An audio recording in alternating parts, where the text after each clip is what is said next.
All right, back on the record in the Simpson matter. Mr. Simpson is again present before the court with his counsel, Mr. Shapiro, Mr. Cochran, Mr. Bailey, people represented by Ms. Clark, Mr. Darden, and Mr. Kellberg also present.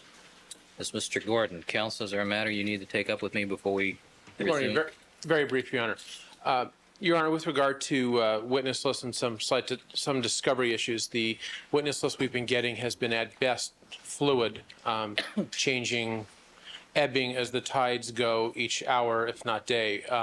The ability to prepare for such is next to impossible. That was difficult enough when we had the civilian witnesses with that type of testimony, but whereas we are moving into this arena of scientific evidence with this fluid witness list where we have different personnel involved, coupled with the fact that we are receiving reports that on work that was done literally months and months ago, dated today, dated yesterday, and those reports contain numerous issues that are going to have to be litigated. One, it's not complying with discovery. Two, I don't think it's Want to give me some specific examples? Just a moment. Specifically with regard to reports, speak of the recent reports we received from Dr. McDonald and Drs. Lee, both of which contain information that, one, with regard to preparation, without knowing when these witnesses are going to testify, when we have other DAs have to do it. Pardon me? Secondarily, there's all sorts of experimental type of information contained that is going to require litigation. Counsel should know that. Ms. Clark informs me we just received a report today from Dr. Rader, and in getting these reports, there's no specific time when these witnesses are going to come to testify. So the ebb and flowing witness list, coupled with this type of discovery at this date, is I think, not fulfilling with the court's orders, and two, then it's going to take a lot of court time, our time, and making it very difficult to be prepared and ready to go for the court. All right, well, I see Mr. Douglas is not here, who is our discovery compliance person. What we'd like specifically, at least, is a concrete witness list in compliance with the court's order, so we can prepare what is occurring, not at 6 o'clock on Sunday, we may call some people, or sometime later today, a cryptic remark, but a specific concrete list. Thank you, sir. Mr. Cochran. Good morning, Your Honor. You know, that sounded very similar to what we were always saying when they were putting on their case, didn't it? Deja vu. Deja vu all over again, Your Honor. The trial, I guess, they said, is a dynamic process that does, in fact, change. The court will recall that last week, Mr. Douglas, even over my objections, gave them 24 witnesses. He was so far out in front, it was amazing. We did cover 22 witnesses last week. Then we dealt with Mr. Kellberg, and we've been stymied yesterday because I want to move this trial. We're going to be, and I told Mr. Darden just before we came out, perhaps he didn't talk to Mr. Gordon. I told him who the witnesses will be today. They know who the witnesses are today. I'll be glad to tell them. I told him that we decided to move Maltz back because I don't want to spend the rest of this week on doctor's testimony. It doesn't mean anything, and we want to move on. And so I'll be glad to cooperate with them from that standpoint. I'm talking, Your Honor. So, at any rate, so that's the point. And I think with regard to the discovery, Mr. Douglas will be here just in momentarily. All right, counsel, I'll meet with counsel at the noon hour, and we'll hammer out the schedule for the next several days. Sure, we'll be glad to, Your Honor. All right. Can we place on the record, Your Honor, what is the witness list for today? Oh, sure, I'll be glad to, Your Honor, as best I can. I think that after this witness, whenever he's finished finally, we expect to call Juanita Moore, Council's aware of. We expect to call. We can offer proof as Juanita Moore. We have no Yeah, idea. Your Honor, may I address this? Juanita Moore. I expect to call Mr. Mraz, Kelly Muldorfer, the LAPD officer, Mr. Walsh, the man who made this video, and why we're wasting all this time. I think he'll clear that up for them. We expect to call. We're going to see at lunchtime photographer Rokar. We'd also like to talk to Willie Ford, the other photographer who did the civil liability video. Right. There may be one that I'm missing out on, Your Honor, but we always try to have more than enough witnesses for the day. So I think those are the witnesses that Mr. Darden and I talked about. In fact, Rokar and Ford, he said he's going to try to make available. Oh, and we'll be calling probably right after Juanita Moore, Officer Don Thompson, the officer who handcuffed Mr. Simpson at like 12 o'clock on June 13th. He was here yesterday. So they know who the witnesses are, Your Honor. And Okay. Okay, thank you. All right, the one other issue to be resolved before we invite the jury to come back is the comment that's in this tape. And the record should reflect that this morning I met with counsel, Mr. Shapiro and Mr. Kelberg, and viewed the laser disc outtake on 3 different occasions, and the court recollects having seen that outtake on 2 previous occasions. And I'll hear argument from counsel regarding the admissibility of that statement by Mr. Simpson. Your Honor, perhaps should the court have that played just briefly so we can, it takes just about 2 minutes, I think. Well, the reason we played it 4 times, Well, just so that everybody understands what the statement is. I'm the only one whose opinion counts here, Mr. Kelberg. Well, that's for certain, Your Honor. The statement then, for the record, involves the trainer beginning an exercise in which he's making punching motions with the left and right hand, and the trainer begins by saying, "You better watch out, OJ," and or words to that effect. And Mr. Simpson, Better look out for this left. for this left, the court wrote it down. I'm going to need my notes then to. That was an exercise to try to save time and not viewing it again.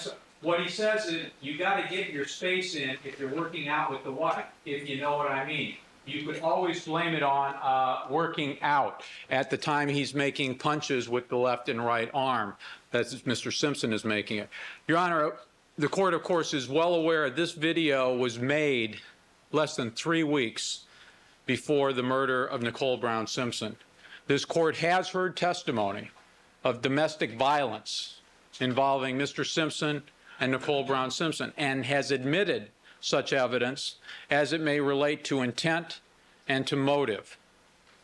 Mr. Simpson's unscripted remark reflects his state of mind, his attitude towards his wife, his attitude towards striking his wife. You can always blame it on, in essence, this exercise, this workout.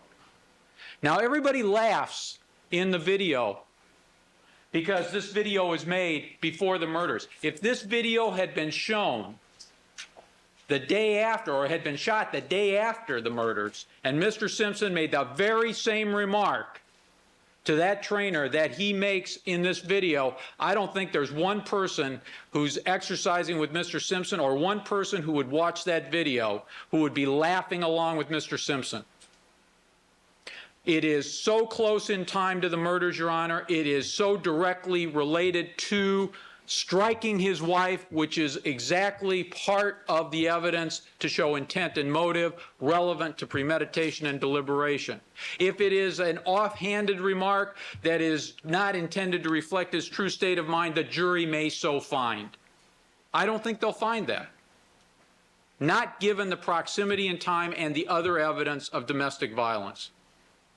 So it has substantial probative value on Mr. Simpson's state of mind. And let's face it, Your Honor, his state of mind is a big issue in this case, both with respect to proving identity and with respect to proving premeditation and deliberation. And so on the basis of the threshold for admissibility, I submit to the court it has substantial probative value, and its unfairness or its possible prejudice is what? That the jury will think, what? That he beats his wife, or that he thinks beating a wife is something that's of no consequence. Well, isn't that exactly what this is all about? His intent, his motivation, his relationship with his wife, and whether it serves to prove that he is in fact the murderer and that these murders are first degree rather than second? So I submit that there is substantial probative value, and it is not substantially outweighed, as the code requires, by undue prejudice. I'll submit the matter, Your Honor. Thank you. Mr. Shapiro. Good morning. Good morning. Your Honor, fortunately, we had a chance to view the tape on 4 occasions this morning, starting at 8:30. And the court will recall that this was said with a smile on Mr. Simpson's face, that the people who heard the remark were chuckling at it, that it was clearly a remark made in jest. It was taken in jest. Mr. Kelberg has not had the benefit of being here through the entire trial, so therefore he has only honed in on the medical aspects of this case. He apparently does not realize that the only evidence that Mr. Simpson had any physical contact with Nicole Brown Simpson was 5.5 years ago in 1989. And to try to establish some type of linkage between that and 5.5 years later when doing what he describes as a punch, and if Mr. Kelberg would like me to demonstrate a punch, I'd be more than glad to show it to him. But this is just a little arm movement going up and down on each side, far from a punch. And clearly a remark made in jest, clearly something that is potentially very, very prejudicial and no real probative value. It doesn't prove anything whatsoever. Therefore, it should properly be excluded from consideration by this jury. Thank you, counsel. Thank you, Your Honor. All right, the court, in evaluating this statement, must look at the statement in its context, both within the context of how the statement is made here during an outtake from an exercise videotape, plus the context of the facts and circumstances of the case.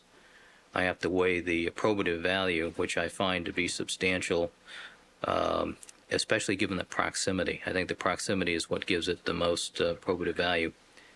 And I find that outweighs any prejudicial impact, and the objection will be overruled. All right, let's have the jury, please.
Let the record reflect that we've been rejoined by all the members of our jury panel. Good morning, ladies and gentlemen.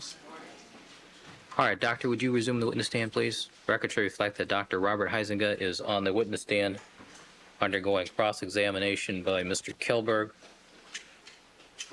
Good morning again, Doctor. Morning. You're reminded, sir, you are still under oath.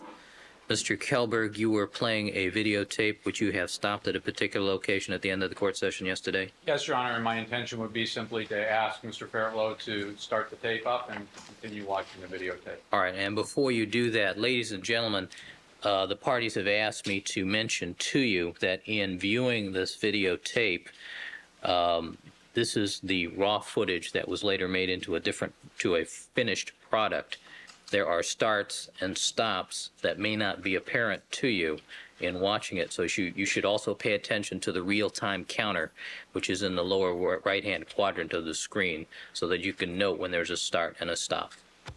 Thank you, Your Honor. All right, is that correct, Mr. Shapiro? Yes, thank you very much, Your All Honor. right, Mr. Fairlow.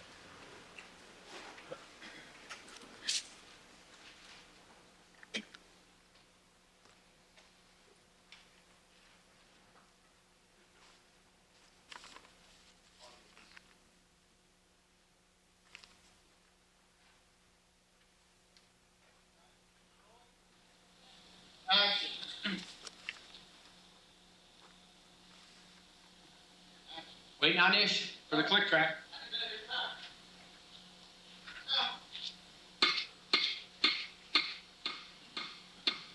Let's get her going. We're gonna just start off with a real simple, easy little warm-up. Elevate that heart rate, get a little blood oxygen going in these muscles. That's the whole point of this, son. That's it. Get the blood flowing. That's exactly it. Just take a nice, simple walk. We're ready to take some arms overhead. All right, here we go. Up, down in front. Let's do it again. Inhale through the nose, big exhale as you pull down. Okay, we'll open legs. Let's go to some calves here. That's it. Before you start any physical activity, I think you really need to warm up these calves and ankles, as well as the shoulders, all right? When we're doing the calf lifts, legs are straight, but knees are soft, okay? How about both shoulders? Ready, let's go. Tell you, this calf is really great if you've been sitting on an airplane for 4 or 5 hours. Yeah. Good, let's bring it on down. Here we go, reach. Speaking of sitting on an airplane, boy, those backs will stiff and get tight and everything else, huh? Let's take a reach. That's it. Get the upper body involved a little bit. Let's go back that lower back. We'll just sit a little deeper here. Keep the abdominals firm. We'll stay still from belt line down. Real good. Doesn't need to be big. Just take one arm overhead. Really feel all the upper body muscles, huh? I like all of this. I'm a golfer, and it's that lower back that is a big problem. Yep. Okay, we're just going to go a little bit side to side. Start copying some of the athletic event movements that we talked about. Let's take one arm with it. We're just going to kind of copy an ice skating movement. No ice skating here. Hey, see those guys going down the ice, man? They got the legs, rear going on. Let's get a step with it. Picking those feet up, getting her moving. Well, in Buffalo, I was ice skating, but it was on the football field. Yeah. Now we got that Eric Hyden going. Yeah, you know? people coming after you, too. Good. Let's hold it right here. Ready, let's go round the back and press through. I'll tell you, men tend to be so tight in the entire spine, the entire back. Yeah, it's like the Watusi, isn't it? Yeah. I don't do that much better than that. Good, let's hold her right here. All we're gonna do is take one shoulder up in the air. Just hold her nice and still. That's it. That's it. Good, let's bring it back center. We're just gonna open up this inner thigh right here.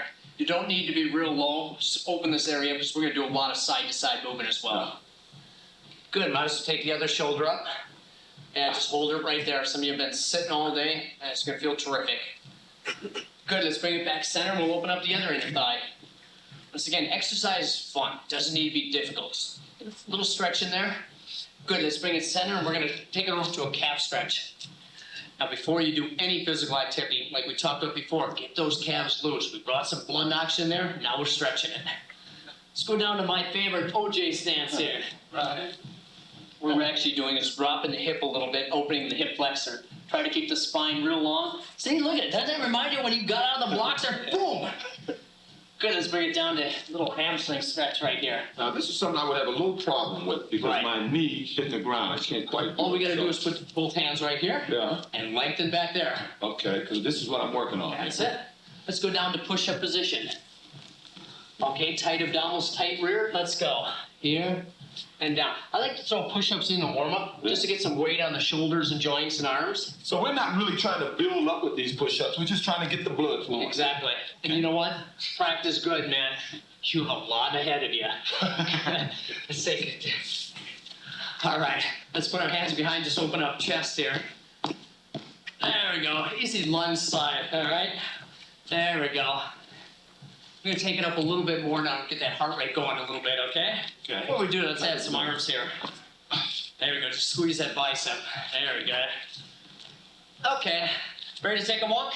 Nice simple walk. Let's go. Okay, shoulder time. Ready? Hands together. Real slow. Let's go up and down. We'll just keep the hands together. Elbows higher than the shoulders. Speaking of shoulders, why don't we get into the regular shoulder press? We'll go right here. That's it. Couple more like this. All right, now let's go every time. We'll take a walk back. Get her going now. Here, get that heart rate up there a little bit. Overhead. That's it. Good. Hands together, elbows high. Great movement right here.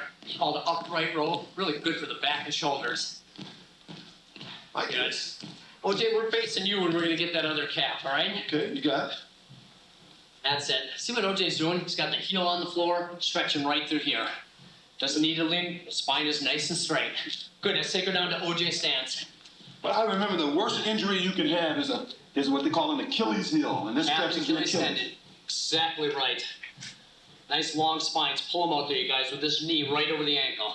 Good, let's put the knee on the floor and hamstring stretch. I'm gonna do what OJ did last time, remember? You can't get the knee on the floor, stay up nice and tall. Lengthen through the back. Okay, let's bring it forward and we'll roll all the way up and let's take a walk. All right. Guys, we're gonna get it on a little bit now, all right? Heart rate's high, breathing's good. Ready to go? Yeah. Let's get moving here. Like dancing. See what I mean? Get loose, and I feel like going. You know, getting loose juices, they call it.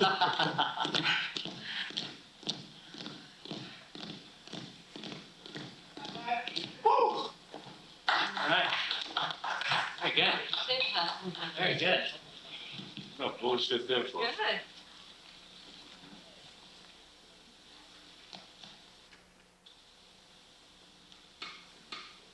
All right, let's get her going with just a real simple, easy warm-up here.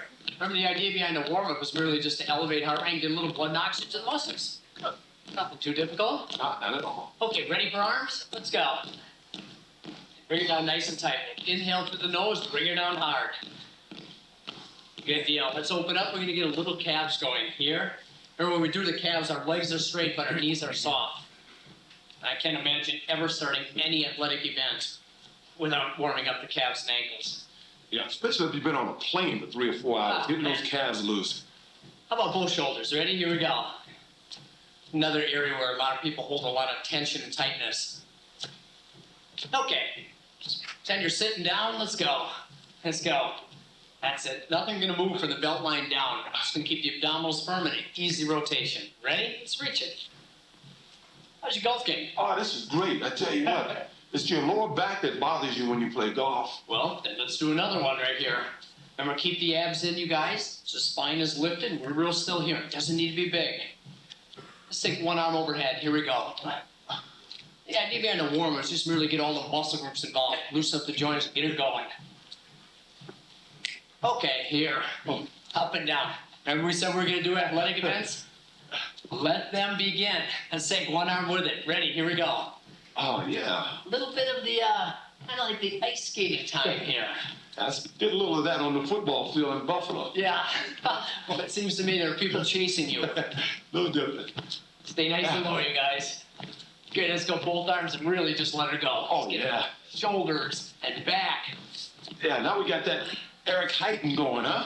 Good, let's hold it center. Here we go. Let's round the spine and press it through. Oh, yeah. Yeah. Doesn't need to be big. Reminds me of the Watusi when I was a kid, huh? I've been doing a little bit of that, yeah. Good deal. Let's hold it right here.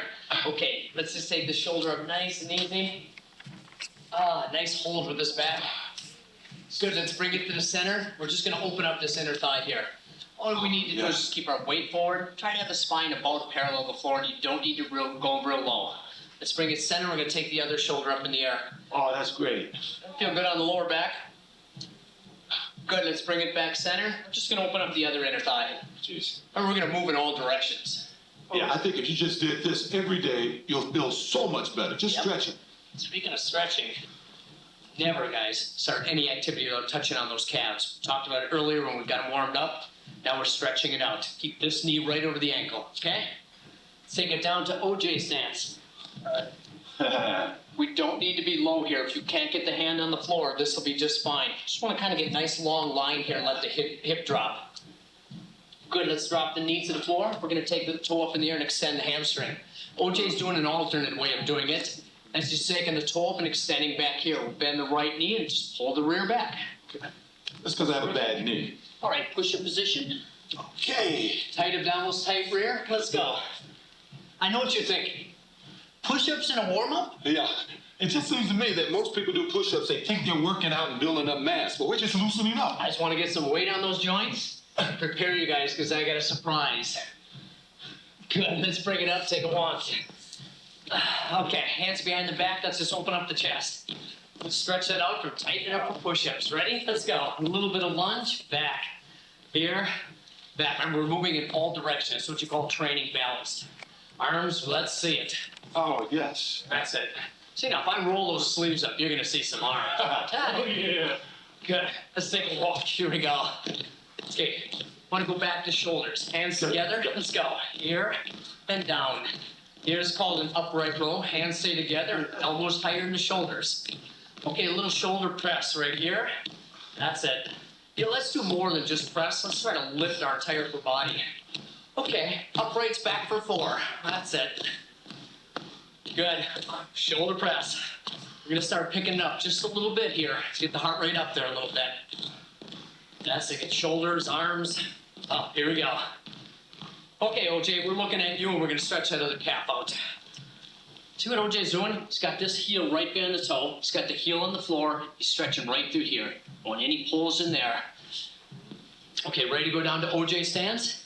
Let's Well, you go. know, one of the biggest problems you have as an athlete that you worry about is an Achilles heel tear. Yeah. This is good for stretching the Achilles. Yep. Nice long spines. Good. Let's bring it down. Hamstring stretch. We'll take the toe up in the air. My leg is straight, but the knee is soft. I'm going to do the way OJ did before in case anyone else wants to stay in that position. Hands on legs, rear pulling back. Okay, let's rock it forward, roll up, and we're starting to go. Let's go. Oh, yeah. Okay, we're going to pick it up a little bit now. We're going to get her going. Men, you need this every day. See, I tell you what, just this little warming up, I feel so much better. See, I feel like dancing.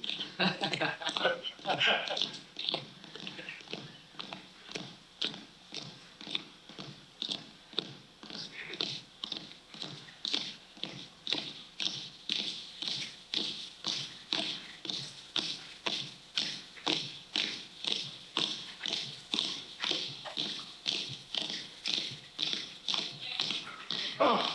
Very good, you guys.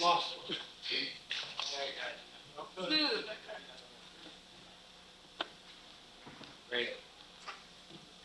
I go. Action. Yeah. Trying to isolate Robert. Bring your rear up. Rear up.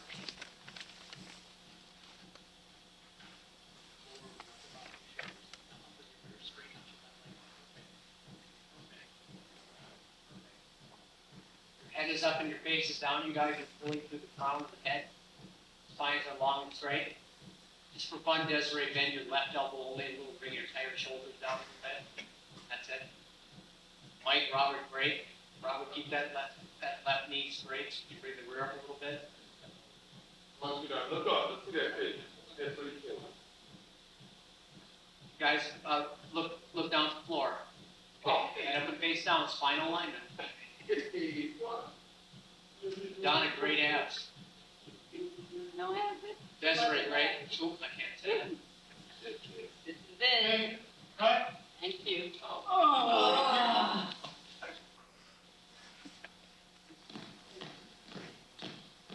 Is this going?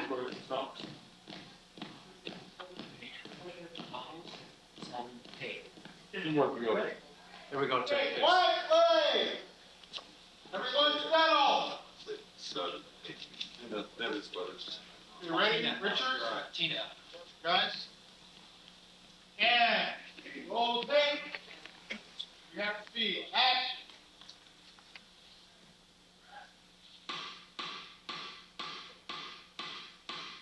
Let's get her going. Okay, now a couple times throughout this workout, I'm going to refer to something as a talk-sing test. And all that simply means is if you can't talk or sing, like talk the way I am now or the way OJ sings, maybe you're working a little too hard or suggest to bring the intensity down. The very thought of you, and I forget to do. Am I missing something? Hey, your singing's good. Let's add an arm with it. Here we go. This work right up here is called the anterior deltoid work. I think it's one of the most underdeveloped parts of the body. How about both arms? Ready? Here we go. All we have to do is bring the arms parallel to the floor. Doesn't have to be high. How about another 8? How's that feel right here? Got that going on? Tight right there? Good. Hands on hips, let's just step her back right here. Now, one of my favorite sports coming up. Let's go.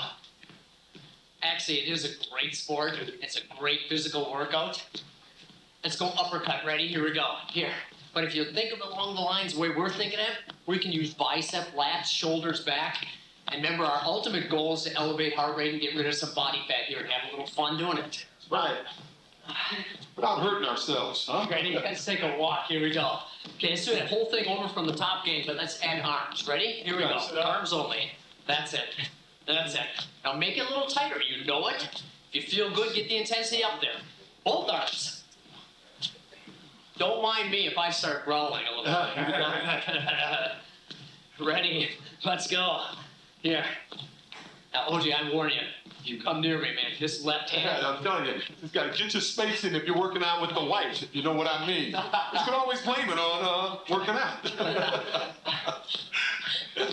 Let's take a little walk. Here we go. All right. Let's open up legs just a little bit. Shoulder level, hands on hips. Let's go. And now remember, you guys, using large muscle groups like the ones we're using right here, not only are we shaping the muscles and strengthening joints, but we're elevating heart rate. And this is going to help us reduce the body fat right here. Arms up. Let's go. Yeah. That's it. We're going to keep the arms straight, just like we did kind of, like before. Just pull her back real tight. Get a little feeling working right in through here. Lats and shoulders right in there. How you guys doing? Right? You know what? Every time. Let's pick it up. Ready? Here we go. Here. Let's turn our thumb up and bend our elbows a little bit this time. Should feel it right in here. It feels terrific.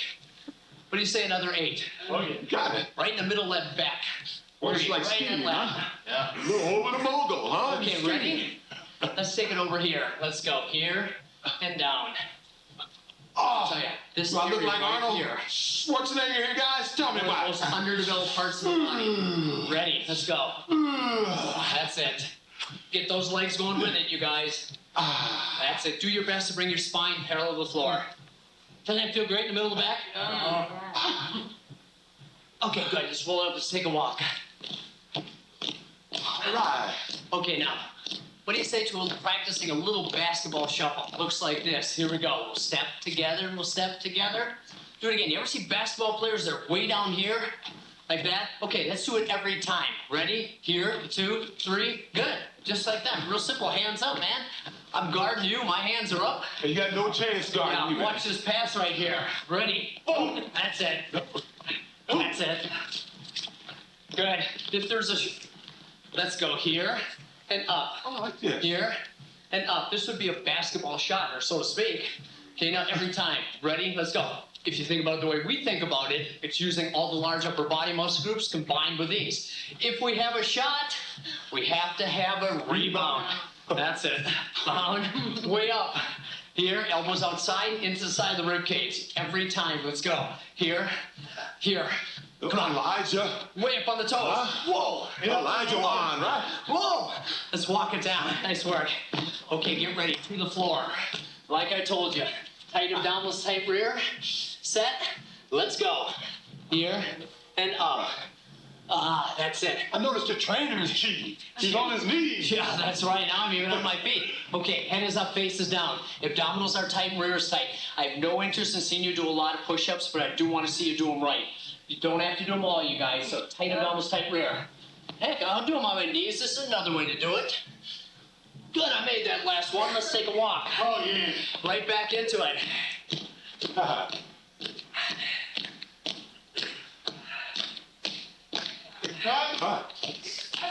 And action.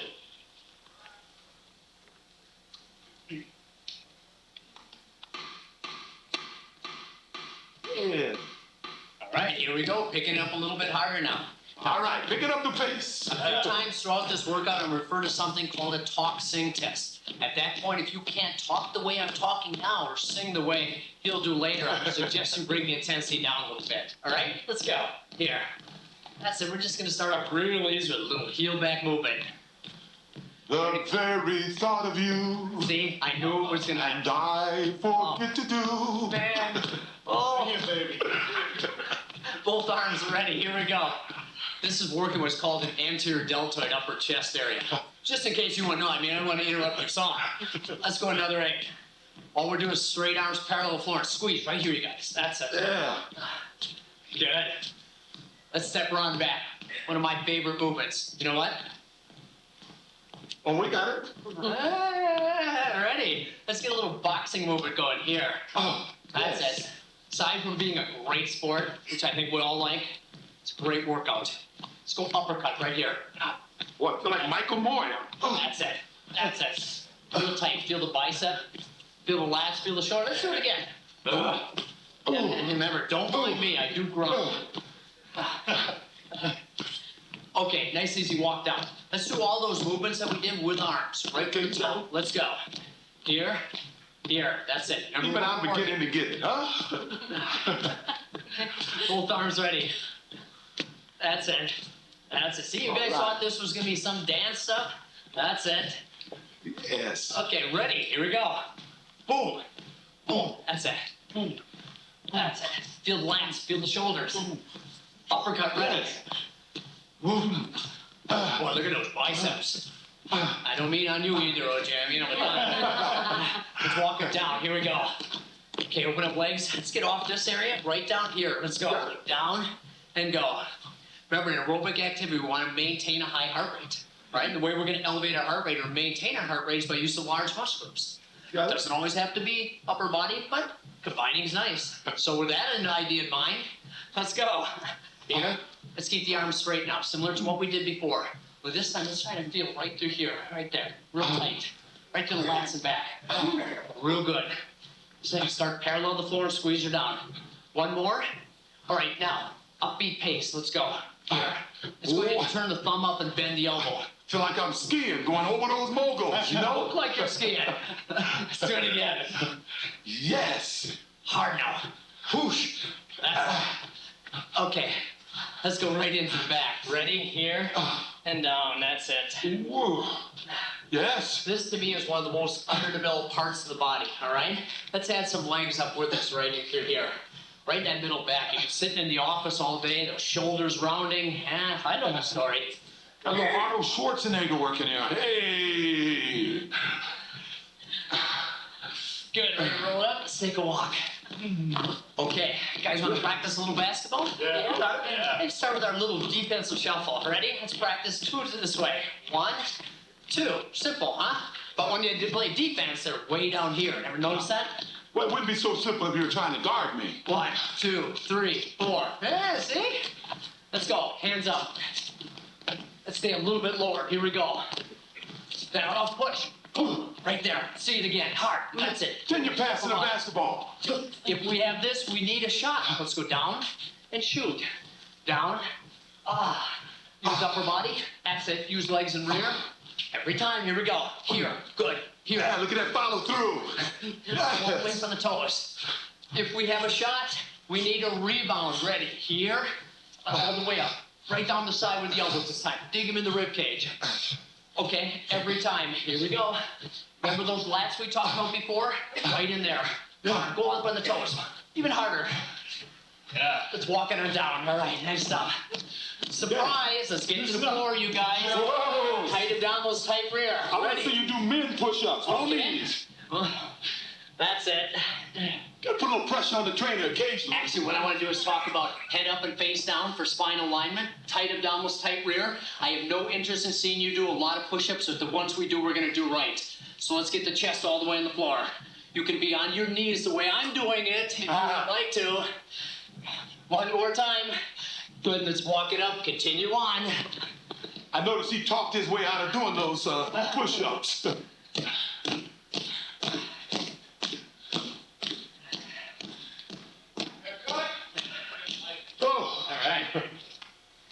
All right. Way to go, you guys. You know what? Okay, we're rolling. Did I? And action!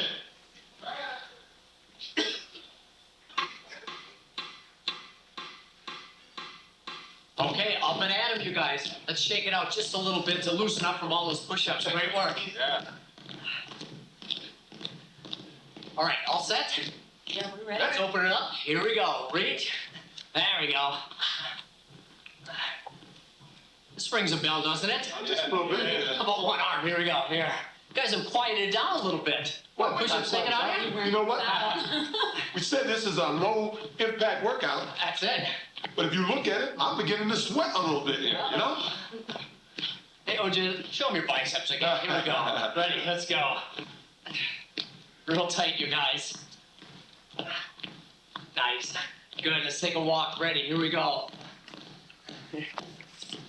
Simple step back, here we go. Here. I love this next move we're gonna do. Here we go, right here. Now this isn't a punch like we did in boxing. This is a lot lower and a little bit tighter. I wanna stay with that chest and shoulder. Both arms. Here. See you guys, I told you we're gonna do a lot of movements involving a lot of muscle groups of upper body. Yeah. One arm overhead, here we go. Reach. Now, you remember we did this in warm-up? We used it kind of as like a stretch and a lift. Now let's put the work into it. Both arms. Here we go. Now let's take one arm across the body. We're going back. Oh. One arm overhead. Here we go. Both arms. Again. Man. Boy, I don't do a whole lot of this. This is like new to me. Again. Both arms ready. 2. Good, let's walk it down. Nice work, all right. Okay, remember the talking test we talked about? Listen to your breathing. You can't talk the way I'm talking. Bring it down just a little bit. Right? Arms, let's go. Here, down. Now this works the middle section of the shoulder. Madonna's got some great middle deltoids right here. Right? All we need to do is take the arms up parallel to the floor. We don't need to go higher. That's it. You guys ready for a little fun here? Let's hold right here, all right? That's it. That's it. Point fingers. That's it. Arms nice and long. Relax your neck. Here we go. That's it. That's it. Again, let's go. Here. Okay, let's go. Here and back. Okay, we got it. Here and back. Here. One more time like this. Okay, let's take the arms up right here. Squeeze and push up. Let's do a bicep on the way in and push tricep on the way out. Real tight now. Try to have elbow to shoulder parallel to the floor. 2 more like this. More time like this. Good, let's take a walk down. Ready, here we go. So heart of mine been broken 1,000 times. I'm still singing, you know. I'm gonna put a stop to that. Here we go. Now this is one way of doing it. When we do a jump rope, great exercise. Land on the front of the foot, put the heel down, keep the knees soft. You don't have to do this, okay? You can also walk in place. Let's give a turn. Now hands up, ready? Let's see that jab. Let's go. Put your elbow right in your rib cage. That's it. Feel the lats, feel the shoulder. Good. Let's take this hand over the top. Boom. Oh, yes. Boom, keep this left hand up. It's called the right hand lead. Okay, combine the two. Start with this hand. Here we go. Here. Oh, I need it harder. Let's go. Very nice. Let's walk it down. Nice work. Now, remember you can walk down like this. I'll take the liberty of walking down. I need a little air back. That's it. And I feel better, so what do? Right back up. And let's give her a turn. Ready? Hands up. Let's go. Right here. You guys, this is not gonna cut it. Come on, strengthen those heart. Let's get going. This hand, ready. Let's go. Boom. That's it. Keep that hand right under the chin. 7. Hey. Mind him, OJ. All right. Again, OJ. Hey. Good. Take a break. Nice work. Oh, yeah. Yeah. Woo. Let's take a walk. Okay, another idea. You can walk right now. We're gonna do some more push-ups, but this time we're gonna do them like this, all right? Right. To the floor. Let's go. Tight abdominals, tight rear. Ready. Let's go. Here. But who's on their knees? Yep. Who went to their knees? Let's see. Let's see. This is fun. This is great on triceps, huh? Remember, Well, now I don't do think them all. I'm just running blood to the area. I think I'm actually working out. And you one more time like this. Good, let's get back up. Ready. Here we go. All right, nice. All right, keep it going. I love it. Think how good I'm gonna feel tomorrow, huh? I need a comeback here. Oh. Okay, that you got off counting. Yeah, Good man. Good work. Box. We have speed. Action. Right.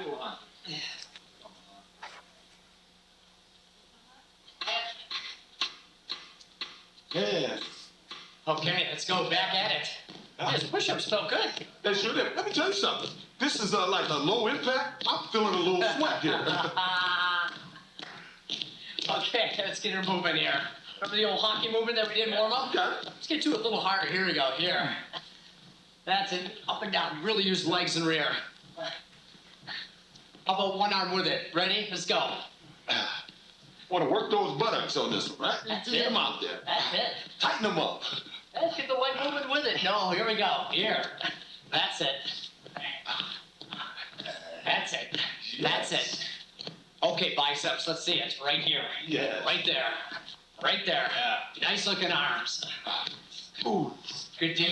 Let's take a nice little walk. Okay, how about our step back? Ready? Okay, Let's go. And we're gonna do this one a little different. This time, one hand. Here we go. Push. That's it. Push. Push. Push. Push. Push. Both arms. Ready? Push. Push. It's just like those push-ups, isn't it? Yeah, right from the chest, huh? How about one overhead? Ah. Remember when we did this in warm-up? Oh, We it talked feels about good. doing it to kind of stretch and use the muscle groups. Now we're doing it for the work. Both arms. Really combining upper and lower body muscle groups. Push hard. Okay, one arm across the chest, take her back. That's it. That's it. Both arms across the chest. That's it. One arm overhead. Here we go. Remember, you don't have to do all this. If you need a little break, take it. Both arms. That's it. Let's do it again.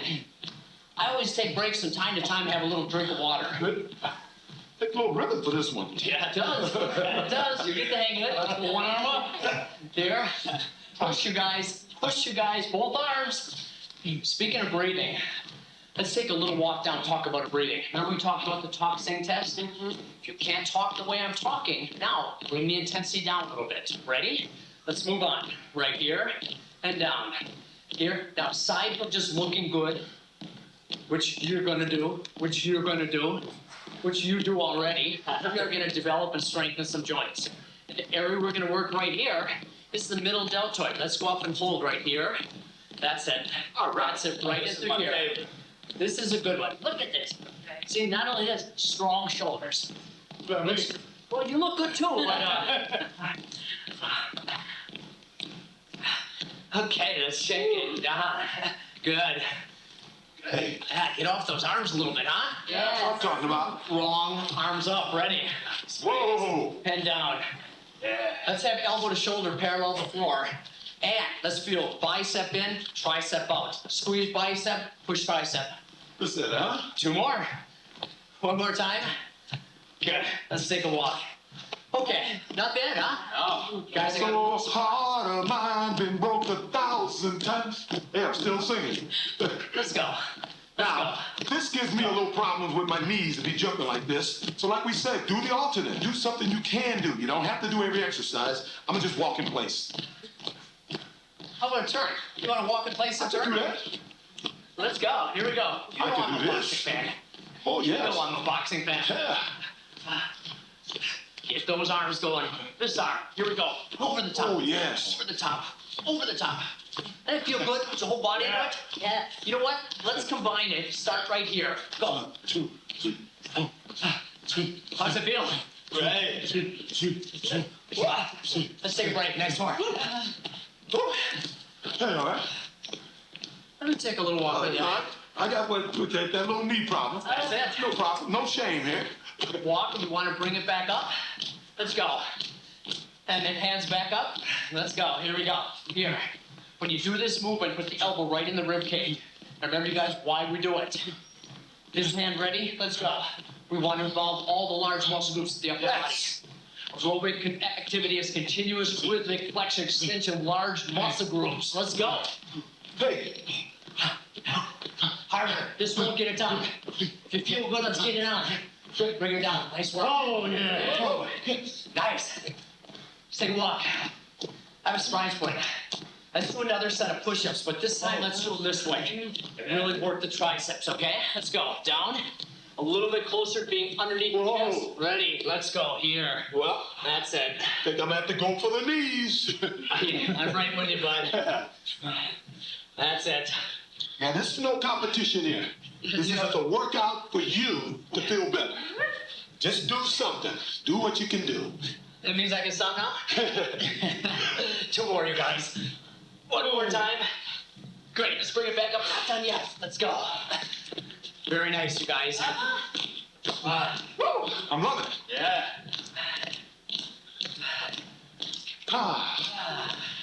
That got a little sweat work in here, Yeah, too, we you do. know? That's what's nice about it. Weight falling around here. Yes. All right. Come on, be happy. Be happy about this. Oh, who knows? What it is,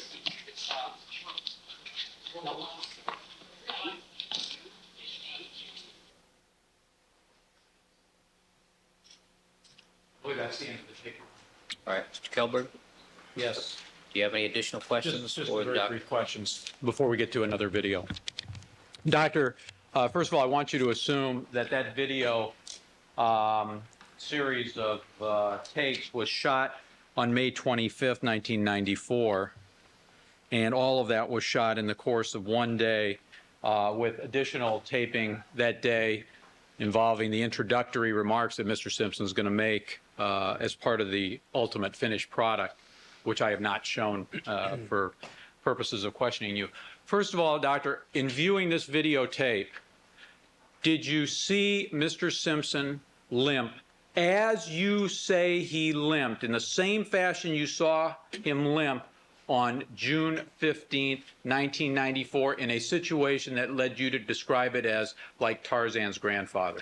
There was no clear walking sequence in this area, so I can't actually assess that, but he definitely does have a lot of the same disabilities I talked about. Doctor, my question, excuse me. I didn't see a walking segment well enough to totally evaluate his gait. You saw him in a walking maneuver forward and backwards during the course of the exercise, did you not? Yes, I did. My specific question then to you again is, sir, did you see any evidence of the same kind of limp that you say you saw on June 15th that led you to describe Mr. Simpson as walking like Tarzan's grandfather? In this tape, Yes or no, doctor? in this tape, he has an altered cadence, but his limp was definitely more pronounced when I saw him on 6/15/94. Is your answer that you did not see the limp as you say you saw it on the 15th? That is correct. Overruled. And your answer, doctor? That is correct. And doctor, would it be accurate to say that none of the activity that you witnessed in this video segment would create the kind of adrenaline rush that you testified one might expect if a person like Mr. Simpson were enraged? Is that correct? This video would not create an adrenaline rush, this workout video, unless he were very, very nervous about going in front of the camera to give, some of his prepared lines. Did Mr. Simpson appear nervous to you in delivering any of his lines? No, he did not.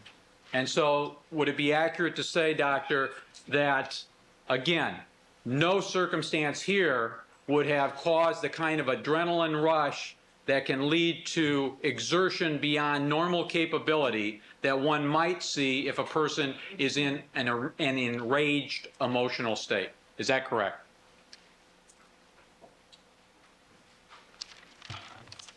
When a person is in an enraged emotional state, presumably they have more adrenaline than what he would have for this sort of exertion, which the body would still need to call up some mechanism for the exercise. But no, I think that that's a fair statement. He wouldn't have the kind of adrenaline rush you would if hypothetically you were enraged. Doctor, just a couple other follow-up things. Number one, you found that document, the February 5th, 1995 letter that you sent to Mr. Douglas. You went through your files and you brought it to my attention this morning that you had found it. I just want to make sure that's on the record. Thank you. And that is correct. It was isn't misfiled, but it was in the chart, correct. Okay. Number two, that you have provided to me, yesterday you provided one page, what is page 215 from some textbook describing as the topic clinical picture of rheumatoid arthritis. Correct. And you also provided to me 2 pages, pages 876 and 877 of a chapter 52 from a textbook of rheumatology. The chapter is by a physician, a rheumatologist, is he not, Dr. Edward D. Harris, Jr.? That's correct. And doctor, these are some of the materials you relied upon in giving your answers to some of my earlier questions? They were some of the materials, correct.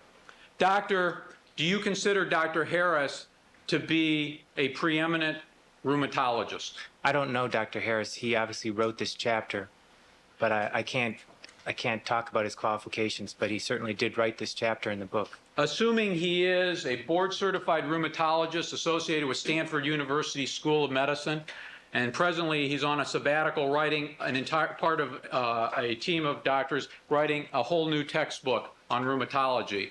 If Dr. Harris had reviewed Mr. Simpson's records that you've provided and the report on the x-ray examinations of Dr. Martell and all of the other materials that you've reviewed and concluded that Mr. Simpson was not suffering an acute episode of rheumatoid arthritis on June 12, 1994, and was not suffering an acute episode of rheumatoid arthritis on June 15, 1994, when you saw him, would you accept Dr. Harris's opinion over your own, given his specialty, assuming that that is in fact his finding?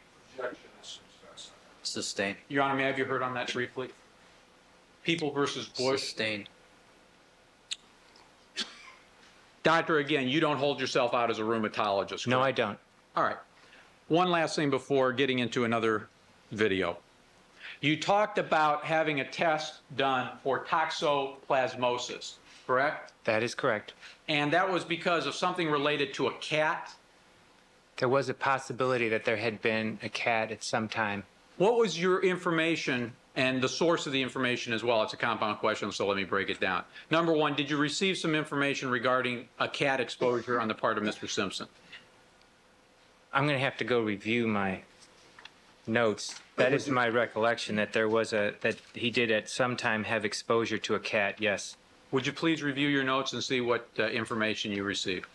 Okay. And then maybe you can tell us what toxoplasmosis is. I'm sure the doctor can.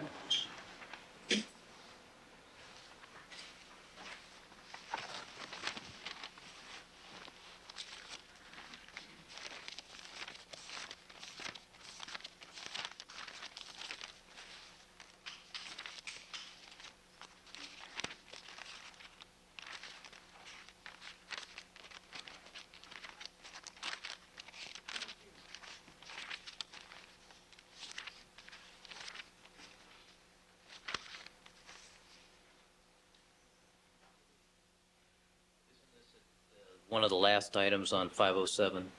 It is, now, I don't know if it's the entry, the lab report, I can tell you what page.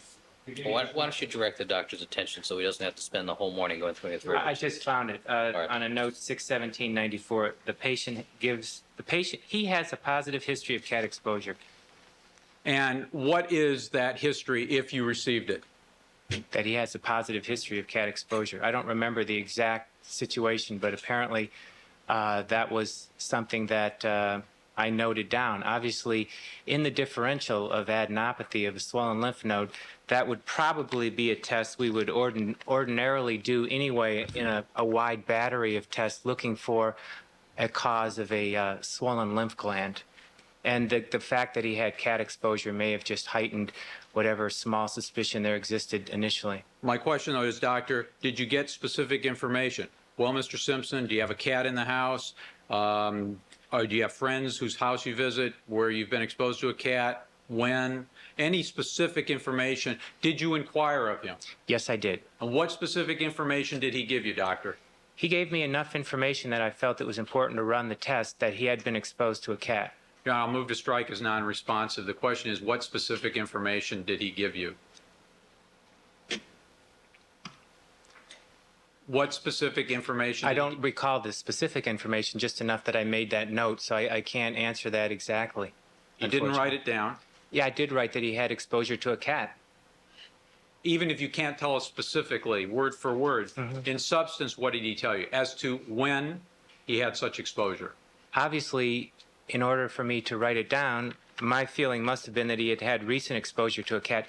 Typically, I'll write down exposure to a cat, or I would have written down exposure to a kitten since obviously kittens have a higher incidence of transmitting toxoplasmosis. If he had had that, I'm sure I would have noted it, or if he would have changed kitten litters, I also would have noted that, or whether he had exposure to various other sources. But that basically was something that I wrote down, and that's all I really recall on it, just what's in the note there. Just your custom and practice, though, to write it down would indicate to you what proximity in time to June 15th are you focusing on for such exposure to cause you to run the test? My recollection that it was a minimal exposure and a relatively past exposure, but again, I don't remember the exact. I would have to speculate on that. And I know that we had results that we weren't that worried about. And there's nothing more that you can recall in substance, even if not specifically, No, on there's Mr. not. Simpson's statement to you regarding cat exposure? No, there's not. One last thing, x-rays. I think you said on direct that at least you didn't use one x-ray, but you said x-rays, and I'm not sure it's one or meant to be more than one. Were x-rays taken on June 15th, 1994? Yes, they were. How many? 2 x-rays. What area or areas of the body? Chest. Why did you take them? Trying to further evaluate a possible cause of his lymph node under his right arm. And what was the result? Did you evaluate the x-rays? I did, and I had them overread by a radiologist. A specialist in reading x-rays, is that correct? Chest x-ray, correct. The results were? Normal. Do you have the reports? No, I don't. Was a report generated? No, I physically brought it to the head chest radiologist at Cedars and asked him. Doctor, did you ever on the 15th have x-rays taken of Mr. Simpson's knees, No, I did not. hands, No, I did not. elbows? No, I did not. Any of the areas where he may have had past evidence of rheumatoid arthritis? We don't take orthopedic x-rays in our office, and basically, given the time constraints and the fact that he had no urgent need to see an orthopedist for those problems, given the prioritization of his health problems, those things weren't done. And no urgent need, including no evidence on June 15th that suggested to you an acute onset of rheumatoid arthritis, correct? There was evidence of significant joint problems. There was no evidence that getting x-rays would help those joint problems, and that was a cost-efficacious, appropriate thing to do given his schedule and his needs at that time. But my question is, no evidence of an acute onset of symptoms of rheumatoid arthritis requiring you at that time to have him evaluated? At that time, all I knew was that he had a rheumatologist and that he had continuing joint pains. And as I've told you before, my suspicion of a flare, slight or otherwise, really came later when the full details of the case became apparent to me. As I said, when he came in the office, he was limping. He had joint complaints that I elicited, but really that wasn't the focus of his complaints. And I proceeded accordingly based on my assessment of the prioritizations of his health problems. I have just one more.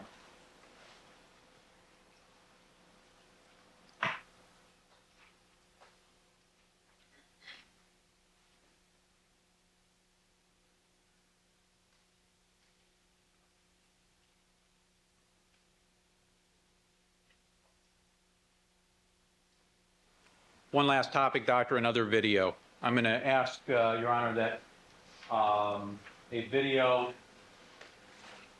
which has on the label the letter N-SAT, S-A-T number 1, 4-5-94, 60 minutes, NSA, William Bearden, B-E-A-R-D-E-N, Company, 31 March 1994, be marked as, I think it's 522.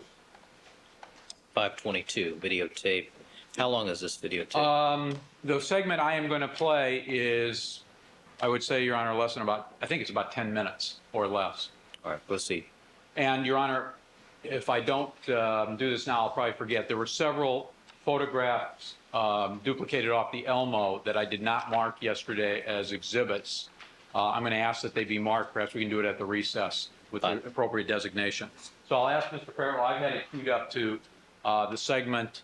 And Doctor, I'm going to ask you to assume that this is Mr. Simpson at the end of March 1994 at a motivational seminar for a product called Juice Plus. And he's going to be introduced and he's going to be speaking to a group at this motivational seminar. And the portion I'm going to have Mr. Fairtlow play will include a discussion by Mr. Simpson of his past problems and his present health as he views it. Object to this comments improper question. Overruled. Proceed. Proceed. Reapproach just a minute. Proceed. You've made your objection. It's on the record. Proceed. I take it this is a setup for a hype. I take. It is, Your Honor. I have another objection. All right, then make it at the recess. Proceed. Welcome, the juice, OJ Simpson.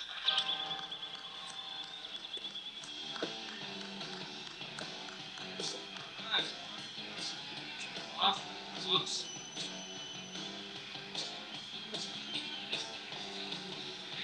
Thank you. Thank you very much. I tell you. All right. Oh man, I get. All right. Thank you. Thank you. I get teary. I truly get teary every time I see that tape, you know? I want to play again. I want to be able to play again. That tape gets to me. You know, like Smokey. I guess Smokey spoke yesterday, and I was just talking to him backstage, and I was asking him, well, what do they want to hear? And Smokey is like me. I'm not really good at giving a lot of speeches. As a matter of fact, I hate hearing speeches, so I tend to get up and babble and, like Smokey, try to say what's on my mind and just try to, you know, talk about something that might be germane to what we're all here for. He asked me to sort of explain how I got involved with Juice Plus, and for some of you who were at Memphis a few weeks ago, this might be a little redundant, so I'll go through it as quickly as I can to let the ones that weren't there know how I originally got involved with this product. I was at a time where I was having a pretty tough time because I got hit by what they call, some of you might have it as rheumatoid arthritis. I had the beginnings of rheumatoid arthritis, and I was having really a tough time. I actually had mornings that I could not open my door. I could not turn my wrist because my wrists, my fingers, my elbows would all get swollen up. They had me on, you name it, Naprosyn, Indocin, Motrin. I had so much Motrin, you couldn't even believe, you know.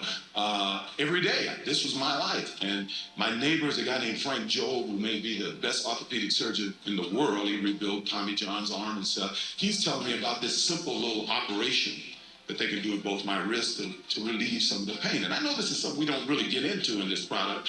We can't really talk about. So when he's telling me about all of this stuff, and I'm thinking about it, because one thing that I can't do anymore, because I had gone to a nutritionist, is I can't drink orange juice. That's the only reason Rush Limbaugh got that job in Florida, is because I can't drink orange juice anymore. Yeah. Stuff like orange juice and grapefruit juice and tomatoes, and any of you have arthritis out there, you know that's almost the worst stuff that you can put in your body because of the acidity that's involved in it. And I was one of these guys that drank the quart of orange juice every day. So as he's telling me about it, I said, you know, I'm going to have to try this stuff. I said, well, I'll call home and get him to send it to me. Well, he said, no, I got it right here. He had a whole bag of it right there. So for the next few months, along with, once again, changing my diet and stuff, I started taking regularly Juice Plus. And started feeling, I don't know, it was mind over matter, it was a mental thing, but almost immediately I started feeling better. All of a sudden I was getting another 10 yards on my drive and then before I knew it, I just started skipping the Naprosyn and skipping the Indocin and skipping the pain pills, the Advil. I mean, I was one of these guys with 6, 7 Advils a day, you know, and until the day where I don't have to take anything.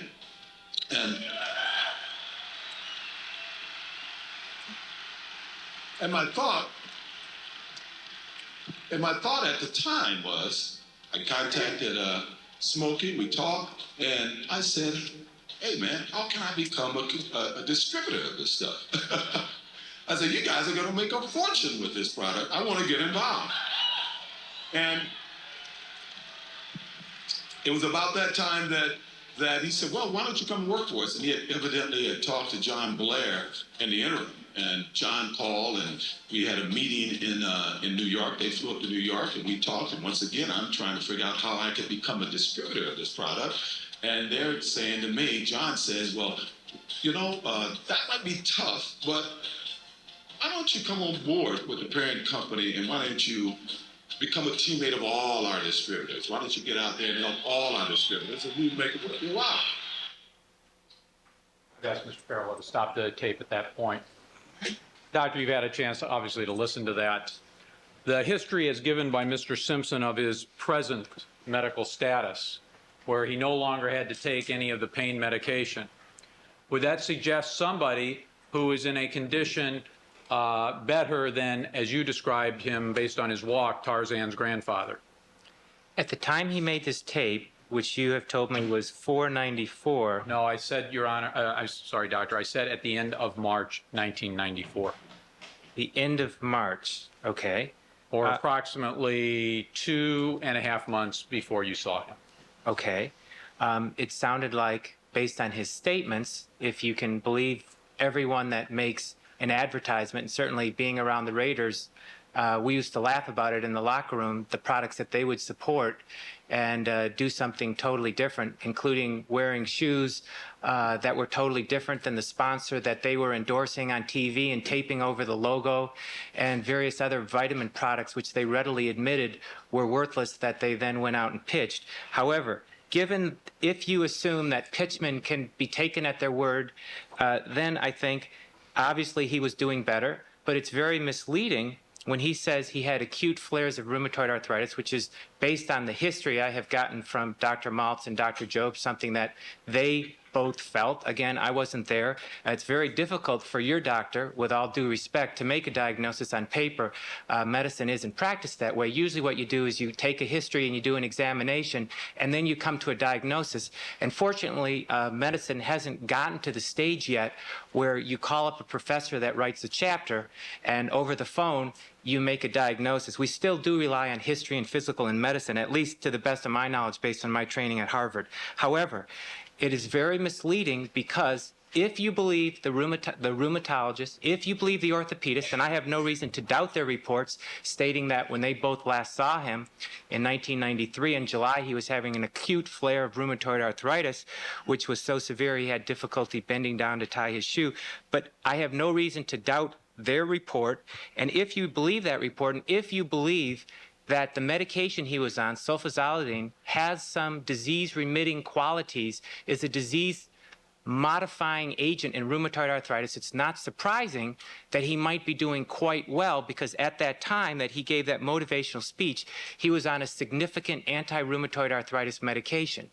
Also, the disease rheumatoid arthritis, again, I'm just a jack of all trades, and I probably wouldn't know, has a fluctuating course. And that's really would be my comment on that tape. Doctor, you were apprised this tape was going to be played before you came into court this morning, didn't you? I've never seen that tape.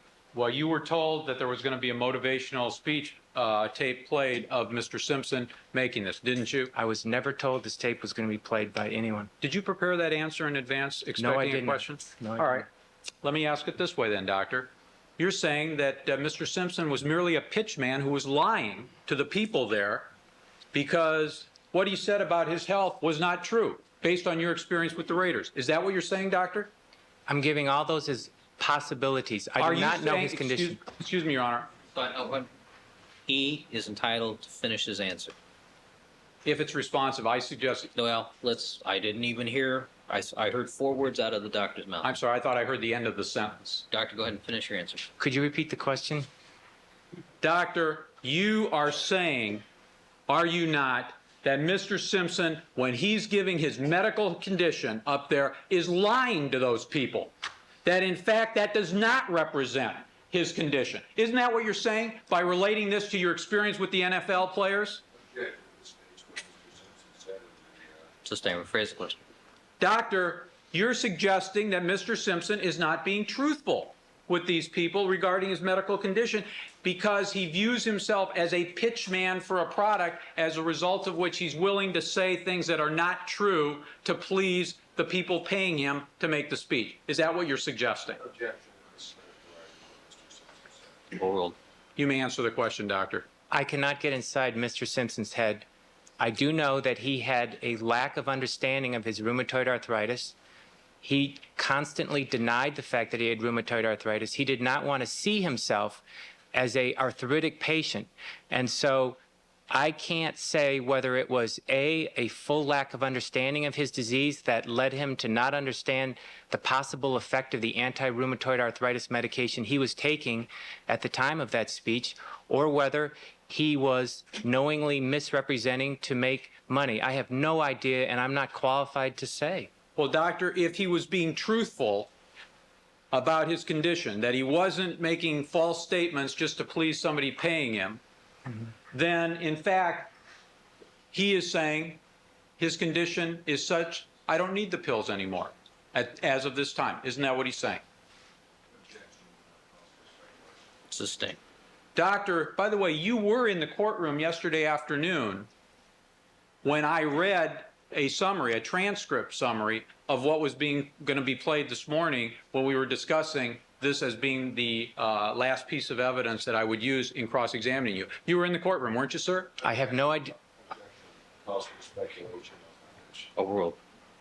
You can ask the question. I don't know if I was in the courtroom or not because I didn't hear what you said, so I'm not sure where I was since I didn't. How would I know if I was in the courtroom if I didn't hear what you said? Doctor, did you leave the courtroom before the courtroom was cleared of all press yesterday afternoon at the completion of court business? You left before the press left the courtroom? I left after everyone filed out. And so, doctor, is it your statement here that if this was a motion argued in the presence of the press with a representation made by me to the court as to what this videotape was going to say, if you were here, you didn't hear what I was saying at the time I was making this offer of proof to the court? Overruled.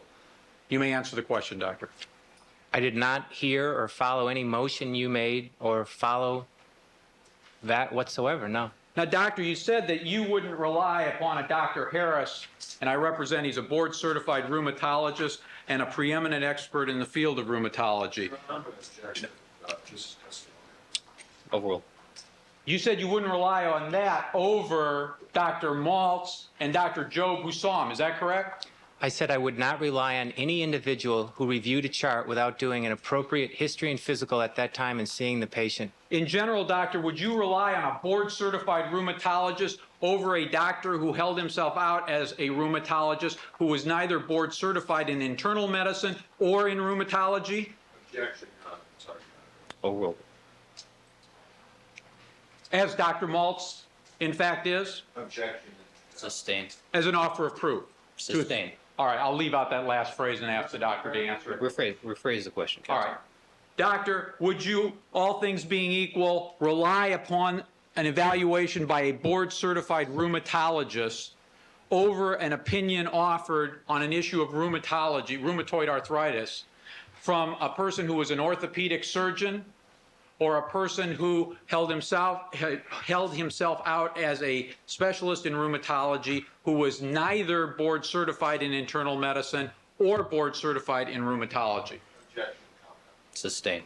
Doctor, would you accept the opinion of someone holding himself out as a rheumatologist who was not board certified in either internal medicine or in rheumatology over the opinion of a specialist board certified in rheumatology on the issue of a rheumatoid arthritis acute onset?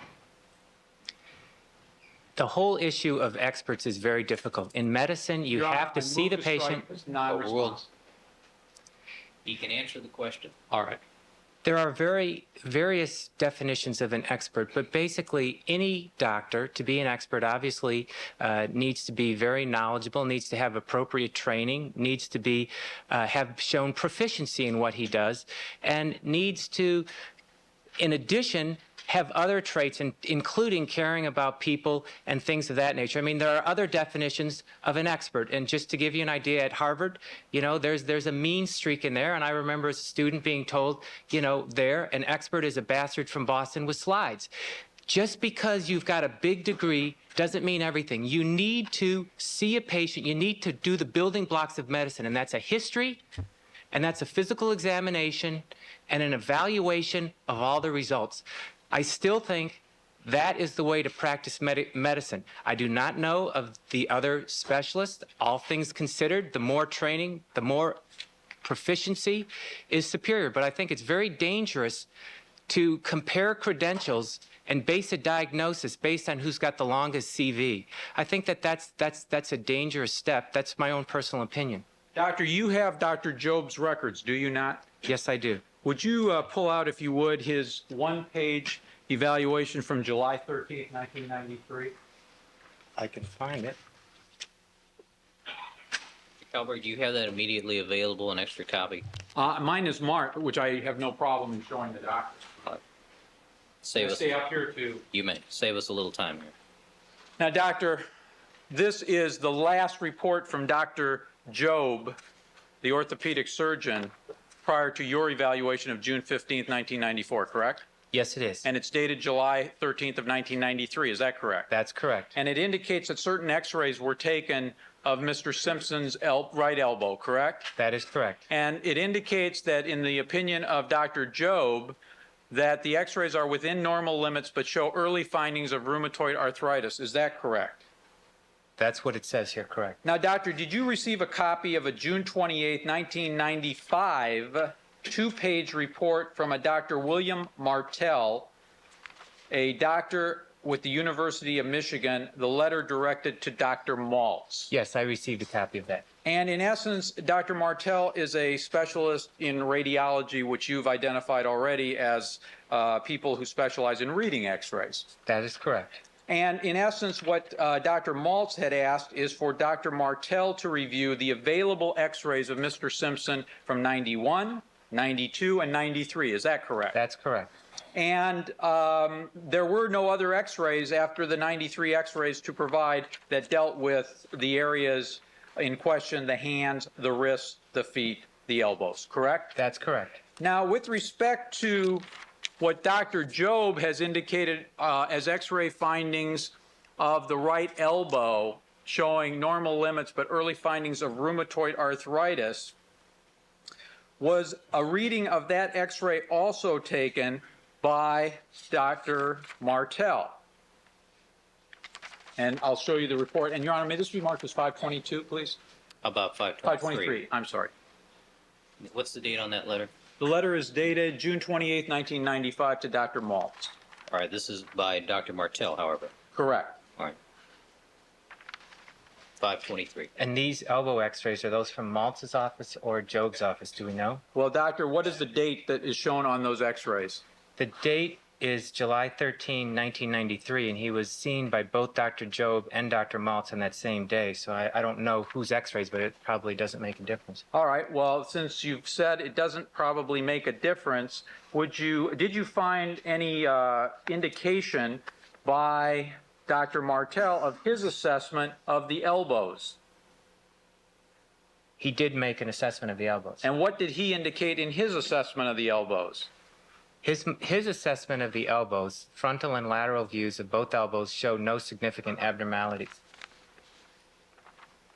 However, as I'm sure you're aware... Your Honor, I'll move to strike as non-responsive. All right. Next question.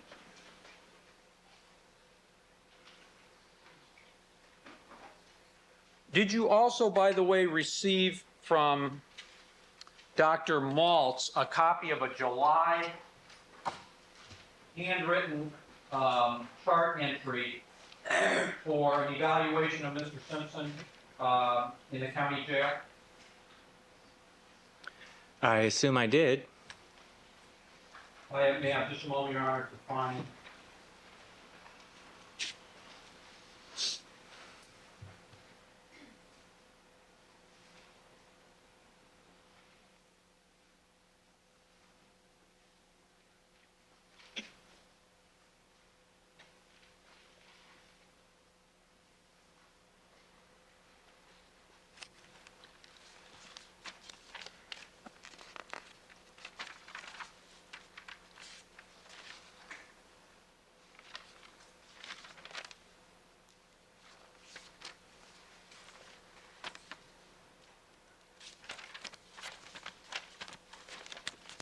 I'm sorry, Your Honor, may I just have a moment to find the report?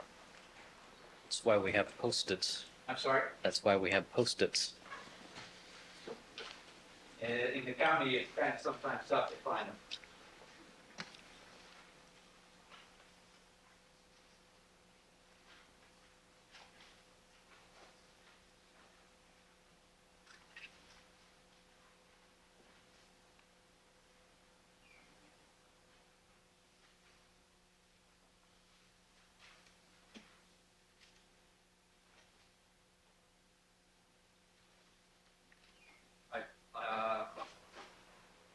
I believe this is the one I wish to use.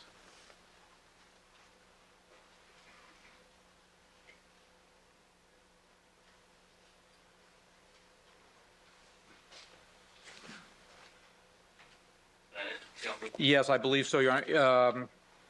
I'm going to have to get a clean copy, and I will get it from another source.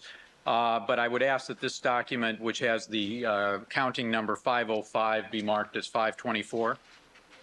All right, and what is this? It appears to be a handwritten note of Dr. Maltz's, a rheumatology note, and because of the copy that was provided to the prosecution, I cannot be certain what the month date is, but the day is 2/94. And I'm going to show, perhaps, Doctor, at a break, if we get there, you have a chance to find your copy. Maybe it'll have the month. This is Dr. Maltz's handwritten note of an evaluation of Mr. Simpson. Is that correct? That is correct. And I want to invite your attention to the second paragraph. Can you read what Dr. Maltz has written there?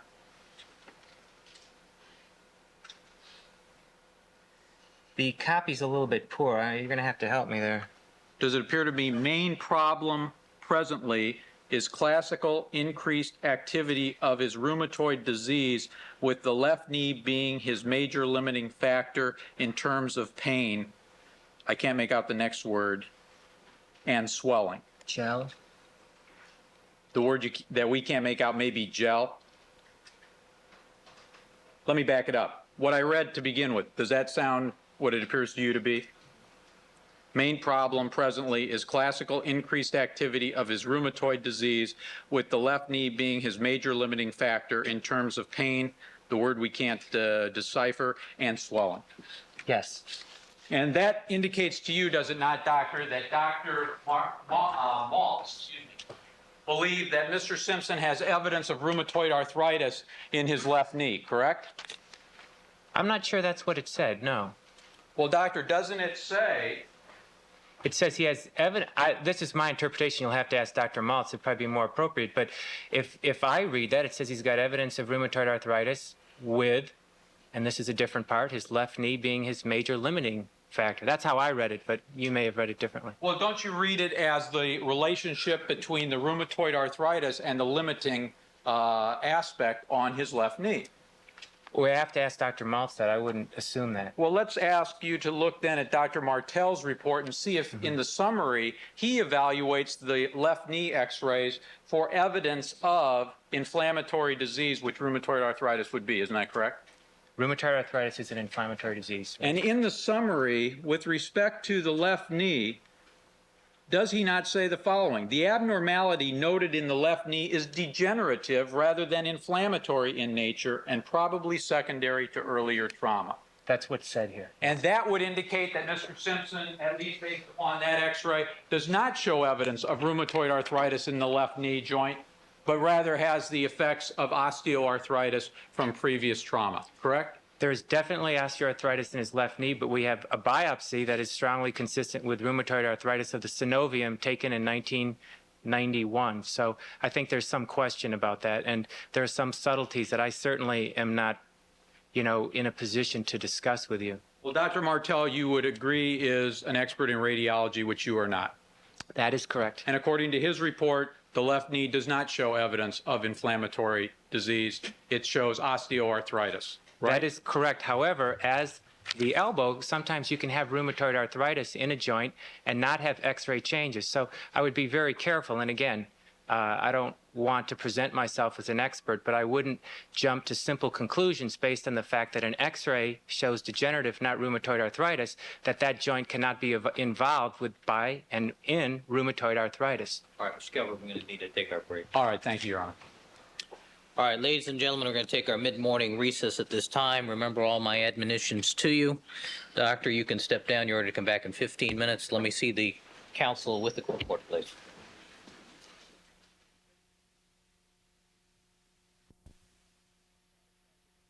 In the Simpson matter, all parties are again present. Mr. Kelberg, did you find that document you needed? I'm satisfied that the document I showed him is the area I wanted to inquire on.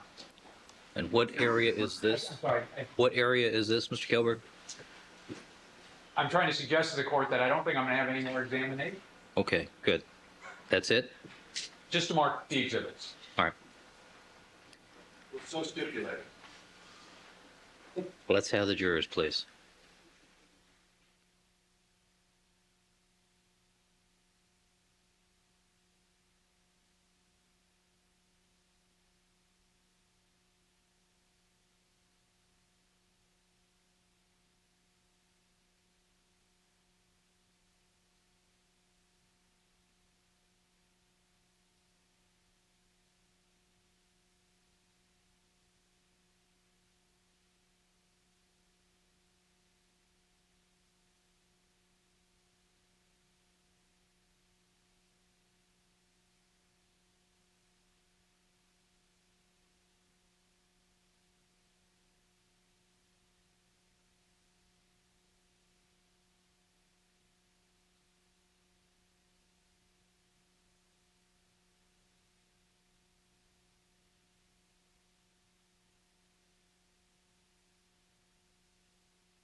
Ladies and gentlemen, please be seated.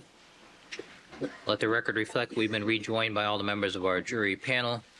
Mr. Kelberg, do you have some items you need to mark? I do, Your Honor. These again are from the Elmo that we had produced yesterday during the examination. The photograph of the formal diagram that Dr.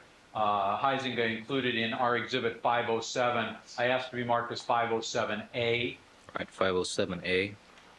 The photograph with the two areas of abrasion that is a part of the sequence of, a part of the photograph of 516, I'd ask to be marked as 516A. 516A. The, another photograph that showed that abrasion to the left thumb from photograph 518B be marked as 518 double B, as in boy. So marked. And we have a clean copy of the July 13th, 1993 report, Your Honor. And I'm sorry, I did lose track of the designations. I believe that that was going to be 523. Dr. Job's one. I have that. I have 523 as the 628 Dr. Martell. Okay, then it's the exhibit number right after the video, I believe. It should be the next in order, and the video Well, was the motivational video. motivational video I have is 522. Mr. Robertson, does that correlate with your? Correct. So 523, Your Honor, would be then Dr. Martell's report. Correct. I have 524 as a handwritten note of Dr. Maltz. Okay. Then let me make, if I could, if I didn't specifically make Dr. Job's one-page July 13th, 1993 typewritten document as 525. All right, Dr. Job's note. And with that, Your Honor, I have no further questions. Thank you. Mr. Shapiro. Thank you very much. Ladies and gentlemen. Good morning again, Dr. Heisinger. Morning.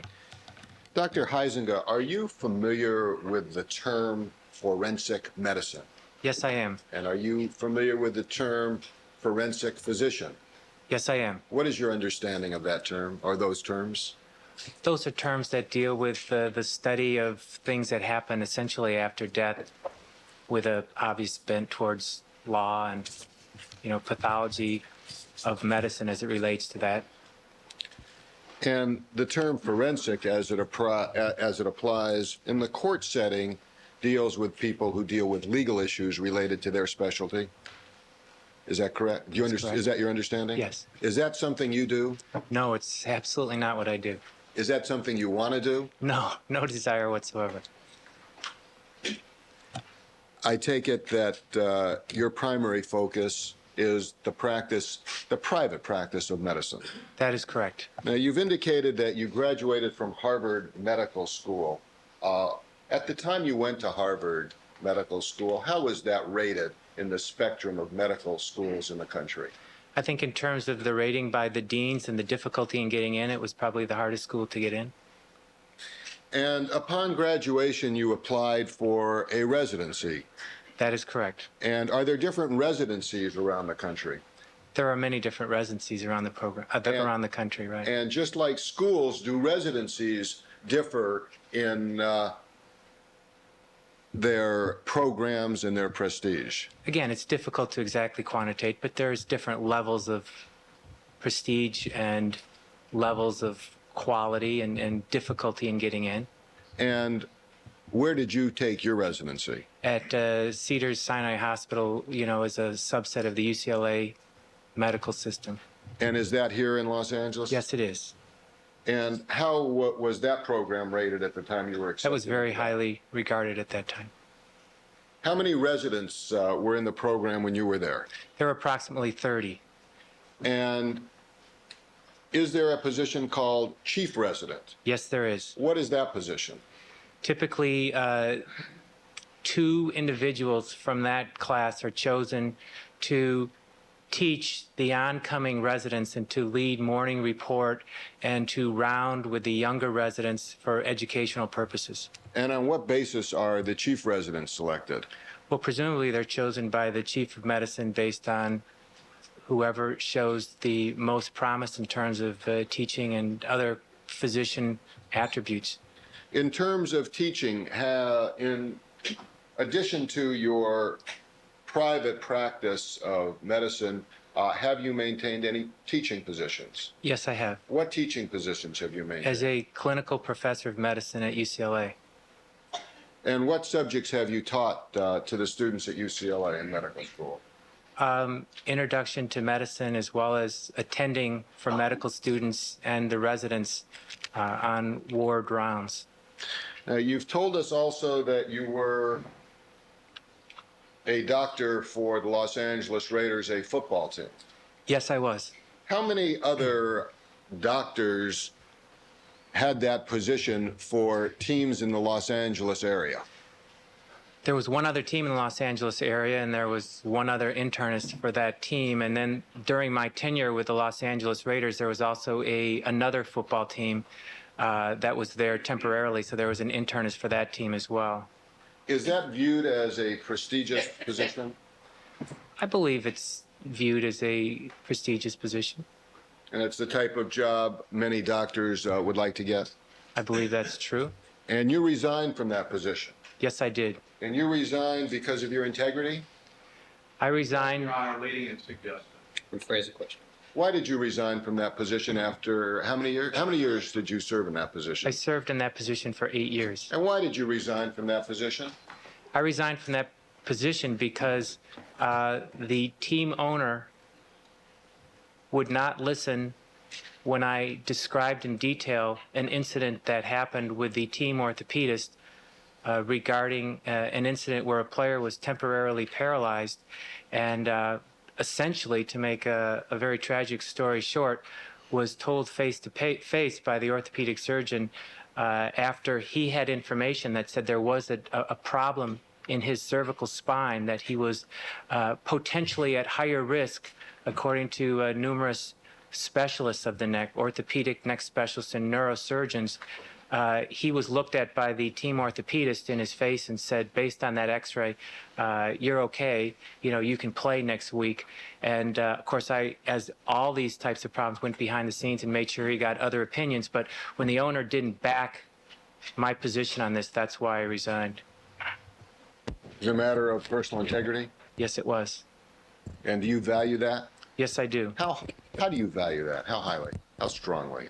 Are you concerned? That's all I about your have as a integrity? physician, is my reputation, which I've worked hard to build over the last 21 years since I entered medicine. In the private practice of medicine, do you function as an individual doctor for the purposes of your own income? Yes, I do. And how long have you done that? I've been in a private practice since approximately 1983, 1984. I've been reminded that some people might have some difficulty hearing. Would you be kind enough to maybe move Sure. the microphone a little bit further? And you are in what's called a group of doctors? Yes, we share office So space. you share the overhead, Correct. but your patients and your income is your own? That is correct. And one of the doctors that you share office space with is my personal physician, Robert Copeland? That is correct. Are there other doctors there? There are other doctors there. And are they similarly involved in internal medicine? Yes, they are. And in the degree of reputation, what is the reputation of the group of doctors that you're with? I believe we have an absolutely impeccable reputation. What are the other doctors who are included in your group now that practice out of the same office? Direction and relevant. Dr. Derwin, What's his first name? Arnold, Okay, and who else? that's it for So right now. The three doctors. As a private practitioner, the source of your income for which you rely upon a living is patients. That is correct. Do you advertise to get patients? No, I do not advertise. Do you solicit patients? No, I do not. How do you get patients to build a medical practice? Basically, over a period of time, individuals that feel you're providing them high quality medicine will refer acquaintances, friends, or family members. And was that the case with OJ Simpson? That was the case with OJ Simpson. He was referred by someone who knew you, That is correct. and that was myself. That's correct. And you have no experience in crime scene investigations, do you? None whatsoever. And you've told this jury already that you have never before testified in a case. That is correct. Do you ever want to testify again in a case? I think one may be enough here. What was your focus when you saw OJ Simpson on the 15th of June, 1994?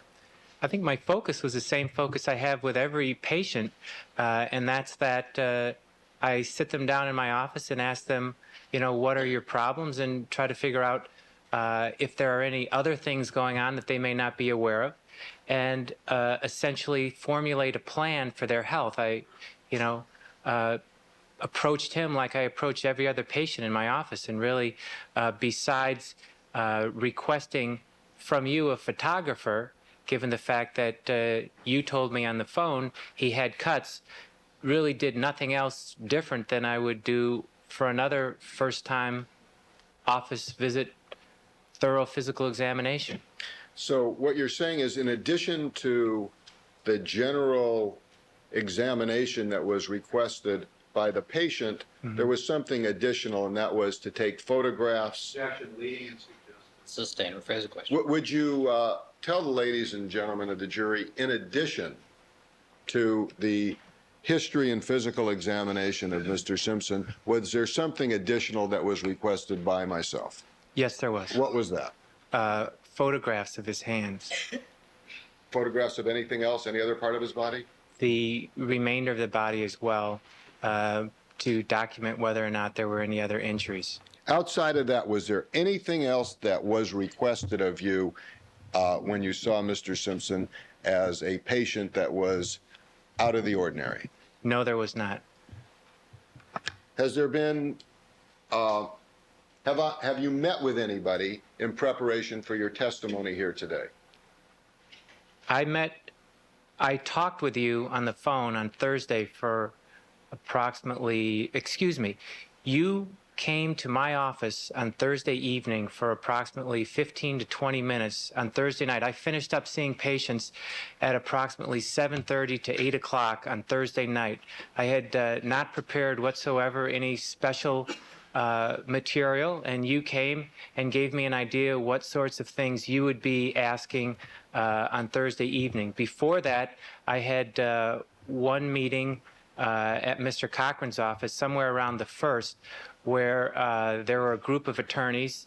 You were present as well as the other attorneys, and I stood up and gave a brief summary of Mr. Simpson's medical problems. And then you also watched the video. And with some of the Sunday, lawyers. which was in the middle of it, you said prepared before, Sunday in the middle of this testimony, I went and watched the video that actually didn't get to see this video. I saw the final product. Were you given any instructions by myself or any other lawyer as to how to testify in this case? Yes, I was. And what were those instructions? Tell the truth. Have you in any way tried to mislead this jury based on your medical findings and observations of Mr. Simpson on June the 15th? No, I haven't. Have you in any way compromised your integrity? I don't believe I have.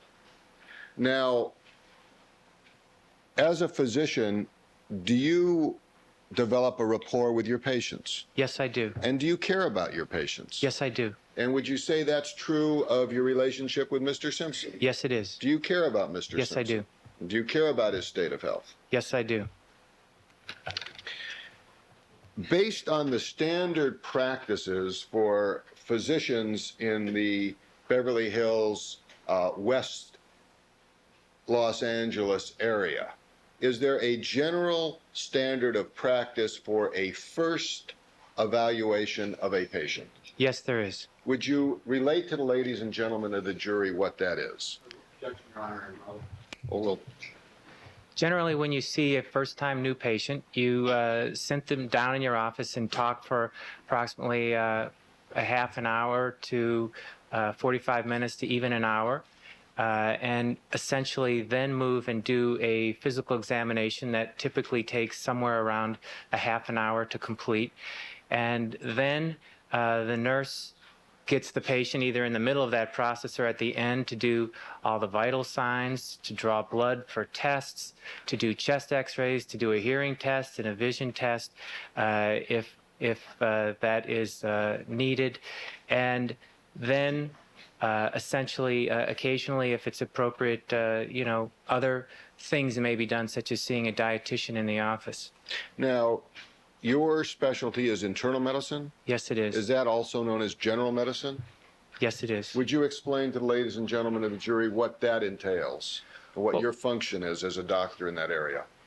Basically, you are someone, a family doctor, quote unquote, is someone who did their 4 years of medical school, did 1 year of internship, and then he hangs his shingle.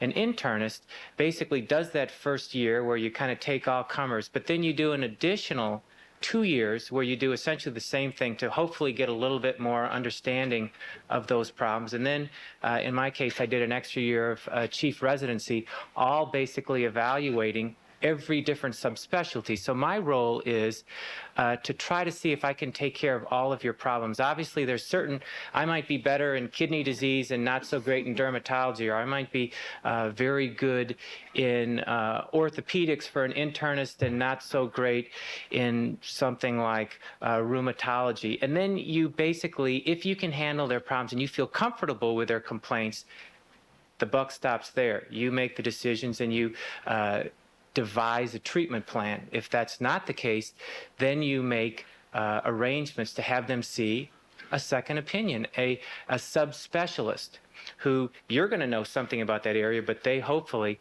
will know somewhat more, and then you refer them to that appropriate specialist. And approximately how many subspecialists are there that you would refer people to, just generally? In terms of the classes of subspecialties, probably, 15 or 20, although you can get very technical and, you can break down some subspecialties, even something like orthopedics, into people that do mostly ankles, knees, or shoulders, or neck, or back. But I would say 15 or 20 is a pretty good estimate. Now, regarding OJ Simpson, did you conduct the examination that you described to the ladies and gentlemen of the jury as being a proper initial patient evaluation? Yes, I did. Possibly because it, I believe, took about 2 hours, maybe in terms of doing the history and in terms of including time for the photographs, maybe it went an extra 15, 30 minutes over what I would normally spend because we were pushed back, as I said, an hour into our afternoon. Now, in terms of a physical examination, is there any real limitation on what a doctor can do in examining a human being? No, basically what you do is you start out and there's a standard examination. In other words, if you look at, say, something like the stomach, you can just do the routine things, which might be to listen to see if there's bowel sounds, to see if the intestines, the abdomen is symmetrical, to feel if there are any masses or there's any tenderness, or to obviously, I think I mentioned already, listen. If any of those are abnormal, that's the screening, let's just say, of the abdomen. Look, listen, palpate. If any of those are abnormal, then for each abnormality, there are 10 more things that you could then move into. But there's, you can't do every test on every person, or you essentially would be there for 12 hours. I mean, there are some examinations that perhaps the President of the United States would get on a yearly examination, or heads of other states that might require a hospitalization and a battery of tests over a period of days. Isn't that correct? Your Honor, leading, argumentative, and irrelevant. It is, but I'll allow the answer because it'll be yes or no. Yes? Okay. So there are limitations within an initial examination. Did you feel that within those limitations, a proper initial examination was done of Mr. Simpson? Yes, I did. In addition to which, again, dictating the report would be a little bit unusual. Usually you take cryptic notes and just noting certain things. So that would be the only other unusual thing about this evaluation. Now, in doing an initial evaluation, are there certain areas that you do not go into in depth unless you find problems? Yes. And if you find problems, is it then your job to see if the person is being treated by somebody in those areas? Yes. Did you find, first let me ask you, when people see, do you have patients that see you on a routine basis? Yes, I do. You're called their regular doctor? That is correct. And do they come in for annual examinations? Yes, they do. In your history, did you find out whether OJ Simpson had such a doctor in the last 5 years? I did find that information out. And what was that information? He does not have a regular doctor that he saw on regular basis for internal medicine. But he did have specialists that he saw? Yes, he did. Now, you've told us that you are, in response to a question by Mr. Kelberg, are you board certified in emergency medicine? No, I am not. Are you board certified in any type of medicine? Internal medicine. And that's what you practice? That's correct. And that's the reason Mr. Simpson saw you? That is correct. He, Sustain. Rephrase that last did one. Mr. Simpson see you for sutures on an emergency basis of his finger? No, he did not. What did he see you for? Mr. Simpson saw me for an acute stress reaction, situational depression, difficulty sleeping. And from that, you took a history? That is correct. And did that lead you to investigate other areas of his health during Yes, that it did. history?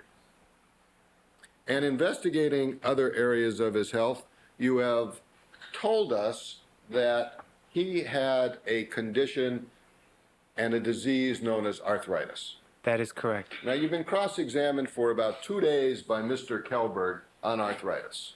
Correct. Are you a specialist in arthritis? No, I am not. If Mr. Simpson had no other doctor, and you were the first person who saw this condition, would you have referred him to someone else? Yes, I would. And what would you have referred him for? Arthritis. And you would refer him to a specialist in that area. That's correct. And regarding the orthopedic condition, now let me just ask you this. Was there, after that examination for 2 days, is there any question in your mind as of June 15th, 1994, whether or not OJ Simpson suffered from arthritis? No, there's no question in my mind. How certain are you of that? I'm as certain as I can be. Would you say within a reasonable degree of medical certainty? Yes, I would.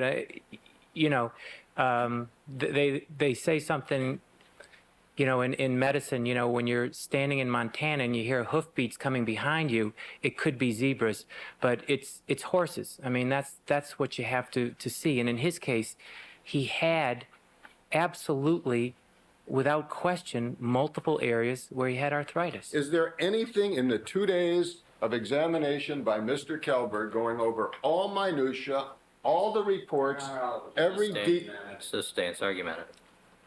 Phrase the question. Is there anything in the 2 days of examination of Mr. Kelberg on the issue of arthritis that changes your opinion as to whether or not on June 15th, Mr. Simpson suffered from arthritis? No. Did you do a physical examination of the joints of Mr. Simpson? Yes, I did. And did you come to any conclusions regarding his orthopedic condition? He had abnormal joints on examination. If Mr. Simpson did not have a specialist in orthopedist, an orthopedist, would you have referred him to one? Yes, I would have. Are you familiar with the name of the orthopedist that Mr. Simpson was seeing, Dr. Frank Jobe? Yes, I am. What is his reputation? He is, by reputation, one of the best sports orthopedic surgeons in the country. If, as a hypothetical, that a doctor of Dr. Jobe's reputation, education, and experience evaluated Mr. Simpson and referred him to a rheumatologist named Dr. Bertram Maltz, would you, as a doctor, expect your patient, Mr. Simpson, to follow that advice and go see Dr. Maltz? Overruled. Yes, I would. And to your knowledge, was that done? Yes, it was. And was that done 3.5 years ago? Yes, it was. And to your knowledge, was Mr. Simpson treated for the last 3.5 years for arthritis? Yes, he was. And do you believe that that was to set up some type of defense for a crime that would be committed 5 years or 4 years later? I would not believe that, no. Do you believe it was some type of charade to fool Dr. Maltz 3.5 years ago that he was suffering from a condition and treated for a condition that he didn't have? No. Do you have any doubt about that? No.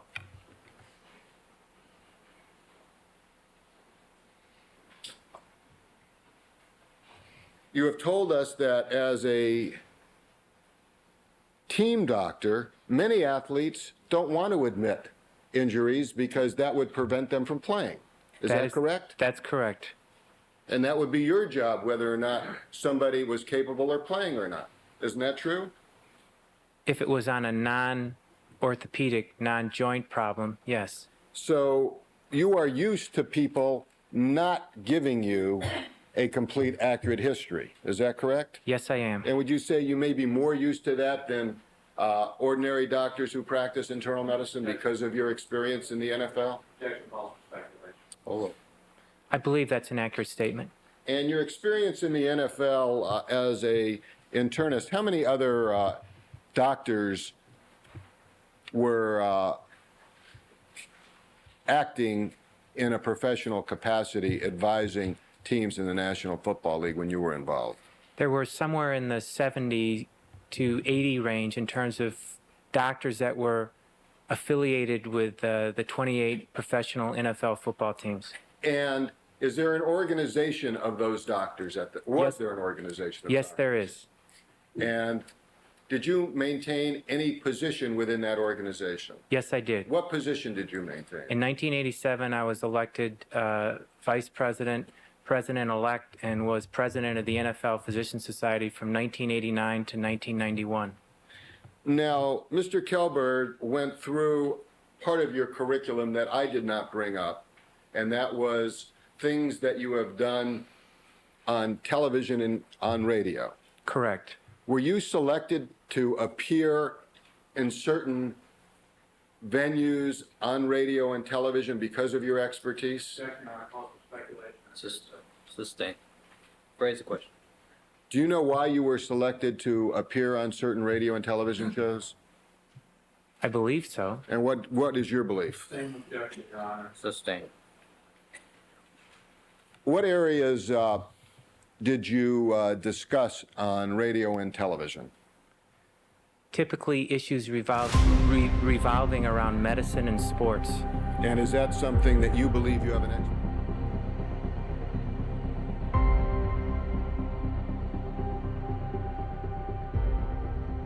It's been essentially all sports as it contains medicine.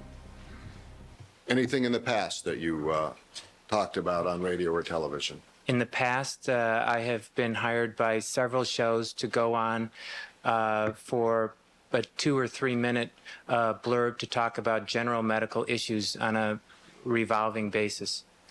Would you say that substantially almost all of your income comes from your private practice of medicine, not from talking on radio or television?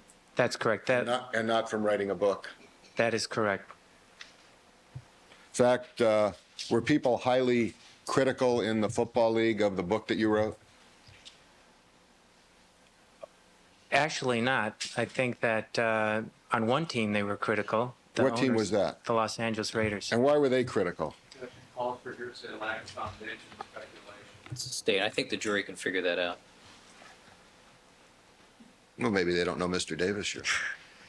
They can figure it out. Thank you. They're all nodding. Yes, they figured it out.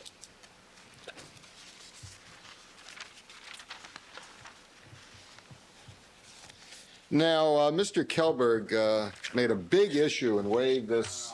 Sustain. Rephrase the question. Mr. Kelberg showed you a letter that is dated February 5th, 1995. I showed this to the witness. Which had a Post-it over it. And that Post-it was a question to my colleague, Mr. Carl Douglas. Is that correct? That's correct. Now, did you send that letter to myself and Mr. Douglas Yes, I did. with the Post-it? Yes, I did. And as part of discovery, were you aware that we turned that letter over to Mr. Kelberg? I had no idea what your discovery processes are. But he had the same copy of the letter that we had, didn't he? Yes, he did. And he had the same Post-it on it. Yes, he did. So you weren't trying to hide anything from the jury about that, were you? No, I wasn't. And did you demonstrate some concern about not being able to find that in your file when Mr. Kelberg asked you about that yesterday? Yes, I did. And what did you do in that regard? I had reviewed my chart on that late Thursday night after talking to you, and I remembered that it wasn't in the part of my notes that I reviewed, but in fact it was misfiled in a different part of this chart here. Hadn't seen it. Did you take time on your own to try to find that? Yes, I did Did last anybody night. ask you to do that? No, they didn't. And did you find that? Yes, I did. And did you give it to Mr. Kelberg this morning? Yes, I did. And is that the same copy of the letter that Mr. Kelberg already had? Yes, it is. Had you ever been asked by a criminal lawyer before to write a summary of your findings so that they could be turned over in a procedure we call discovery? No, I had never participated in that. Were you asked to do that? Yes, I was. Was it a truthful summary of your findings that you wrote to Mr. Douglas? Yes, it was absolutely truthful. Why did you ask that question? Is this all right? I had no idea how long he wanted the summary to be, whether he wanted it a half a page or 5 pages. I made it 1 page, and I wasn't sure whether that was the type of in-depth presentation of the problems that he felt was appropriate given the report he wanted me to generate. Your question had nothing to do with accuracy or integrity of the report, but more the form of the report, That's correct. what we would call form over substance. Sustain. You have never done any type of report like that before, have you? No, I have not. Have you ever done any since? No, I have not. And that's not something you do when you do your patient evaluation the way you did for Mr. Simpson in the ordinary course of your practice. Isn't that correct? That's correct. Now, in examining Mr. Simpson, you told us that you diagnosed a lymph node under his armpit. That is correct. Did that concern you as a doctor? Very much so. Why did that concern you? Because given the whole constellation of his complaints, I was concerned that that could indicate some sort of infection, cancer, or other acute process that needed to be resolved in the middle of everything else that was going on. And it presented many medical as well as organizational problems to properly treat that problem. When you see an ordinary patient, you don't have the pressures that were faced in this in terms of time, availability of the patient, and other issues. Were you later advised that Mr. Simpson was going to be charged with a crime? Yes, I was. And did that have any effect on speeding up your next examination of Mr. Simpson? Yes, it did. What effect did that have? Well, we needed to get in and draw more blood tests and put skin tests on to evaluate some of the possibilities for that abnormal lymph node. That wasn't to prepare any type of defense in this case, was it? None whatsoever. That was because you were told that Mr. Simpson would be going to jail? That's correct. And in your experience in this case, have you found it is more difficult to treat a patient in jail? It is more difficult to treat a patient in jail than in the usual Beverly Hills setting.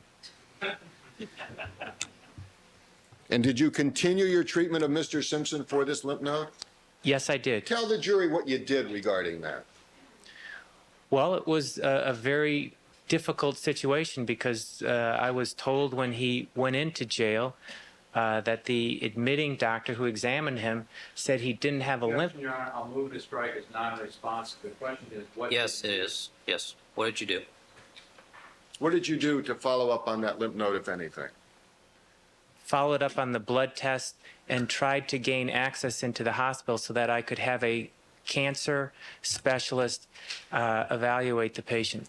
So this is not something you did on your own, but you again went to a subspecialist. That is correct. After initially going to a infectious disease specialist with the initial batch of results and feeling that that probably wasn't our first line of attack. Did you also consult with the jail physician? Yes, I did. On this very issue? Yes, I did. And was there a difference of opinion between yourself and the jail physician? Yes, there was. Calling for hearsay, lack of foundation. Overruled.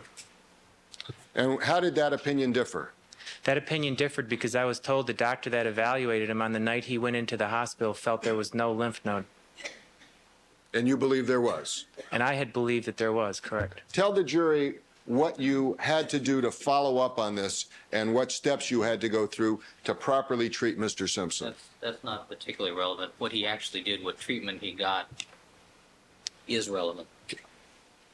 Would you answer the judge's question? What you actually did and what treatment you got? What kind of testing did you arrange for and where and when? After initially going through all his first batch of tests with a infectious disease specialist informally, since it was very difficult to gain access into the jail, I made arrangements first to get myself back in the jail to try to assess his lymph node as well as other continuing problems with the night sweats. And then when I ascertained that the lymph node was in fact still there, over a period of time, arranged to have a cancer specialist get admittance into the jail and feel the lymph node to feel whether he felt it was a benign node or a pathological node based on his examination. And what took place after that? Well, Dr. Greg Sarna saw him in the jail and felt that there was given his history and physical examination that he conducted in the jail infirmary, that there was up to a 10% chance that given this history and physical, he had something in the range of a Hodgkin's-type cancer, and a 90% chance that it was some other benign or infectious disease. And what was the recommendation that was made based on that evaluation? The recommendation made was to have him hospitalized and to excise this index right axillary node. Was that done? Yes, it was. And did the node in fact exist? Yes, it did. The jail doctor was wrong. The initial admitting jail physician was incorrect in his initial assessment. Did this have anything whatsoever to do with the defense of OJ Simpson in this case? None whatsoever. Did you do any further studies relating to any issues regarding the defense of OJ Simpson in this case? The only other issues that I did were on the evaluation of the cancer on the 17th. I drew extra blood relating to his hematologic status, whether or not he had any proclivity to bleed or clot more quickly than the normal at the bequest of Dr. Bodden. And what was the result of that?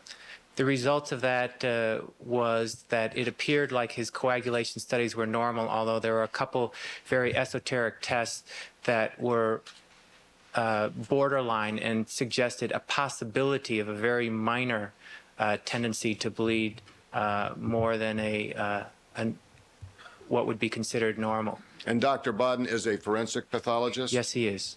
And his job is, well, do you know what his job is? Do you know what he does for a living? He is a forensic pathologist, to my understanding. And he does autopsies for the state of New York? That was my understanding, right. Have you ever done an autopsy? Outside of medical school? No, I have not. We've watched limited autopsies as part of a teaching process in the hospital. Occasionally, patients that expire in a teaching situation in the hospital, we will go down and have early morning autopsy viewings and discussions of organs. You didn't do an autopsy of the decedents in this case. No, I did not. You didn't see any photographs of the decedents in this case. No, I did not. Did that have anything to do with your examination of O.J. Simpson? No, it did not. Have you ever been asked to give an opinion of a decedent's injuries on a hand the way Mr. Kelberg asked you to? No, I never have. Was that your purpose in coming here, to give an opinion on the injuries of a decedent? No, it wasn't. Did you go to the crime scene in this case? No, I have not. Did you talk to criminalists in this case? No, I have not. That's not your function, is it? No, it is not.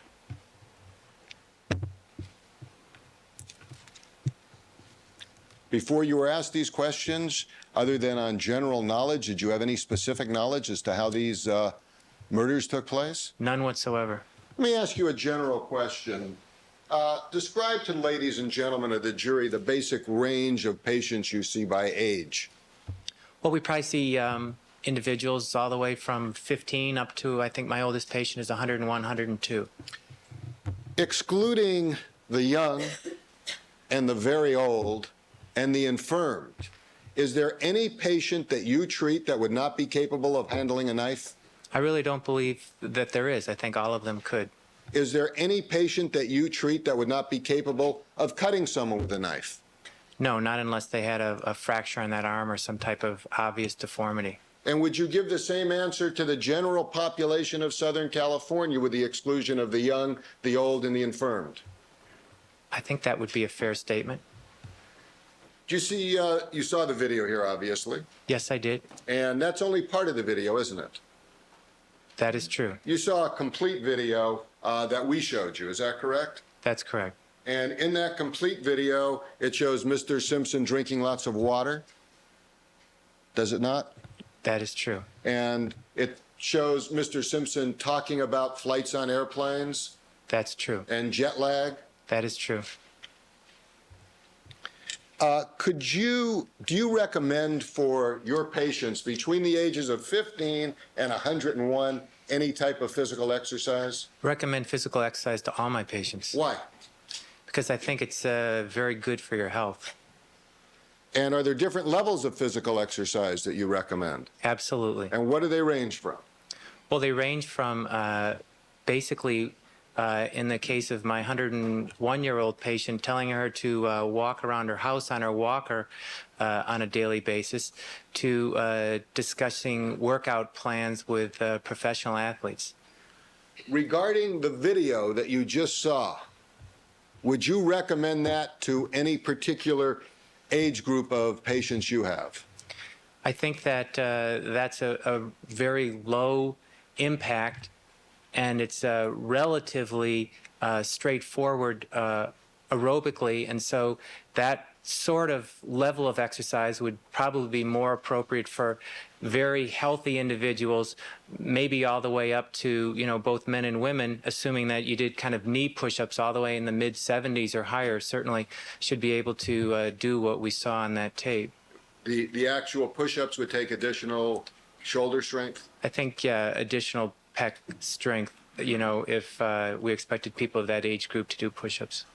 I noticed you taking some notes during the playing of the video. Did you notice any breaks within that video? Yes, I did. And would you describe those to the jury as to what effect that would have on somebody doing the movements rather in that video? Well, obviously, when you take a break, you know, you recharge your batteries in terms of your aerobic mechanism, and your heart rate's going to come way down, and so you're not going to, you know, like running a treadmill, you're not going to, you know, poop out when you have those rest periods. In terms of the movements for certain types of arthritis, actually moving may help limber the joints a little bit. Certainly osteoarthritis, you know, sometimes after moving somewhat, you can warm up the joints a little bit. Now, Mr. Kelberg spent a lot of time talking to you about your Again, his argument. Sustain, rephrase the question. asked a lot of questions. Is that okay? Asked you questions about professional football players. Correct. Do you know when the last time Mr. Simpson played in a professional football game was? I assume it was somewhere around 1980. About 15 years ago? That's correct. As somebody who's familiar with sports, are you familiar with the Old Timers baseball game? I've heard it mentioned. I've never seen that. Have you ever heard of an Old Timers football game? No, I have not. Do you know why they don't have one? Because they're all in orthopedics office.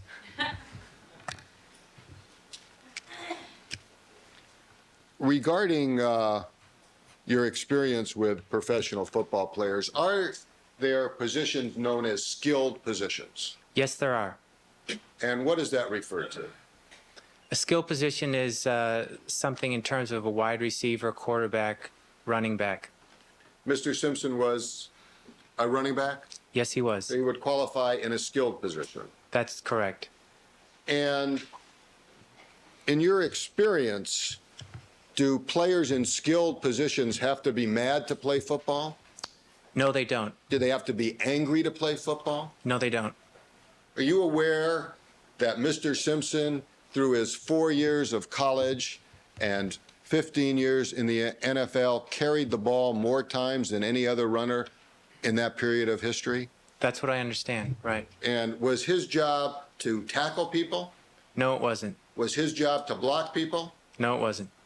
Was his job to try to run away from people and score a touchdown? That's correct. And if he didn't score a touchdown, what would happen to him when he was carrying the ball? He'd get hit from various angles. And if he carried the ball more than any other player in the history of the NFL up till that period of time, and in college up till that period of time, would you say then he was hit more than any other player? Certainly, Off the speculation. Oh, he would be hit certainly while playing games more, and you know, practices would certainly add to that toll. What's the effect of, on a running back carrying a football, being hit by one or more other players in a tackle? Objecting and irrelevant in the abstract. well, When you get hit, in terms of the joints, you may occasionally damage ligaments and bony structures. And is that something that you would expect to find in a retired running back? That is something that may occur in a retired running back, sure. Was Mr. Simpson the type of player who had the reputation of being a friendly football player? I think that's a correct statement. Are you aware that in the 15 years that he played football, he was only involved in one fight? Objection, Your Honor, that seems facts. Sustained. I can make an offer of proof, Your Honor. Are you aware that football players would pick him up after he was tackled? Same objection, Your Honor. Overruled. You can answer that question. Yes, I believe that's also correct. In fact, that happened when UCLA played USC, didn't it? So he was a friendly sort of player. I'm sorry for the last question. They didn't have to pick him up. Next question. He was not the type of player that would play with anger. In your opinion? In my opinion, that's correct.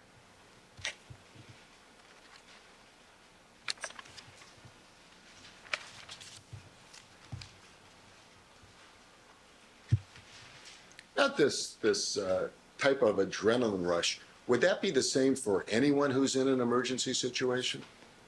That's correct. That's human behavior. That's not limited to football players, is it? That is correct. And in fact, you talked about the fear syndrome. Would you say that adrenaline reaction would be the same if somebody was being attacked by more than one person with a knife? That is correct. And would that cause them to fight back? I would certainly expect that. And would you expect that they might fight back with more strength than they ordinarily would have? Your Honor, I'll object because outside the field of expertise, he said he's not a forensic pathologist. Overruled. That's a very logical assumption to me.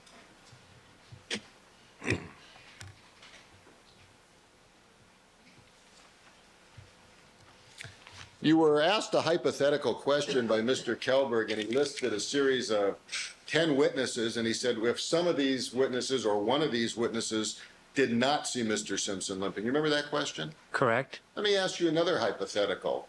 If an individual by the name of Jim McKay came to this court and testified that he had never met OJ Simpson before, and on June the 8th of 1994, he played golf with him, and as a complete stranger, he observed Mr. Simpson to be limping, would that confirm the conclusions you reached on June the 15th? That would certainly corroborate what I saw on the 15th.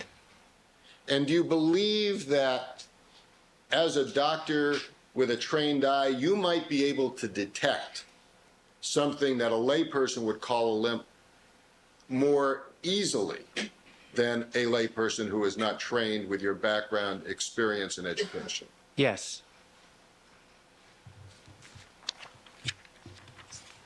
You were asked questions about Dr. Martell and x-rays of the elbow.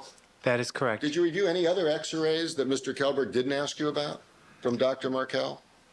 I did not review those particular x-rays. Go ahead, I'm sorry. I got sent a copy of Dr. Martell's findings. There were some other findings that you wanted to relate in response to a question from Mr. Kelberg relating Dr. Martell, is that correct? Definitely. Overruled. Dr. Martell basically read the elbows as being normal. And basically what I was starting to say when he asked me that question or read that thing off the report was that you can have rheumatoid arthritis of the elbow and you can have flexion contractures, that's a possibility, and still have a normal x-ray appearance. It's a difficult call. This is why you have specialists. That certainly isn't in my bailiwick, but that's what I was starting to bring up with him. After 2 days of cross-examination, is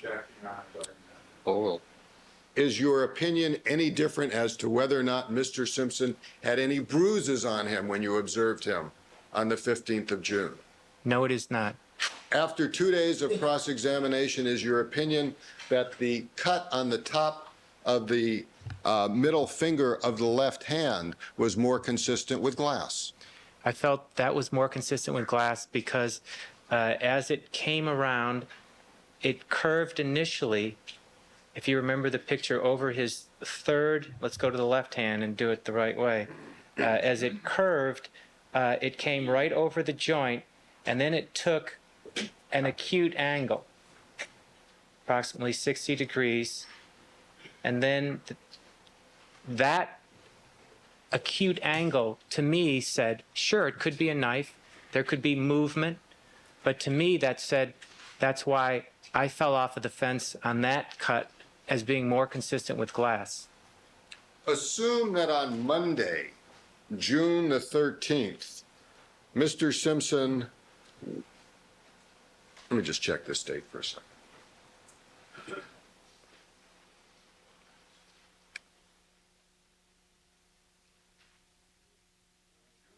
In the afternoon, a nurse employed by the County of Los Angeles named Mr. Paratus was called upon to examine Mr. Simpson's left hand and assume that the only injury that he talked about was the cut that you have just described as a fishhook cut.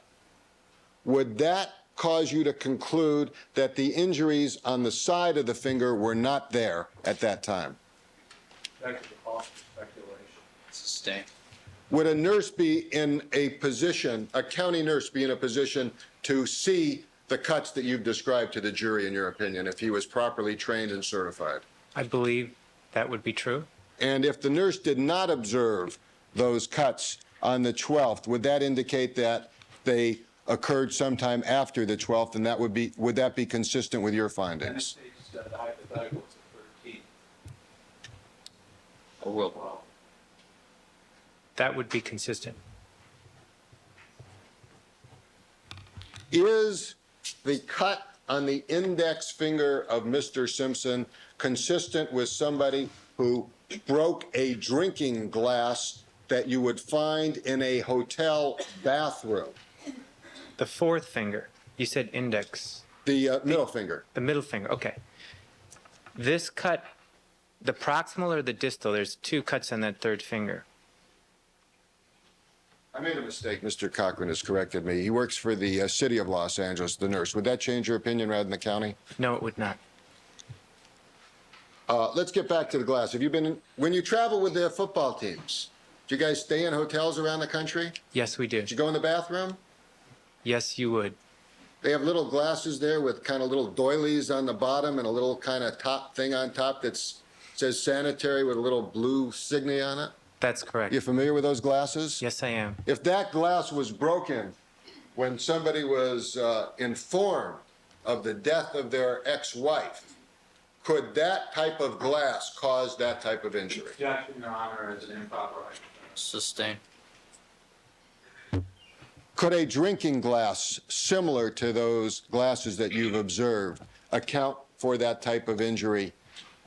On the proximal third Yes. finger, yes, that cut is consistent. Now Mr. Kelberg asked you questions, and I don't remember the names of them. I'm not that familiar with them, about some kind of cells. He had one name for it. You had another name for some kind of healing cells? He named it phagocytes. I think, I'm not... And you It's a called it confusing question. monocytes? Well, he said that you start out with a wound and you have phagocytes there, but really you start out in an inflammatory phase with neutrophils, and then it moves to monocytes, which another name for it can be the phagocytes. Okay. In any regard, whatever they're called, in the healing process, Right. He talked about confusion. Are you confused as to whether the jagged edges were caused by cutting glass or by the healing process? That misstates the testimony. Overruled. No, I am not. What is your opinion? My opinion is that those injuries were caused by a sharp object, and they are more consistent with glass than a knife, but they were caused by a sharp object. May I have a moment to confer with my colleagues before I finish, Your Honor? Sir.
In your experience, Doctor, with professional football players, have you seen occasions when they act irrational?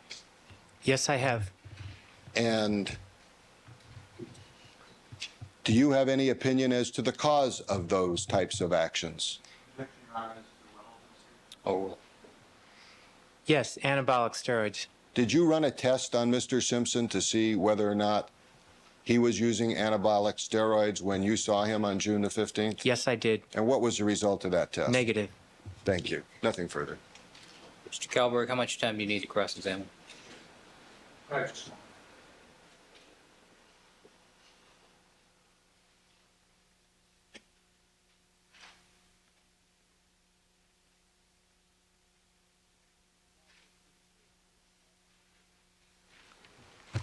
Doctor, did you ever Excuse me, prescribe? How much time do you need to cross-examine? I'm not going to finish by noon, I'm quite sure. How much time do you need to cross-examine? Maybe 20 minutes? Proceed. 25 minutes? Doctor, did you prescribe the Xanax for the stress that you assessed on June 15th from Mr. Simpson? Objection and proper cross-examination. Overruled. No, I did not. To your knowledge, did someone prescribe for him Xanax? I referred him to a psychiatrist, so I can't speak for that. Is Xanax a depressant? Xanax is an anti-anxiety drug. And doctor, is one of its side effects that it can make people sleepy? That is correct. Now, doctor, I want to discuss a few things that were touched upon by Mr. Shapiro. First of all, you said no old-timers NFL games. There are old-timer hockey games, aren't there? I'm not aware of that. That's possibly true. Hockey's a pretty violent sport, isn't it? Yes, it is. And people sustain severe knee injuries in that sport, correct? That is correct. And in fact, one of the typical defensive actions in hockey is something called checking, right? That's correct. And one type of checking is to slam your body into the body of the opposing player, and the two bodies go slamming into the boards, right? That's correct. And that Kalberg, whether or not other sports have old-timer games is interesting, but not real productive here. All right, perhaps I should have objected as irrelevant on the NFL, but I'll move to something else. Doctor, you were talking about getting patients. Do you accept insurance? No, I do not. So I thought you said you billed Mr. Simpson's insurance company for the care you provided. Is that a misstatement? We billed SAG, and then typically, we ask the patient to pay the remainder. Are you on any kind of HMO panels? No, I am not. So all of your patients have to be patients who can pay your bills. Is that correct? That's correct. And your practice is in Beverly Hills. Is that correct? Yes, it is. Do you have it like an hourly rate, or how do you charge patients for general exams? Charge based on examinations or lab tests that are done in the office. And if I came to you, maybe I better not choose myself. If somebody came to you for a first evaluation, what would be the typical cost of such an evaluation? Objection. Overruled. It would be quite variable anywhere. It would all depend on exactly what was done. Well, in general, doctor, you described what is a general initial evaluation, Beverly Hills standards, Mr. Shapiro asked you about. What's the cost of that? I would say something like for a thorough physical exam, somewhere around $1,000, $600,000.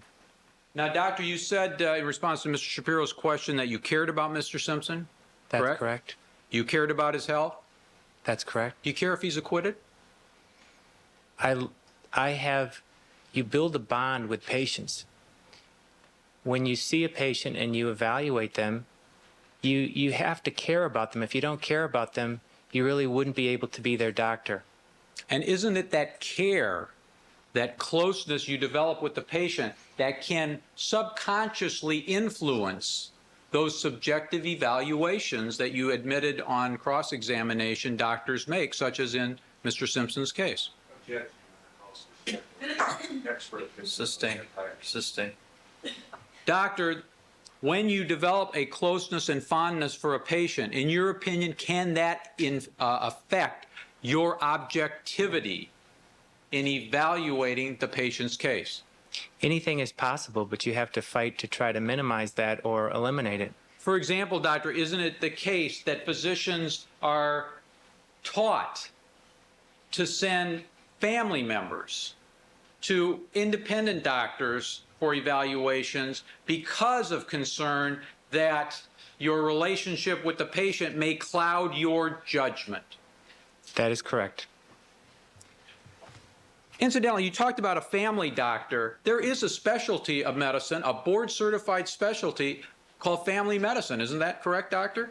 I'm lacking in my knowledge of that exact fact. Well, you talked about some residency programs. Are you familiar with whether Cedars has a residency program in family medicine? They did not when I was there in my training. That's 83 you ended your training? That's correct. Now, doctor,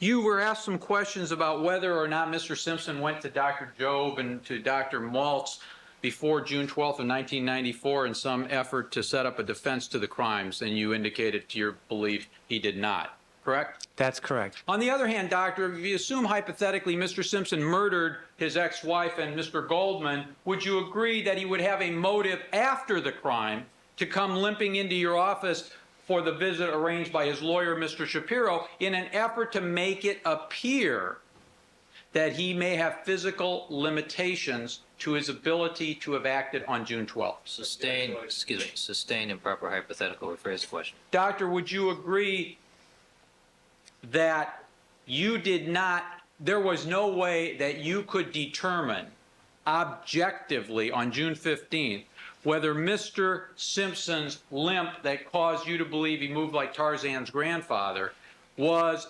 legitimate or one that was put on in an effort to convey a condition that was weaker than he truly was? You had no objective way to determine that, did you? There is an objective way to attempt to evaluate that by looking at joints, and it appeared to me, given his left knee and what didn't appear to be a problem in the video, his right ankle, sometimes a limp can intensify when you have two weight-bearing joints that are affected. As you point out, and I absolutely have to agree with you, there can be malingering on certain levels in orthopedics, but that was my best determination at the time. By the way, doctor, you talked about some difficulties with the jail. You were able to get Mr. Simpson to Cedars-Sinai Medical Center for the biopsy, correct? That is correct. And in your opinion, his care was not compromised in any way, was it, with respect to evaluation of that lymph node for possible sign of cancer, correct? If there had been an acute problem, it might have been, because I really couldn't get access for several weeks into the jail. And it turned out that it was benign, That's correct? absolutely correct. Your Honor, I'm going to ask Mr. Farrow. I was going to ask Mr. Farrow. Could I ask Mr. Harris if he could help me out to put something on? Doctor, I'm going to show you a couple pictures. Show this to counsel first. I am going to do so right now.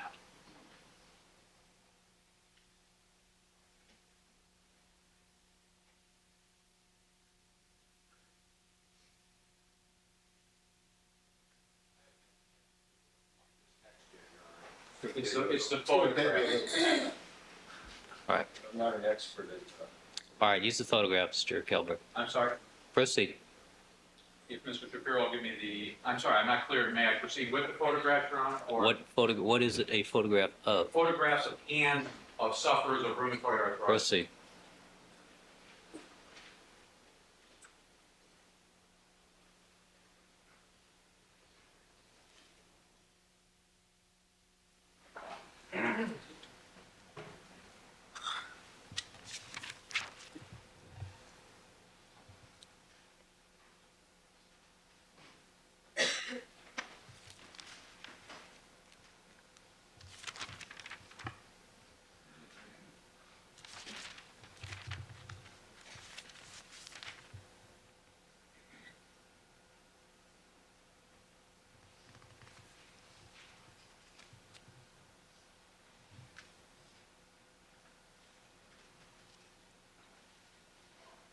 And I don't know, Mr. Harris, is it possible you could turn it 90 degrees?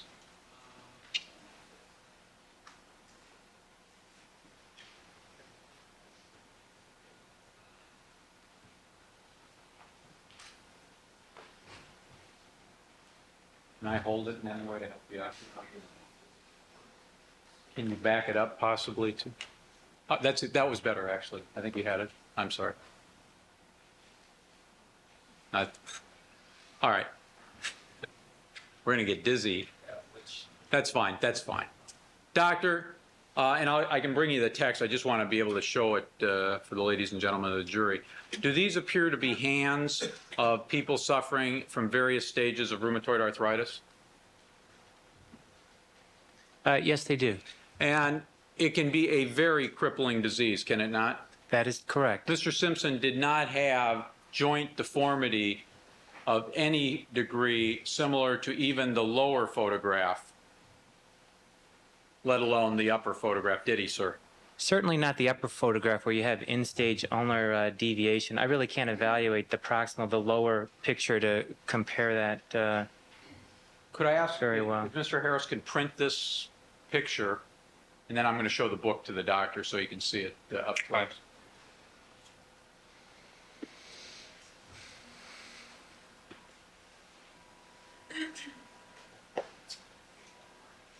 May I approach, Your Honor?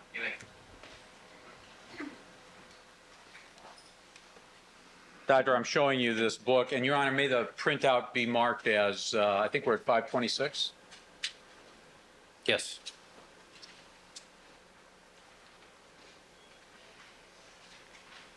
The initial picture, as the text describes, is synovial perforation of the MCP joints, to a lesser extent of the proximal interphalangeal joints. If you look at his hands and the swellings there, and we can argue about hard versus boggy swellings, you know, I think that they're roughly comparable. We can argue about exactly what their origin is. And you feel comfortable with your expertise in rheumatology to do that, is that correct? No, Doctor? I do not. Well, doctor, I wanted to ask you, when Mr. Shapiro on direct examination was asking a series of questions about causes of cuts and so forth, did it ever occur to you to say, it's outside my field of expertise? Sustained. Phrase the question. Doctor, did you ever feel it was outside of your field of expertise in answering any of the questions posed to you by Mr. Shapiro? Sustained. Rephrase the question. With respect to any question asking for an opinion of the injury sustained by Mr. Simpson, did you feel that to offer an opinion on such subject was outside your field of expertise? No, I did not. When you were asked hypothetical questions by me, did you ever say, with respect to the blunt force trauma injuries to Mr. Goldman and the abrasions to Mr. Simpson, that it was outside your field of expertise to offer an opinion, and therefore you should not offer an opinion? There was an objection by counsel. Overruled. You may answer the question, doctor. Did you ever say that? It was outside your field of expertise? I think when we showed those autopsy photos, I may have said that. I don't have, you'll have to kind of read back that question. Doctor, if you felt that in answering any hypothetical question asked by me, it was outside your field of expertise, did you feel you could say so? We objected. Overruled. And he was Overruled. John, I would ask the court, with No, respect to proceed. speaking objection. Proceed. Doctor, you may answer the question. Could you Did give- you feel that if it was a question calling for an opinion outside your field of expertise, that you could answer that it was outside your field of expertise and you could not answer the question? I think as a baseline for my testimony, I have said I wasn't an expert in these various areas. You have asked me many, many questions in every area of expertise. Some of the areas you asked me questions actually, quote unquote, don't have, as you put it, a board certified specialty. And that one of those would be the area of the cuts. But there were, there's no board certification for someone that evaluates whether when someone walks into an office, you know, it's a knife or it's a glass cut on an outpatient. Obviously, forensic pathologists deal with that, but that is an area that we see a lot. And so I offered an opinion, but that's all it was based on the experience that I did give you. And you asked me many other hypothetical questions, some of which, I gave you as truthful an answer as I could, but there were instances where I may have said things that, in fact, I didn't have any direct knowledge of. And I can think of, one such question that I was staying up a little bit last night thinking about, and that was when you asked me if someone had brutally killed 2 people after I had said that Mr. Simpson was under a lot of stress. If they had brutally killed 2 people, would that be a lot on their mind? And as I was thinking about that last night, that would be my opinion. If I put myself in my own body, I would think that would be true. But then again, I've never talked to a convicted murderer. I've never had any contact with a murderer that was convicted at any point in my life. And really, there's an example where I should have said, I really don't have any idea what type of emotional reaction a cold-blooded killer has, because when I was thinking about that late last night, I think that's one of the things that I did regret saying that I definitely did say. My question to you was, Doctor, did you feel that you could say, it's outside my field of expertise, I can't answer the question? Did you feel that was an answer you could give in a court of law as a witness having taken an oath if it was a question that you felt was outside your field of expertise? That's the question. Yes or no? Did you feel you could, or did you feel you couldn't? I felt that it was my responsibility to try to answer the questions as best I could, given the caveat that everybody knew what my credentials were and weren't.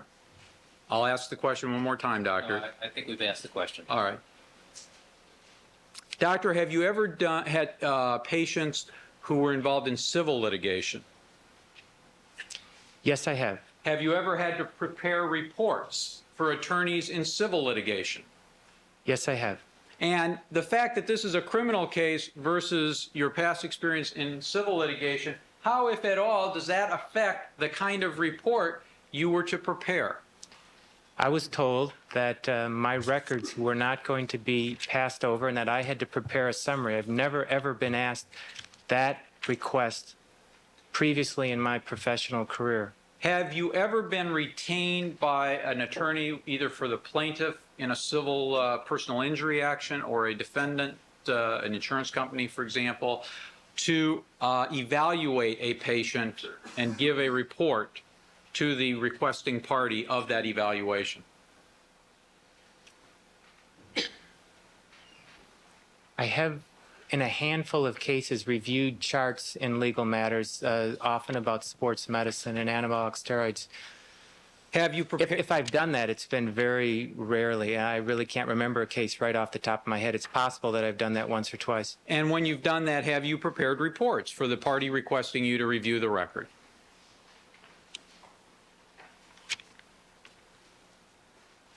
I just can't remember a case where I've had a patient come in who, maybe I can remember one case or 2 cases, and I must have prepared a report for them. Now, Doctor, you did see what you said, I think, originally was the commercial video. That's correct. And all of the aerobic exercise that we see in that type of environment is included in the commercial video. Some of what we saw, because they did multiple takes, is not included in the commercial video, correct? That's correct. And the commercial video also has Mr. Simpson taking golf swings and shooting a basketball and so forth. Is that correct? That's correct. But there is no segment of this commercial tape dealing with the aerobic exercises of the type we were looking at in the exhibit, which is has been, I'm sorry, let me rephrase the question. The commercial tape does not have all of the aerobic exercise we saw on the exhibit. That's correct. But it does have at least one segment of each type of the activity. Is that a fair statement? That's a fair statement. So you didn't feel misled, did you, by seeing what is actually more footage of Mr. Simpson than is provided in the commercial video regarding his ability to perform these types of aerobic exercise? No, I did not.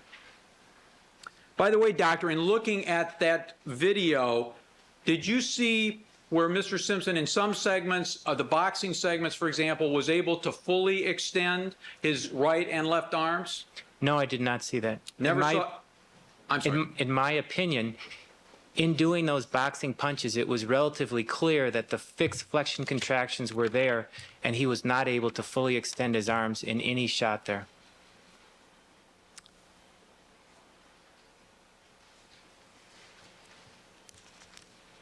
You saw him do push-ups, did you not? Yes, I did. And did you see, at least in some instances, where he was doing push-ups with both his left and right hands palms to the surface of the floor? Yes, I did. And what is the angle that was required for him to do that and do a push-up as he was doing them? That is a traditional push-up, unlike the trainer at one point where the trainer was on his knees. What's the angle of flexion? A traditional push-up, you'll get right under your chest and you'll go, you know, not all the way back 90 degrees necessarily, but you'll come close. What he would do is he would kind of manipulate. You could see him kind of stumble a little bit when he would get up and go down, and he would get that left hand a little bit further out front so that he didn't have to bring that thing up to 90 degrees. So he would do his push-ups with his hands out in front so that that inability to bring back his hand, he could compensate for that when he did the push-ups. But in fact, that would place more weight bearing on the hand in that position than if it were in the more traditional position closer to the chest, wouldn't it, sir? Place weight where? Make it a more difficult procedure in placing his weight in going down and up, pushing down and up. He's got to exert more effort because he hasn't got his hands in the most opportune position physiologically. Isn't that correct? I agree with that. And he was able to do that, wasn't he? Yes, he was. And he did it multiple times. Yes, he did. Now, doctor, my hypothetical on that video was all those shots were done in one day. You remember that, don't you? Yes, I do. And the breaks were maybe 6 minutes or 7 minutes. Did you write down the times? Yes, I did. Some of them were around 6 or 7 minutes. Some of them were as long as from 6:27:32 to 16:41:06. So again, this is higher math, but that's 14 minutes. But some it looked like were 6 minutes. I'll take your word for that. Well, no, don't take my word, doctor. If you wrote down the time, you tell us the amount of time of breaks that you wrote down. All right, now you're gonna test my. Counsel, this is a minor issue. All right. I will move on. You talked about adrenaline rush, doctor. Is that correct? Yes, I did. Have you heard of it referred to in terms of the fight or flight response? Yes, I have. And if Mr. Goldman was being attacked by a more powerful individual who had the element of surprise and an approximately 6-inch long knife at Mr. Goldman's throat, would you expect under those circumstances that Mr. Goldman's physiological response would be an adrenaline rush? Sustained. Doctor, would you agree that if a person is threatened with imminent great bodily harm, that that is the kind of circumstance which can cause the adrenaline automatically to begin flowing? I think that's a fair statement. And doctor, would you agree that the normal reaction of a human being facing danger is to run from the danger if at all possible? Objection beyond the scope of expertise. Sustained. Doctor, you have reviewed in your training as a physician basic physiology, have you not? Yes, I have. And in basic physiology, they talk about the fight or flight response, don't they, sir? Yes, they do. And you learned that the normal human reaction physiologically to a threat of great bodily injury or death is to try and flee, if possible. Isn't that correct? Objection beyond his expertise. Overruled. You may answer the question, doctor. Your normal reaction is to try to protect yourself and save your life in whatever manner is possible. And generally that is to flee if possible. Isn't that correct? Objection beyond his expertise. Sustained. Doctor, if Mr. Goldman had no place to go, he tried to flee and he's flailing his arms backwards in trying to get away from an attacker who is more powerful than he, and he is stabbed multiple times with fatal stab wounds, would you agree that he would not have had the opportunity in such an attack that may have taken less than a minute to flee? Sustained. Doctor, would you agree that the more rapid the assault, the threat of death or great bodily injury on the human being, the less time the person has to react either by way of flight or by way of fight? Objection, speculation, comment. Sustained. Doctor, with respect to Mr. Simpson and a congenial football player, he didn't have to get angry, or I don't want to misquote the way the question was asked by Mr. Shapiro. Would you expect that Mr. Simpson, when he is trying to break through linemen who may weigh 300 pounds trying to tackle him, was probably not smiling as he did so? I think that when you're breaking through 300-pound linemen, you're in a zone. You know, I don't know if he was smiling or had his tongue hanging out or what, but I can't answer that. And that zone is the harnessing of your energies to try and get a peak performance from your muscles to get you through and past, if possible, what is that impeding force of a 300-pound defensive tackle, right? I think the harnessing is occurring, but there are also many other factors in terms of talent level. You know, if it was just a question of harnessing, you know, a lot of the rest of us would have a shot to play professional ball. So I think that's maybe only a minor component. Would you agree that all players have to harness the energy? Counsel, I think really the dynamics of professional sports is interesting. Your Honor, I get, once again, the court's suggestion. May I have just a moment? You may.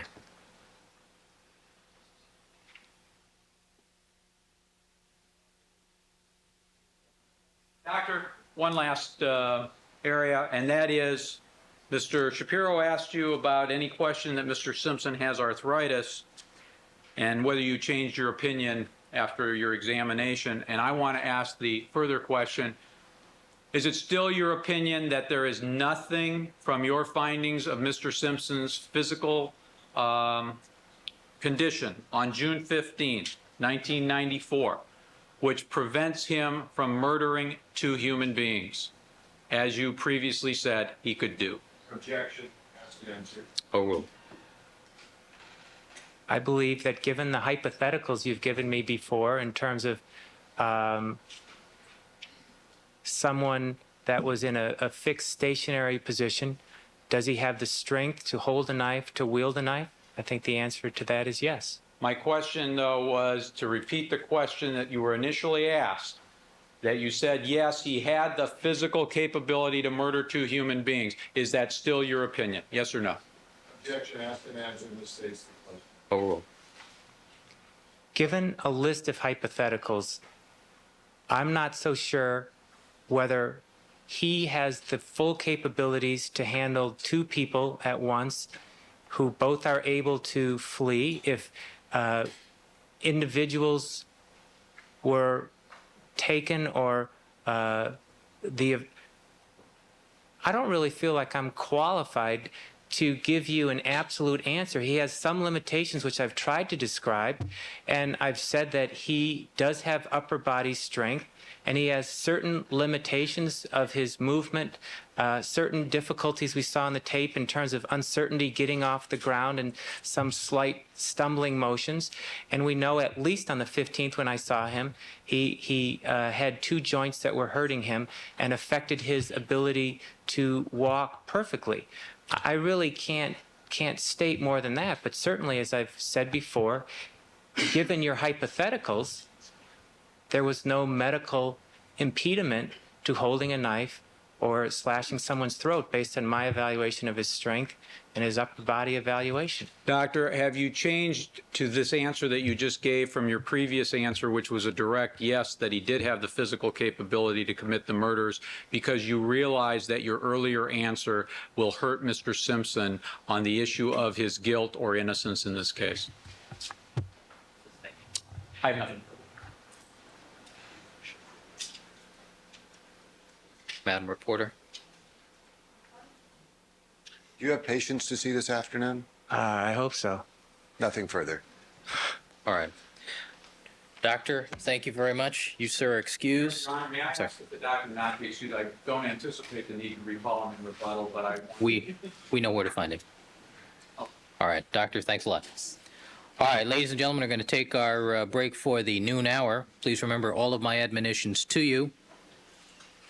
Don't discuss the case amongst yourselves. Don't form any opinions about the case. Don't conduct any deliberations until the matter has been submitted to you. Do not allow anybody to communicate with you with regard to the case. We'll stand in recess 1:45. All right.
Whatever your honor wants to do. If you want to have those lawyers who are going to work out that, step outside and have us continue on. Yes. We're willing to do that, Your Honor. Yes, I request that. All right, do we have our next witness? Yes, our next witness is present. All right. And by the time of the break, I get word, I'll give the court a report. I don't know who's handling these people, okay? All right, let's have the jurors, please.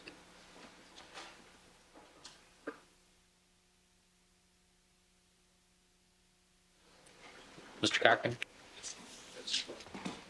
who is our next witness?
Please be seated. All right, let the record reflect we've been rejoined by all the members of our jury panel. Good afternoon, ladies and gentlemen. And the defense may call their next witness. Yes, thank you very kindly, Your Honor. Our next witness will be Ms. Juanita Moore. Ms. Moore, will you step forward, please?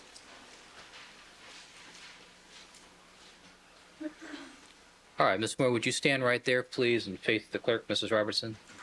You do solemnly swear that the testimony you may give will tell how opinion before this court should be the truth and will keep the nothing but the truth, so help you God? I do. Please have a seat on the witness stand and state spell your first and last names for the record.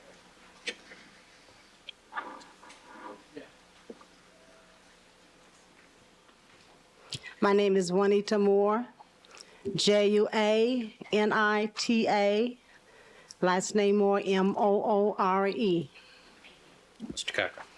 Thank you very kindly, Your Honor. Good afternoon, ladies and gentlemen. Good afternoon, Ms. Moore. How are you? I'm pretty good. Very good, Ms. Moore. Thank you for coming today. Ms. Moore, what is your occupation, ma'am? I am a barber. And for how long have you been a barber? Well, approximately 30 years. And do you have a barber shop somewhere within the confines of the County of Los Angeles? Yes, on Adams Boulevard in Los Angeles. All right. And for how long have you been at that location?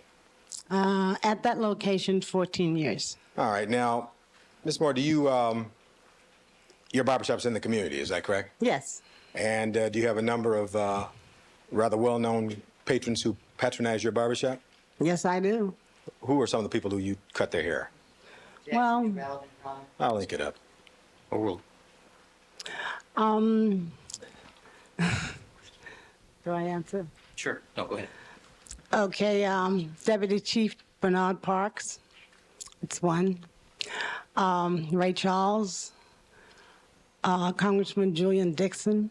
All right. So you have a number of people in the community like that? Yes. All right. And do you have a gentleman who is to my left over here, Mr. OJ Simpson?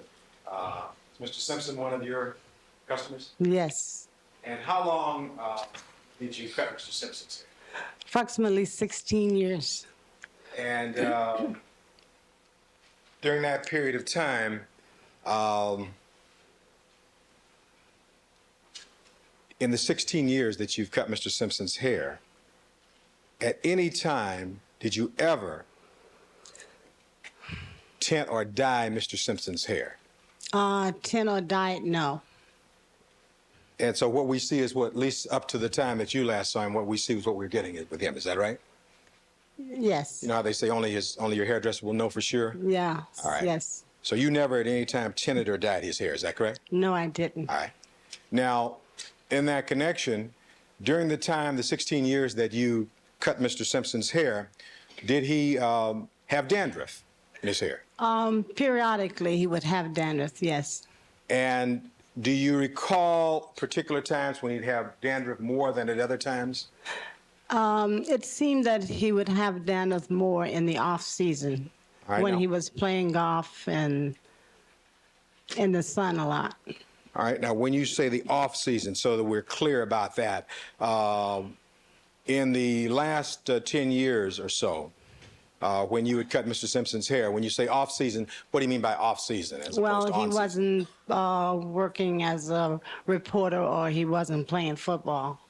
All right. So, was there a particular period of the year when Mr. Simpson would either be playing football or working as a sportscaster? Yes. Well, in the recent years, he would be gone like on season would start like September to like January. All right. Would that be during football season? Yes. All right. And during those periods of time, you wouldn't see him to cut his hair regularly. Is that correct? Not as regular as during this off season. Would there be times, however, during the on season or during football season that he would still come in to see you when he was in town? The on season? Yes. Yes. All right. And in those times in the recent past, when he came in to see you, would you always cut his hair at your shop on Adams Boulevard, or would you do it someplace else on occasion? I would do it in both places. I would do it at his home and at the shop. All right. And his home, you know his home to be on Rockingham, do you? Yes, I do. All right. And you've been there? Yes. All right, ma'am. Now, with regard to the so-called off-season, you were saying that this condition of dandruff would be perhaps worse at times during the, I think you said, off-season when he's playing golf. Is that correct? Yes. And what, if anything, would attribute to that he would have more dandruff in the off-season? Well, it would happen mostly if he didn't put oil on his hair. If he put oil on his hair, he wouldn't have dandruff like he did. It would be when he played golf, he was in the sun, you know, and without the lack of oil, that would create that dry scalp. All right. Now, You're not a dermatologist, are you? I'm not a dermatologist, no. And as such, with regard to when you would see dandruff in his hair or around his shoulders or whatever, what would you do for him or recommend to him? Well, I would tell him to be sure to put more oil in his hair if he's going to be in the sun. And I would tell him to use some kind of dandruff shampoo, over-the-counter shampoo. It wasn't bad enough for him to go to a dermatologist, Right. He could just use a dandruff shampoo. Okay. And would you ever shampoo his hair, or was that something he took care of himself? Oh, he would do that himself. Now, at any time during the, you've been cutting his hair for about 16 years plus? Yes. And so, during that time frame, did you ever have occasion to put any chemicals or anything of that nature on Mr. Simpson's hair? No, well, I did about 10 years ago. I put a chemical relaxer on it to texturize it. And after that, both of us decided that we didn't like it. So we wouldn't do that anymore. That was only one time in the last 16 years? Only one time. It was about Right. 16 years ago? About 10 years ago. Okay, it was about 10 years ago? Yes. All right. And so if you look at Mr. Simpson's hair now, you're not doing his hair. This is not your product right here. No, that is not my product. We will disclaim that. But the way his hair looks now, then seems to have a little more gray. Other than that, is that the way his hair looks in a natural state? Yes. Now, with regard to, did you ever do anything about the gray in his hair? Oh, yes. I would clip them out to keep from putting chemicals in his hair. All right. Now, one by one. Now, I'd like to direct your attention back to the month of May of 1994.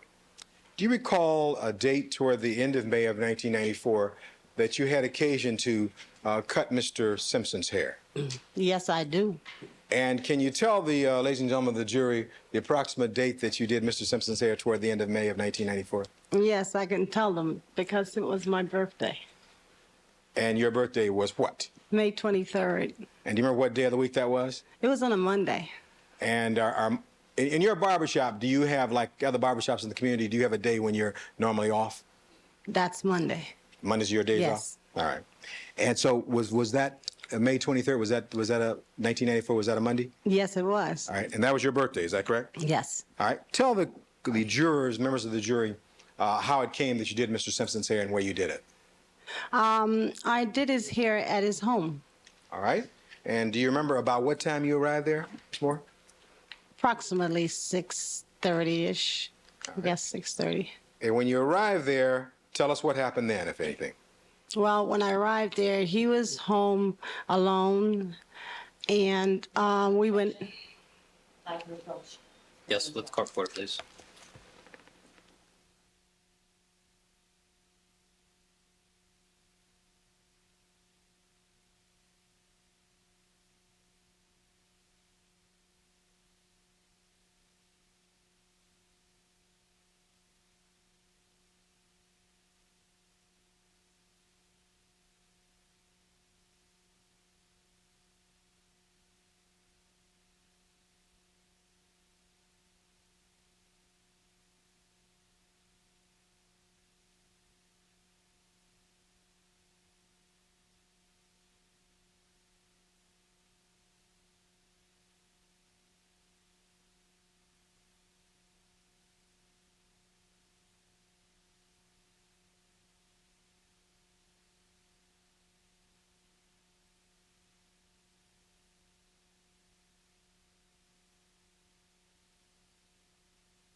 All right, thank you, counsel. Mr. Cochran? Thank you, Your Honor. I think I was just asking you before we interrupted, who was present at the time that you arrived there, and then what happened after that? Mr. Simpson was home alone. Okay, and then what happened after you saw me? You saw Mr. Simpson? Yes. Okay, and then what did you do? We went into the family room, and he was showing me a new musical system that he had installed. And it was kind of like a little toy for him. He was showing me how it works. It plays upstairs and downstairs in this room, etc. All right. First And- time you'd seen that? First time, yes. Okay. I'd seen that, yes. And what happened after that? And we just sit there and we listen to the music, and we were waiting for the rest of the guests to arrive. All right. Did some other people arrive? Yes. And who arrived, ma'am? It was a lady, I can't remember her name, but he introduced me to her, and I forgot her name, but she was his director. Director in what? And I suppose the movies, and maybe Frogman, I'm not sure. Okay. And, And- she arrived? Yes, she arrived. Okay. Did someone else arrive? A little later on, yes. And who was that? Paula Barbieri. Paula arrived. Barbieri? Yes. Excuse me, counsel. Ma'am, if you would, Ms. Moore, would you allow Mr. Cochran to finish asking you the question before you start to speak? Because the court reporter can only report one person talking at a time, okay? Okay. And Mr. Cochran, would you let her finish answering before you start to answer the next Certainly. question, please? I certainly will. Thank you. So that we're clear for the ladies and gentlemen of the jury, tell us the order that people arrived there that evening. Well, I came first, and then its director came, and Paula was last. All right. Had you ever seen or did you know Paula Barbieri before that day? Yes, I had seen Paula prior to that. All right. Now, after everybody arrived, and by the way, was the director a male or female? It was a female. All right. And after everyone arrived, tell us what happened then. We had a dinner. Okay. And who prepared dinner, if you recall? Gigi. And is that Gigi Guerin, G-U-A-R-I-N? Gigi is the maid. Okay. Is that the lady who's the housekeeper there? Yes, the housekeeper. All right. So did all of you have dinner together? Yes. All right. And after you had dinner, what happened after that? This director left, and Paula stayed for a while, and then she talked for a while, and then she left. And then I cut his hair, and he put the Frogman video on. So while I cut his hair, he watched the video. All right. Were you able to see the video yourself at that time? Well, I couldn't concentrate on it because I was cutting his hair. All right. But I did, look at it a little bit. So you then proceeded to cut his hair, is that correct? Yes. All right. And about what time was that, if you recall, on the May 23rd date? Probably about 8:39, maybe. And on that occasion, with regard to cutting his hair, you did not shampoo his hair, did you? No. He didn't have any chemicals in his hair, did he? No. And do you recall whether or not you did anything about if he had any gray at that time? Yeah, I clipped the grays out. And was this haircut similar to the other haircuts you gave him over the course of the 16 years you did his hair? Yes. Now, so in addition to Mr. Simpson being a patron or a customer of yours, was he someone who also over the years became a friend of yours also? Yes. Now, I'll save some time and ask you this. You didn't see Mr. Simpson on June 12th, 1994, did you? No, I did not. And was May 23rd, 1994 about the last time that you cut his hair? It was the last time, yes. And how had you gotten to that location, to Rockingham? How'd How'd you get up there that night? I drove my car. And when it was over, you left, is that correct? I left. You came down here today pursuant to request to testify, is that correct? Yes. Thank you very kindly. You're welcome. Ms. Clark.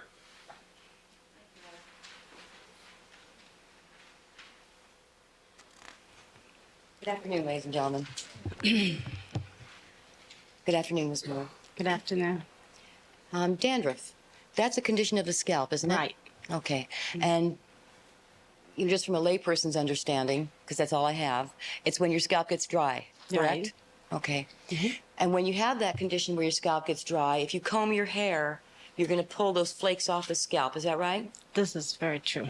Okay. So when you would comb his hair when he had dandruff, those flakes would come out, correct? Yes. Sometimes, yes.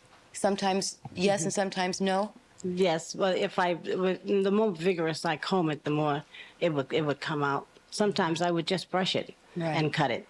I didn't use the comb. Right. So if you didn't use a comb, even if he had dandruff, you wouldn't disturb any flakes on the hair. Is that a fair statement? That's true. And so if his hairs came out by themselves, if they were naturally shed, you know what I mean, without being pulled out by combing, then they might not show any flakes of dandruff. Is that right? Oral. Would you repeat the question, please? Sure. If you did not comb the hair, if his hair was just, you know, we shed hairs every day, don't we? Yes. Okay, unfortunately. Yes. And, all right, in that process, if you just shed your hair naturally and you're not combing, then the dandruff is not going to come off on the hair. Isn't that right? Oral. Then it's not going to come off on where? I don't understand the question. When you just indicated when you comb the hair vigorously, dandruff will come off. Right. Okay. And if you don't, if you just brush his hair, the dandruff doesn't come off. Right. Okay. Which means that if you don't brush or comb the hair and it just falls out by itself, the dandruff doesn't come off. Oral. If you don't do anything to the hair, I guess it'll just stay there. I'm not sure, really. Okay. I guess it'll just stay on the scalp. Okay. And it won't be shown up in the hair, right? I can't Sustain. say that. I don't know. Ma'am, when I sustain the objection, that means don't answer the question. Okay, thank you. All right, next question. Okay. So sometimes he had dandruff and sometimes he did not. That's correct. Okay. And sometimes in the summer when you saw him to take care of his hair, he would have dandruff, and sometimes he would not. That's correct. Okay. And dandruff, can that be caused by a change in hygiene, like what you eat and how you take care of yourself? I'm not sure. Oral. She's indicated she's not sure.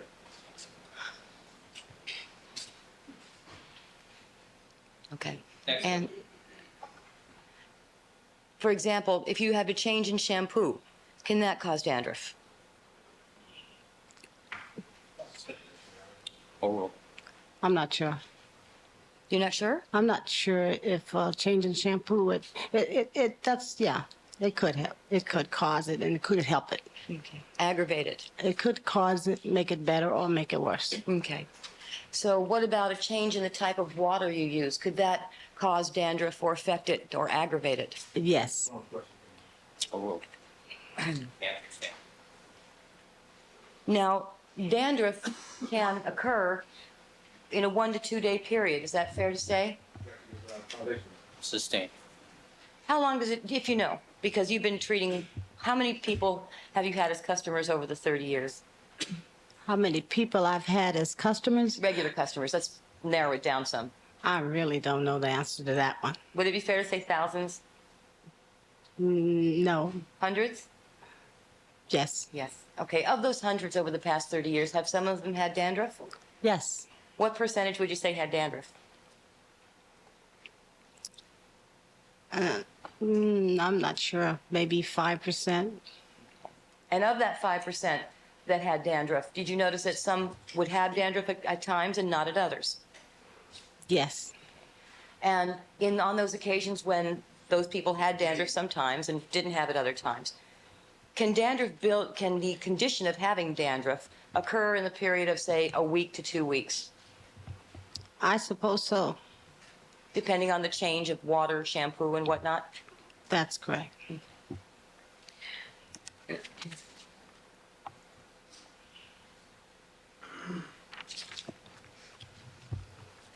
Now, you indicated that,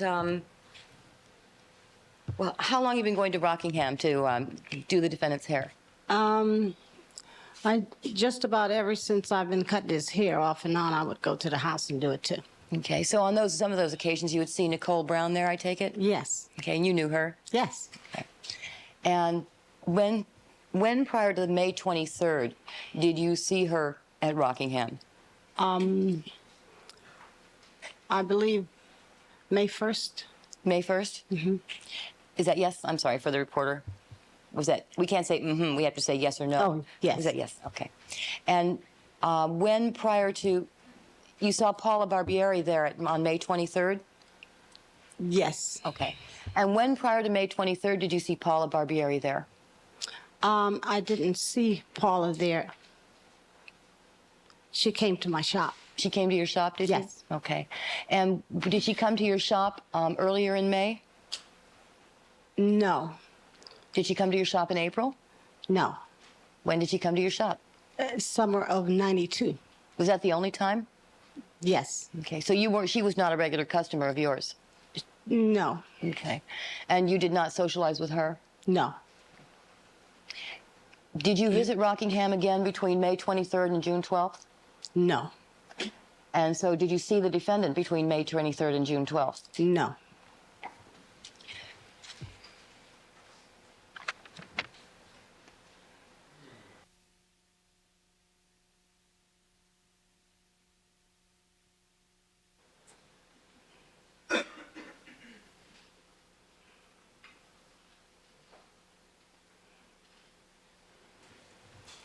Did you ever, to the best of your knowledge, ma'am, did Arnell Simpson treat her hair?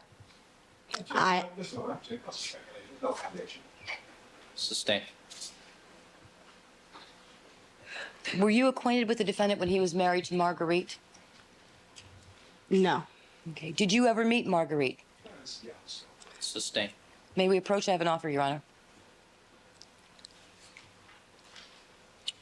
With the court order.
All right, thank you, counsel. Proceed.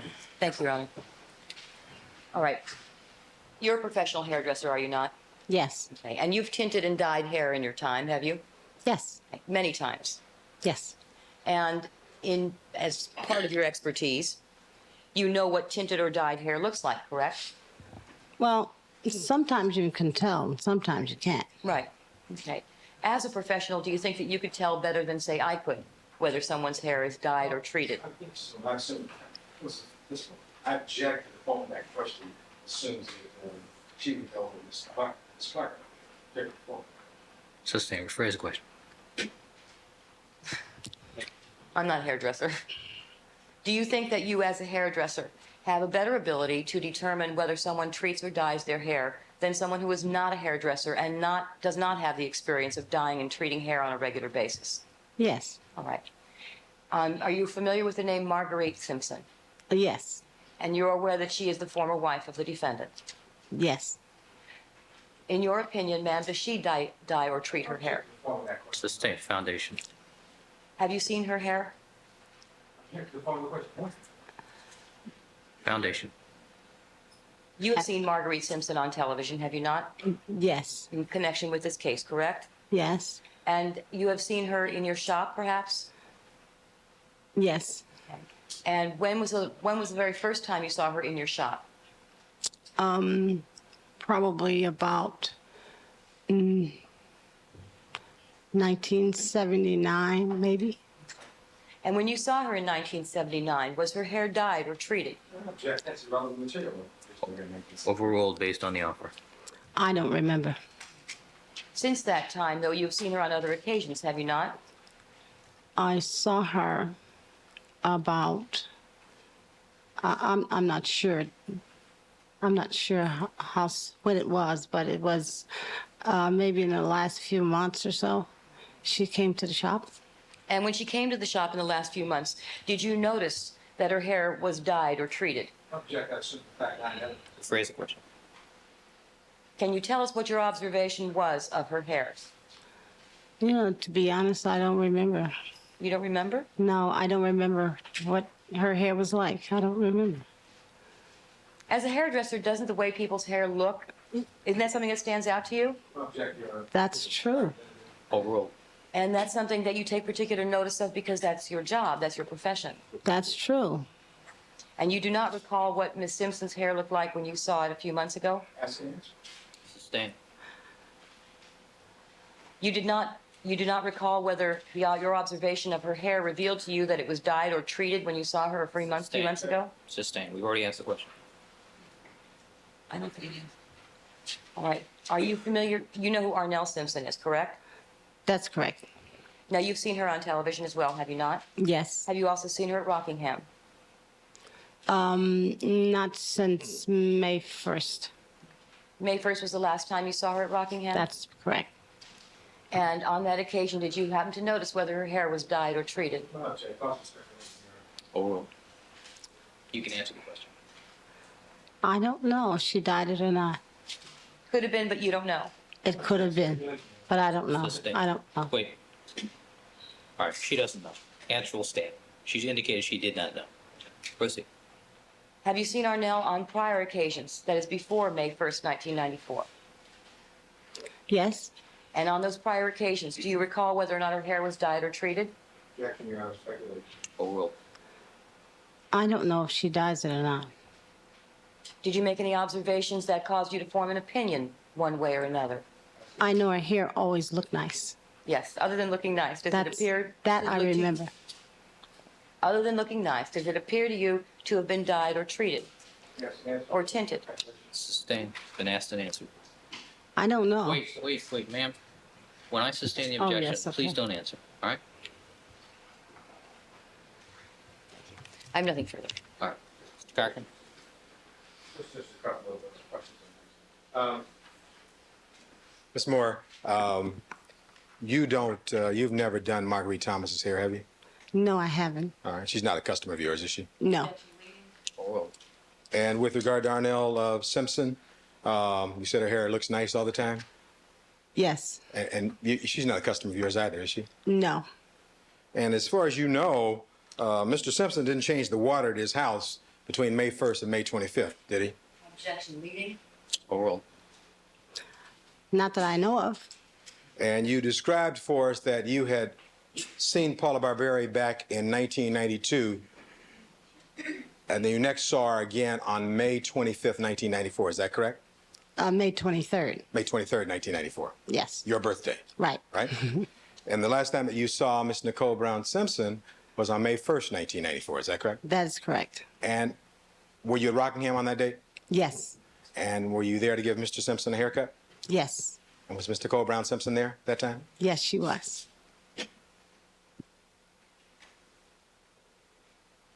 Thank you very kindly for coming today. Thank you for your- Anything more, Ms. Clark? Certainly.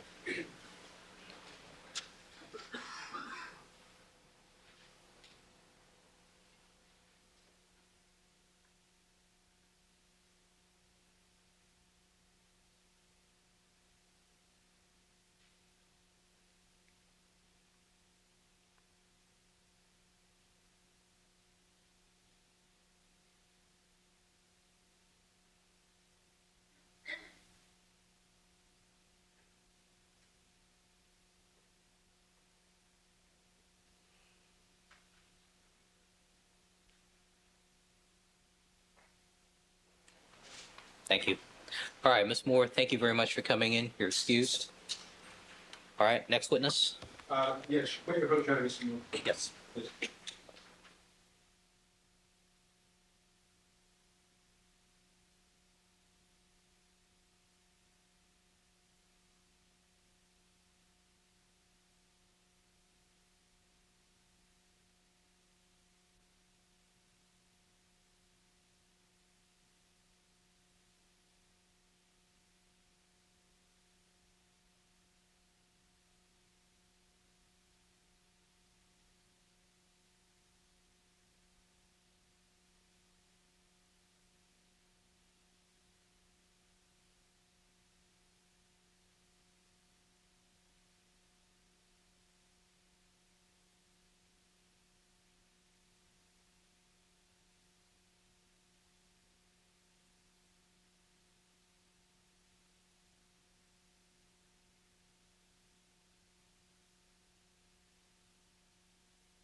All right, Mr. Cochran, have you confirmed the availability of your next witness? Yes, Don Thompson, Your Honor, LAPD officer, and I believe they've gone to check. I believe he's here. Court, please. Is it Donald Thompson? Don Thompson, Your Don. Honor. All right. I'll check also.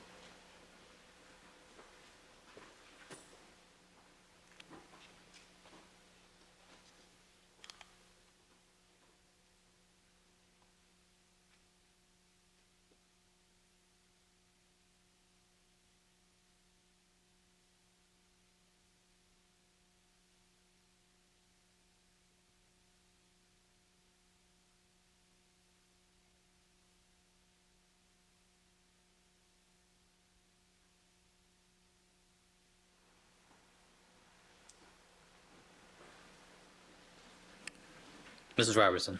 Raise your right hand, please. Solemnly swear that the testimony you may give in the content meeting before this court shall be the truth, the whole truth, and nothing but the truth, so help you God. I do. Please have a seat on the witness stand and state spell your first and last names for the record.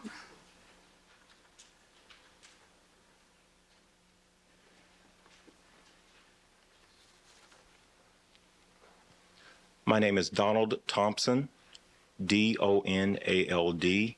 Mr. Cochran. Thank you, Your Honor. Good afternoon, Officer Thompson. How are you?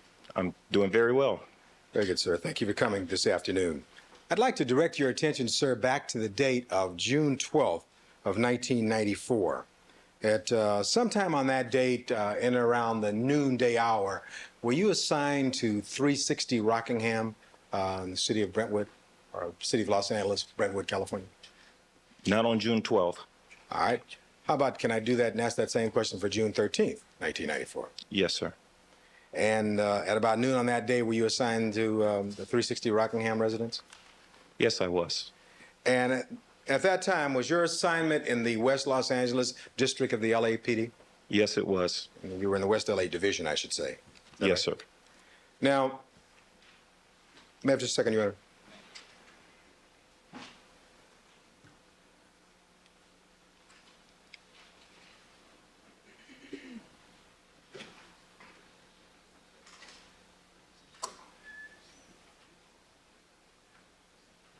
May I have just a second?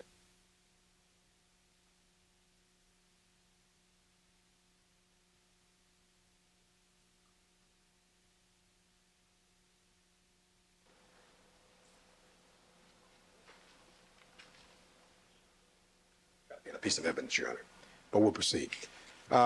What time, if you recall, did you arrive at the Rockingham location on that date, sir?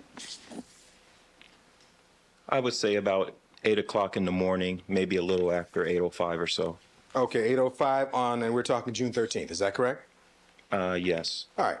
And at some time around noon or thereabouts, did you have occasion to see Mr. OJ Simpson at that location?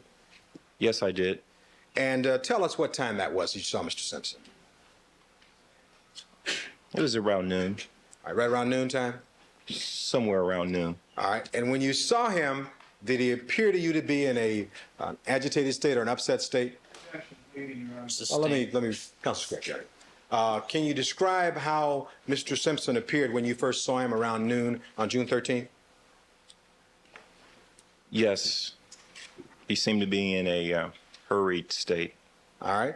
And did it appear as though he was just coming back to the premises there? Sustained. Could you tell whether or not he'd been there before or was just coming back? Sustained. Phrase the question. Certainly.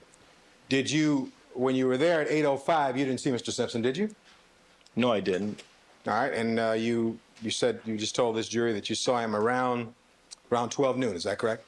That's correct. Did he appear to come from the street, Rockingham, onto the grounds at the time you saw him? Yes. All right. Did he appear to you also to be upset when you saw him? Sustained. Well, can you tell us anything else about his demeanor as you saw him there? No. Remember that you and I had a conversation yesterday in this courtroom? Yes. And at that time, I asked you about how Mr. Simpson appeared, and you recall indicating to me that he seemed to you to be agitated when you first saw him? Use those words, agitated? I don't remember you using the words agitated, but he did seem to be in a hurry. You don't recall using the word agitated with me yesterday? I may have used that word, but I don't recall right now. Was that somewhat fitted? Somewhat. All right. It's just your best recollection, officer. All right? Okay. So as he appeared in this hurried, agitated state, did you strike that? Before we get to that, had you, Your Honor, you're smiling. Sorry. Okay. I just looked up and saw you smiling. It took me aback. Let me just take a moment here. Let's back up a moment.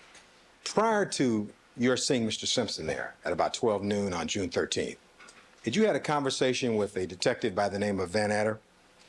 Yes, I did. And did Detective Van Adder give you some instructions with regard to what to do when you saw Mr. Simpson arrive at the location? Yes, he did. What did he tell you to do? Well, thank you. You may answer. He told me to place the defendant in handcuffs as soon as he arrived. Well, now, didn't he say specifically, told you to hook him up or cuff him, referring to Mr. Simpson when he arrived? Yes. All right. And when did he tell you to hook him up or cuff him when Mr. Simpson arrived? When did Van Adder tell you to do that? That was shortly before Mr. Simpson arrived. I would say about a minute to a minute and a half before he arrived. All right, so this would be then shortly before 12, right?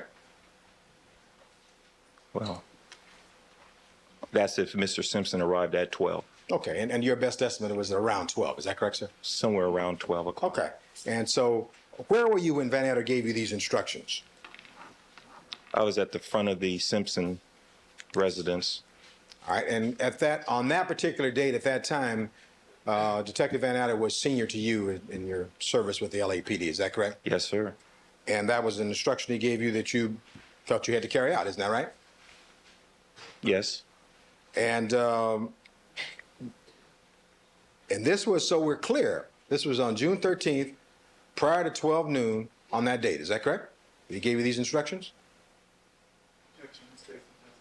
Overruled.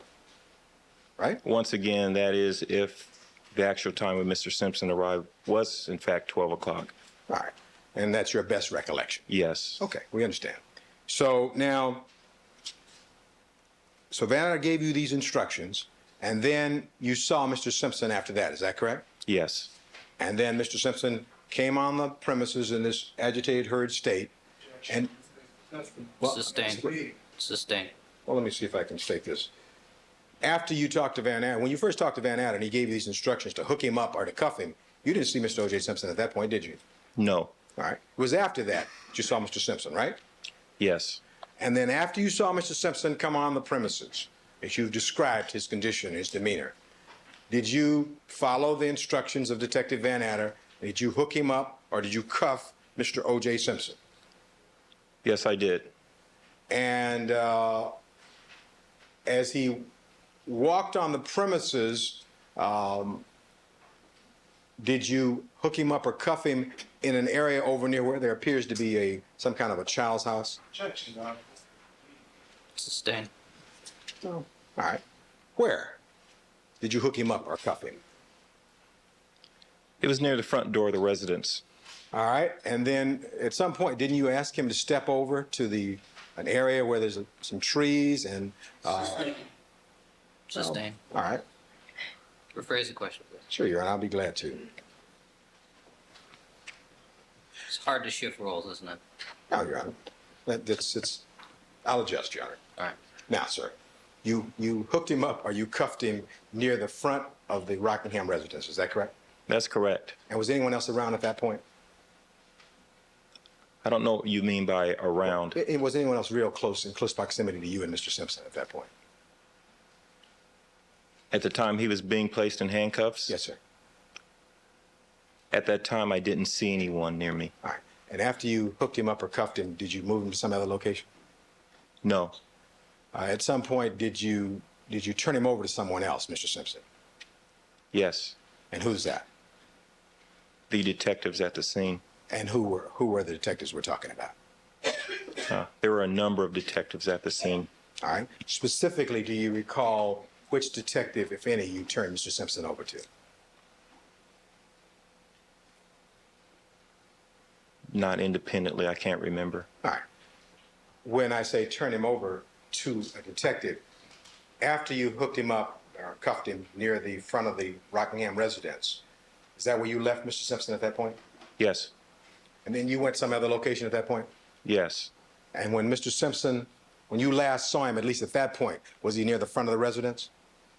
yes. At some point after that, did you ever see Mr. Simpson over under a tree near what appears to be a child's playhouse? Did you ever see? You may answer. Yes.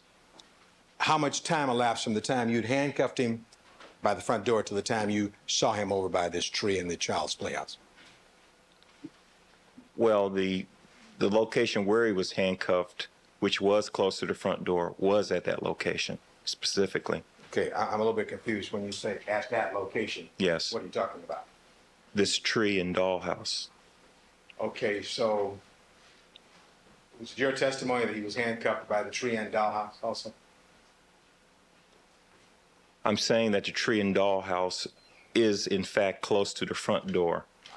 He was handcuffed there, which happens to be close to the front door of the residence. Okay. So if you had the front door to the right and the tree and the dollhouse to the left, which would he be handcuffed closest to? I would say closer to the tree. Closer to that dollhouse. tree? Yes. Now, prior to your testimony here, have you had occasion to see a video of you and Mr. Simpson on the premises there at about the time of the time you hooked him up or handcuffed him?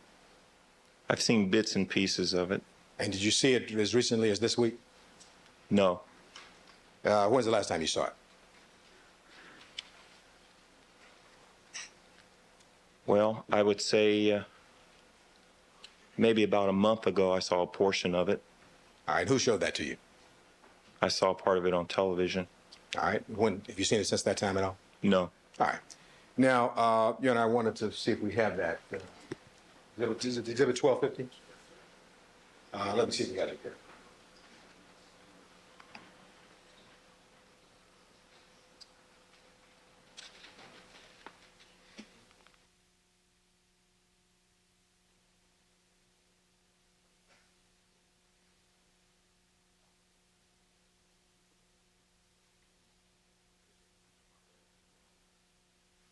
At this point to mark, and council perhaps may want to see it, Exhibit 1250. If I can talk to Mr. Darden for a moment, perhaps we can save some time. There are two exhibits here. Exhibit 1250, I'd like to mark now, and exhibit, I think, is 124. It's already in evidence, I believe.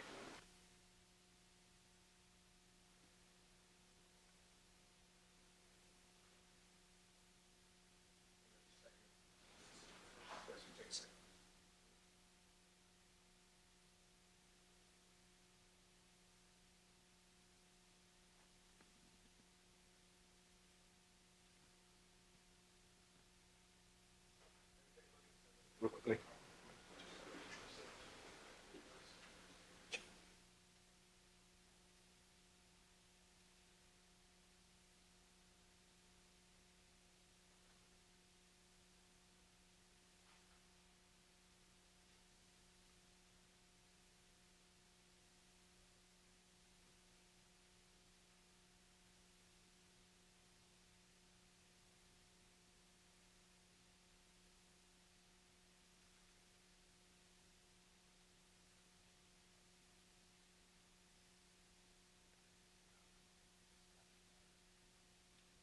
Is this a fresh cup for, yes, it is.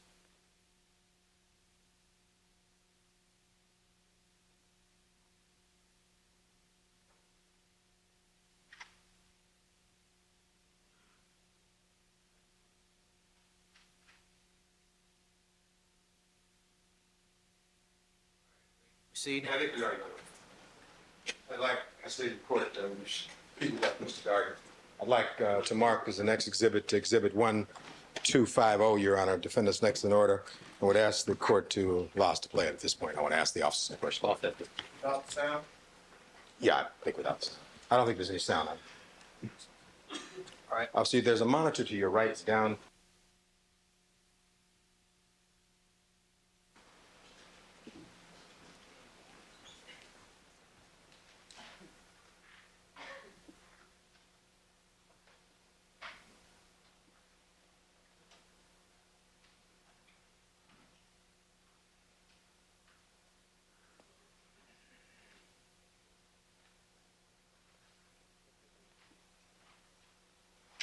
All right, do you recognize that gentleman in the white shirt? Yes, I do. Who is that? That's Mr. Simpson. And to Mr. Simpson's right is a tall gentleman in an LAPD uniform. You recognize that individual? Yes. And at that point, do you have your left hand on Mr. Simpson's right hand? Right arm, rather? Able to tell? It looks like our arms are touching. All right, and that, Your Honor, for the record of defendants 1250, it's a 000801.05. Yes. Thank you. You may continue, Mr. President. And now we see you are touching him at that point, right? You have him by the arm? Yes. You have him by the right arm? Yes. All right. Let me continue.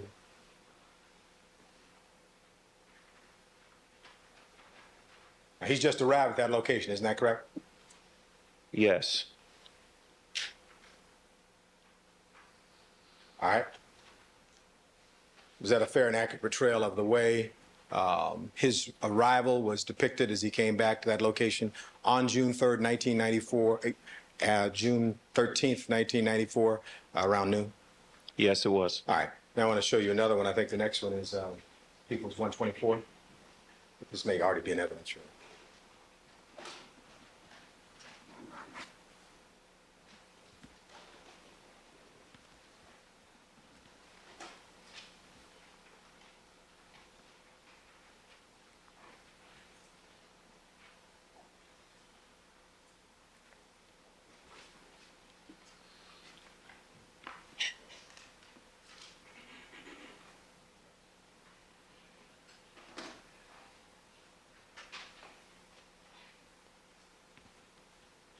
Now, this is this the tree we were talking about across from the front door of Mr. Simpson's residence? Yes, it is. And you recognize Mr. OJ Simpson there? Yes, I do. And there was a police officer in front of him and in close proximity to him. Is that you?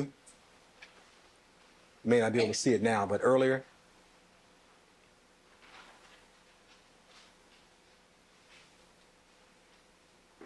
Who is that in that picture now? It looks like... Back it up. I'm going to ask to back that up here. Yeah.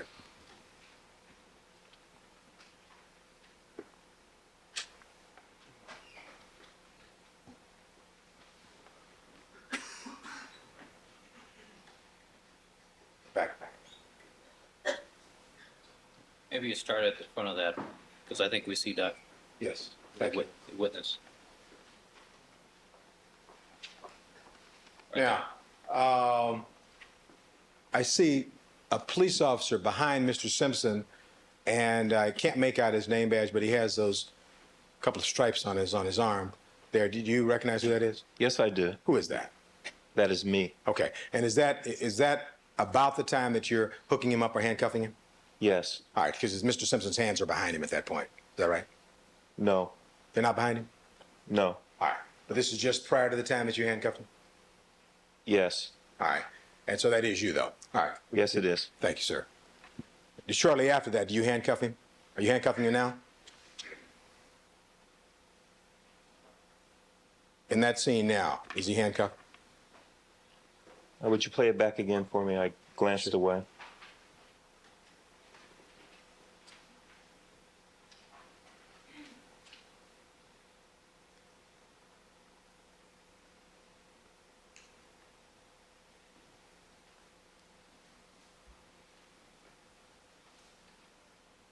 Are you able to make anything out on that? Yes. All right. Now, at that point, is Mr. Simpson handcuffed at that point? Not yet. All right. You're in the process of about to start? Yes. Okay. Go on, Mr. Harris, please, sir.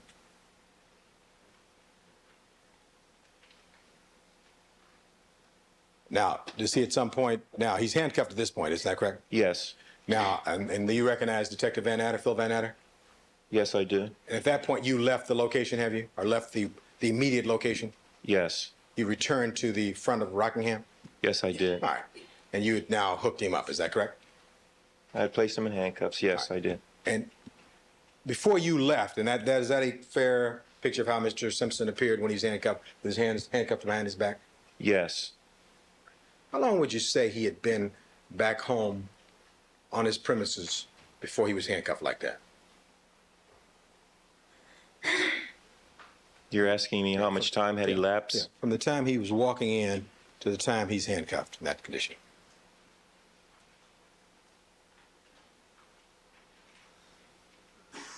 I would say about a little over 30 seconds. About 30 seconds? Maybe a little longer, 45 seconds. 30 to 45 seconds would be a good estimate, is that right?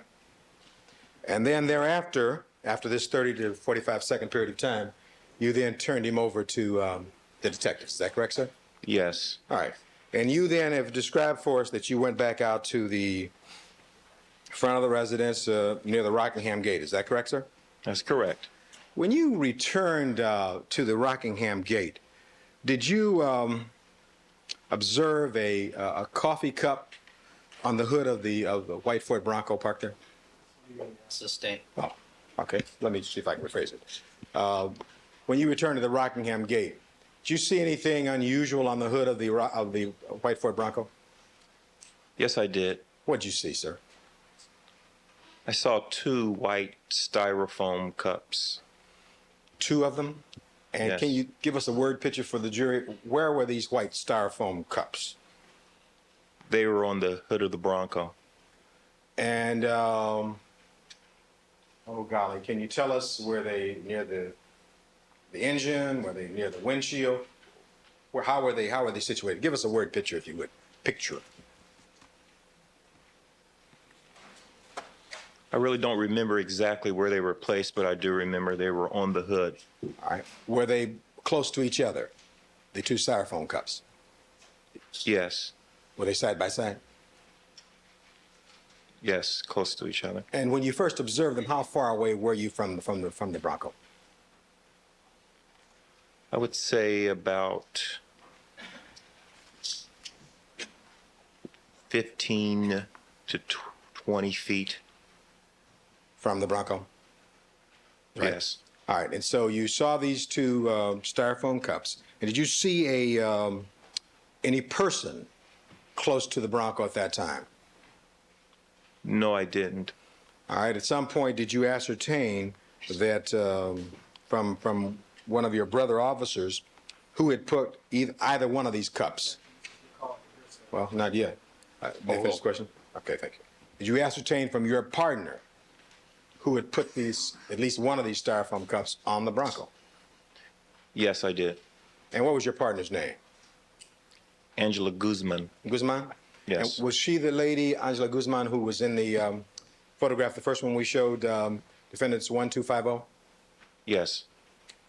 All right. And she told you who had placed both of the cups on there or one of them? Objection, Your Honor. Sustained. All right. As a result of your conversation with Angela Guzman, your partner, did you then have a conversation with a photographer?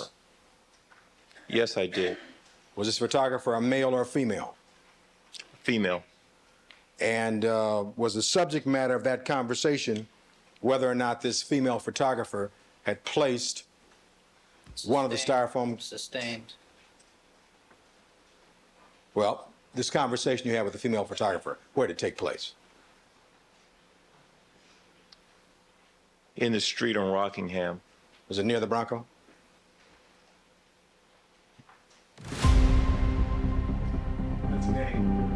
Oh, well.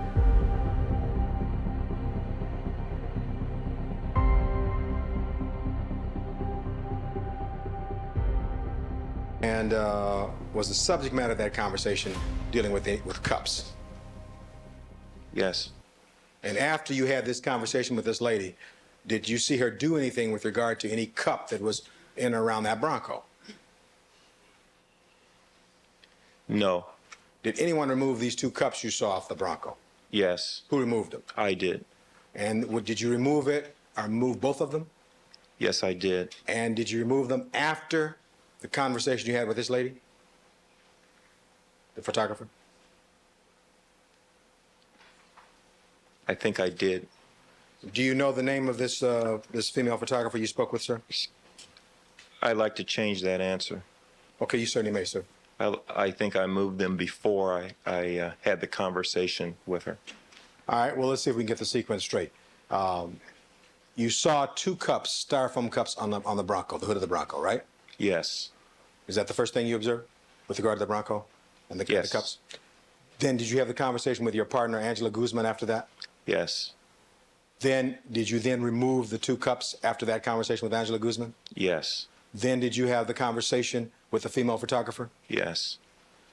Since you removed the two cups, was any liquid in either one of those two cups?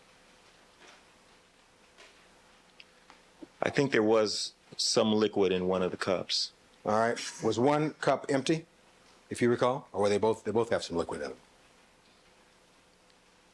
I really don't remember too much about the other cup. All right. So we don't recall about one cup, but let's talk about the cup you remember, okay? Okay. What do you recall as being in that other cup, sir? I remember coffee being in that cup. All right. And you removed the cup, the one with the coffee in it, and what'd you do with it? I placed it on the curb near the Bronco. All right. What'd you do with the second cup, sir? It was placed next to the first cup. They were both placed there. Is that right? Yes. Were either of these cups ever photographed, if you know? I don't think so. All right. And when you remove the two cups from the hood of the Bronco, did you see one of those circles that coffee cups sometimes leave, like on the bottom of it? Yes, I did. And did you see one was kind of a circle or a ring? Yes. And did you see one or two? I distinctly remember seeing one. All right. You don't remember the second one? I don't recall if there was a second one or not. All right. And so this, and was the ring that you remember, the circle or ring that you remember, was that from the cup that had the coffee therein? I'm pretty sure it was. All right. Now, in this, after you remove the two cups, the one with the coffee, as I understand the sequence of events, that's when you then had the conversation with this female photographer. Is that correct? Yes. And how long did that conversation take place? I would say it lasted about 15 seconds.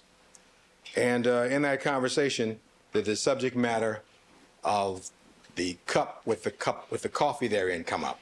The answer said yes or no. Yes.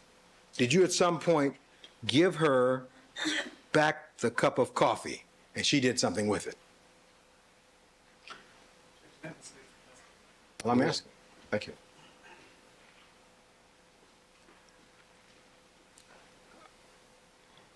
I really don't remember if it was given back to her.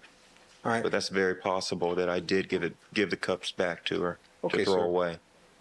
All right. Now, let's see now. With regard to your statement in this case, you had occasion to be interviewed by Detective Ron Phillips of the West Los Angeles Detective Bureau about April 7th, 1995 at 7:20 hours. Is that correct?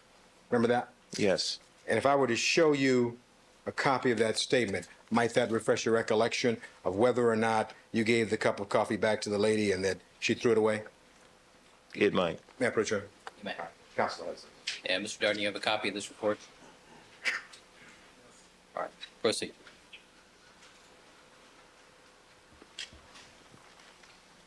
I'll show you this.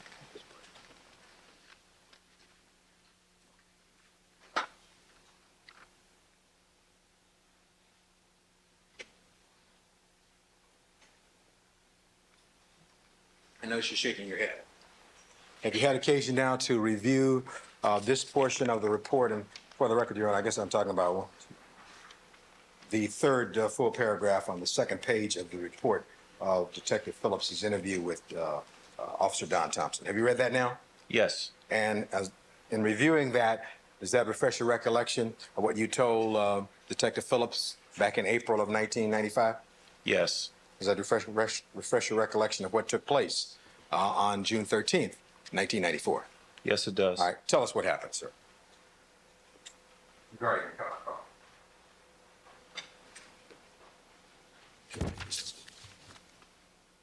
Starting from when I first saw the cups of coffee? Yes. Why don't you start there? I went back to the front. I saw two styrofoam cups on the hood of the Bronco. I asked my partner about the two styrofoam cups. She had made mention to the female photographer. I removed the two styrofoam cups, placed it on the curb, and I went to the photographer. You talked to her? Yes, I did. Okay. And after you talked to her, what happened after that? I gave the cups to her, and I'm assuming that she threw them away. Right. You gave both cups to her, is that Yes.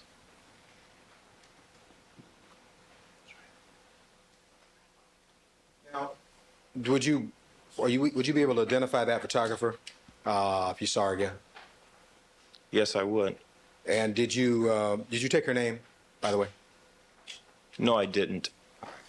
However, you did make a note of this, and you entered the incident on the vehicle impound report. Is that correct? Yes.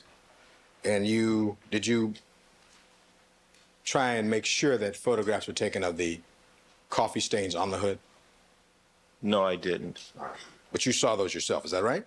Yes. Now, while you're also out there at Rockingham that morning, did you ever see a lady run up to the Bronco and touch it on the driver's side door? Another female? No, I didn't see a lady run up and touch it. All right, did you ever see a lady approach the Bronco and appear to look in from the driver's side? Not at that time. All right. You saw that at some time, however, did you not? Yes, I did. And when in relation to June 13th, 1994, did you see a lady in close proximity to the Bronco on the driver's side, apparently peering in the window? Is that on television? I saw it on television. And when did you see it on television? I'll just pick it up. That was within a week or so after the incident had occurred. So within a week of June 13th, is that correct? Yes. Have you seen that video recently at all? I've seen it, but not very recently. All right. Did you have occasion at all on the date of June 13th to speak with that lady, that particular lady who was appearing in the Bronco? Prior to that incident, yes, I did talk to her. And you talked to that lady? And Yes. when was that you talked to her? It was earlier in the morning. And so we're clear, we're talking about the morning of June 13th? Yes. Just prior to Mr. Simpson's return. Is that right? Yes. Okay. Do you know what time it was early in the morning you talked to this lady?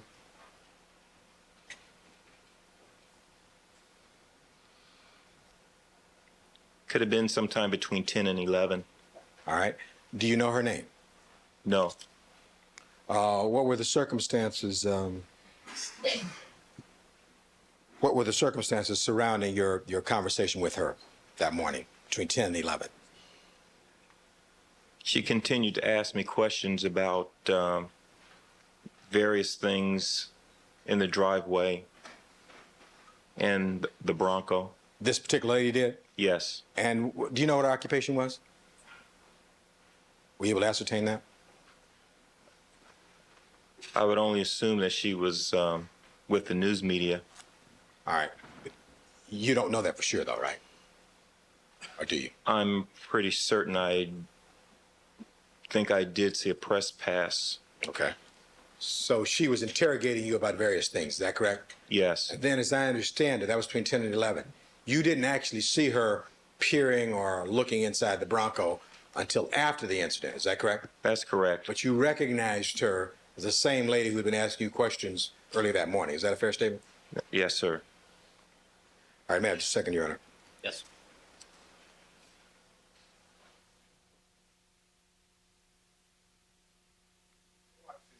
Your Honor, I'd like to mark as defendant's next in order, Exhibit 1251. And I'd like to have Mr. Darden take a look at it if he wants, and then ask the officer a question or two about it.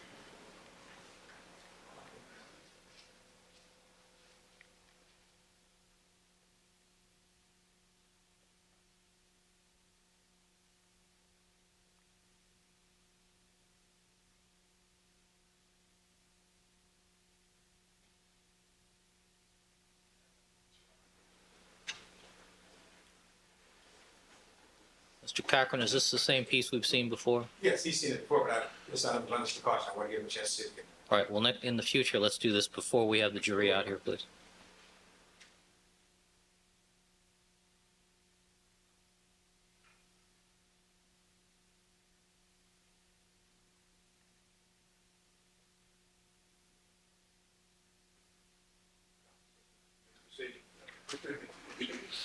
Oh, well. Mr. Harrison, would you please proceed? Yeah, this will be 1251.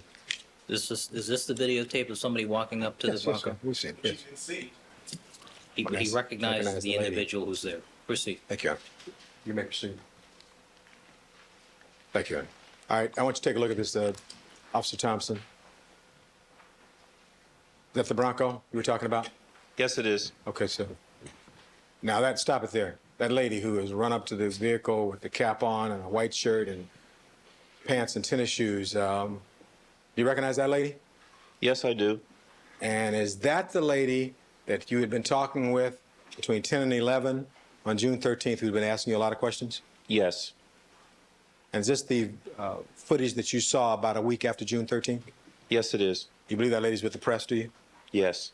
And we don't know her. You cannot give us her name. Is that right at this point? I don't know her name, but I definitely remember an accent, an English accent.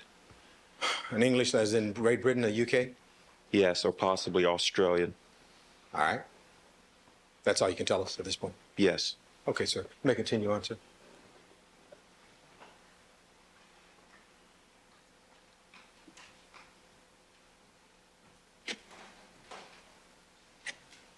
Is that it? It's fine, sir.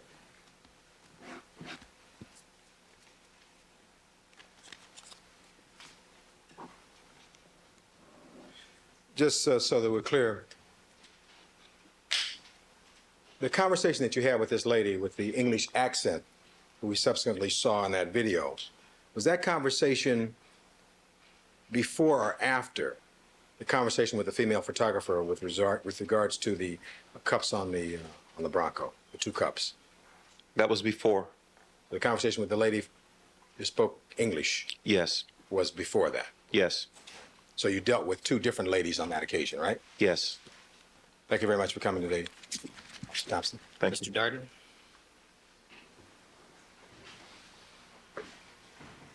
Thank you. Good afternoon, Officer Thompson. Good afternoon, sir. You and I met each other last Friday evening, is that correct? That's right. And since that time, I've made you available to Mr. Cochran and Mr. Douglas to be interviewed by them, is that right? That's correct.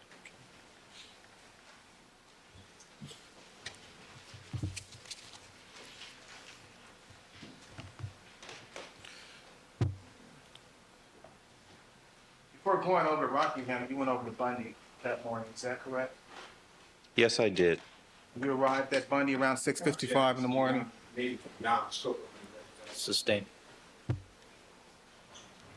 Make an offer of proof. I understand the court's prior ruling, Judge. If I can just ask a couple of questions. Couple. Thank you. You left Bundy at 8:05, approximately? Yes. Okay. And from there, you went over to Rockingham, is that right? That's right. Now, prior to leaving Bundy, did you have a chance to look around? Object, Your Honor, this is the honest coach. I like to approach and make an offer. Sustained. Proceed. You understand the term probable cause, Officer Thompson? Your Honor, object. Stop.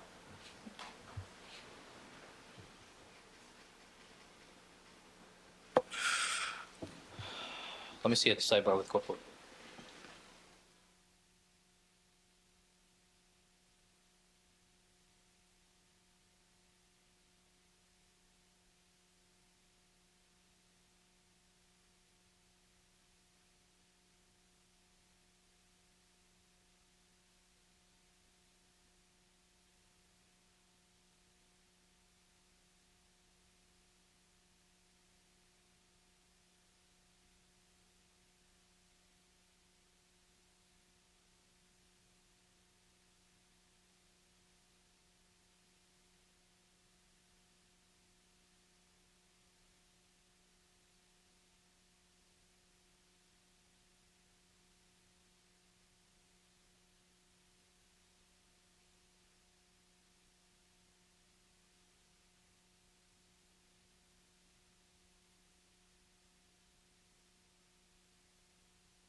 Gentlemen, this discussion is going to take a little longer than I thought. I'm going to ask you we're going to take our break right now. So why don't you all step back into the jury room, take your mid-afternoon break, and then I'll chat with the lawyers here for a few moments out of your presence, all right? Remember all my admonitions to you. All right, officer, you can step down. Don't go away.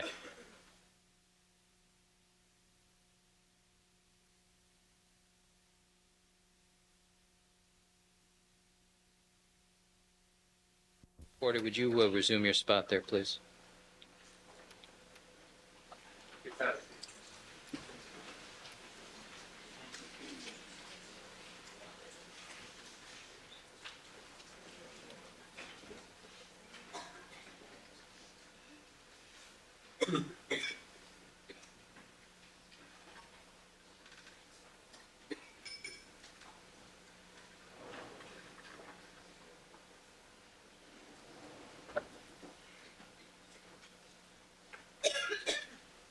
All right, the record should reflect the jury has withdrawn from the courtroom.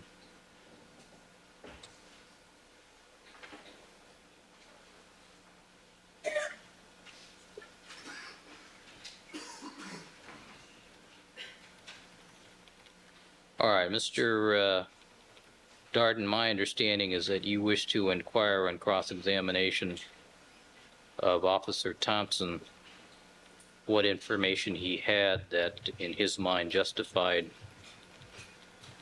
detaining Mr. Simpson at the time that he arrived at his premises, approximately noon on June the 13th, correct? That's correct, Your Honor.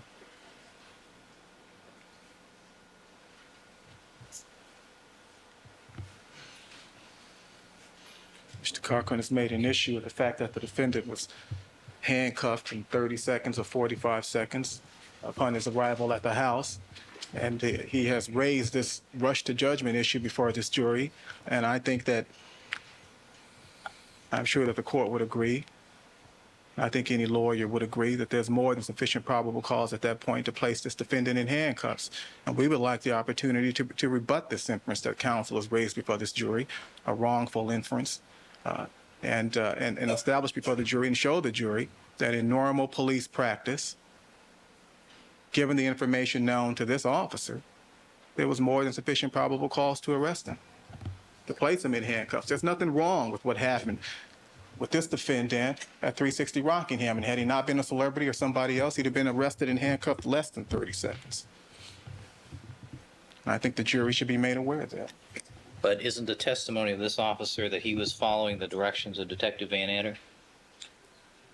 That he was instructed by somebody else, and that it was Detective Van Adder who made the probable cause determination, not this particular officer? That's correct, Your Honor, but this officer, as a member of the LAPD, has no duty to follow or comply with an unlawful order from a Detective 3, which Van Adder was. Had he not believed in the propriety of placing this defendant in handcuffs, he could have objected. He didn't have to do it, but he did, and he did it because he knew or he had some information about the crime scene at Bundy because he had been there. He knew about the bodies, he knew about the footprints, he knew about the blood drop, I believe, that ended at the driveway.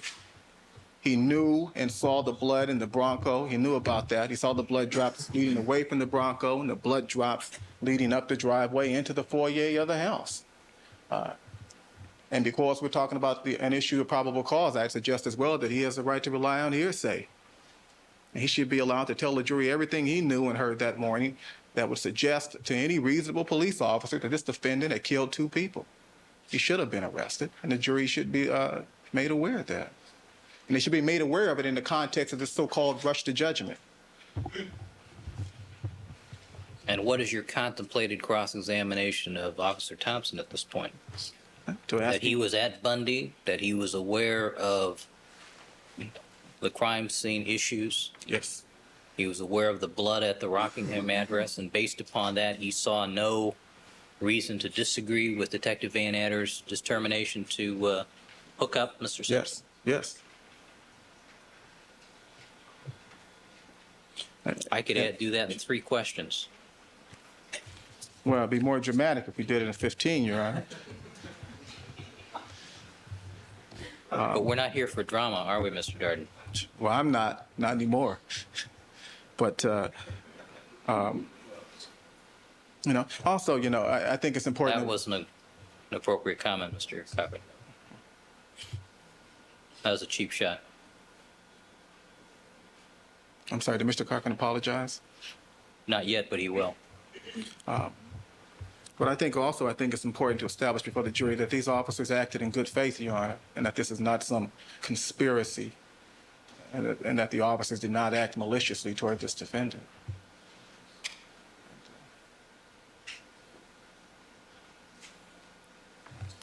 Mr. Cochran? Yes. First of all we're trying to get here is a fair trial. Before we started this proceeding, this record should reflect that I approached the bench, to Your Honor, and asked you, went through this officer's report.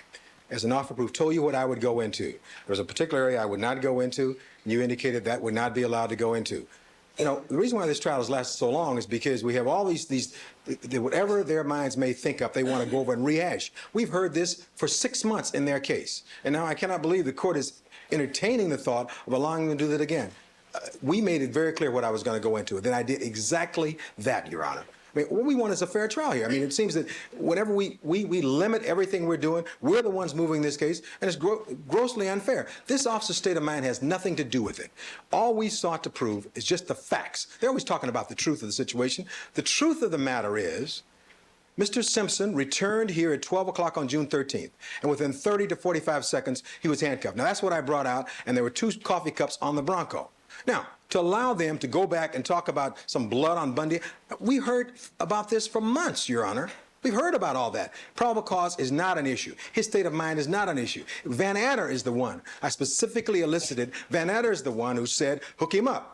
The fact that the court could ask those questions in 2 or 3 questions, that's very nice, Your Honor. But then Your Honor's no longer in the district attorney's office. That's their job. And as the judge, we ask you I want Mr. Simpson to have a fair trial. And the fair trial comes about when we approach, ask you for certain rulings in advance so we can rely upon those things. And when the people come right behind, he starts talking about Bundy, and I object, and it's beyond the scope clearly.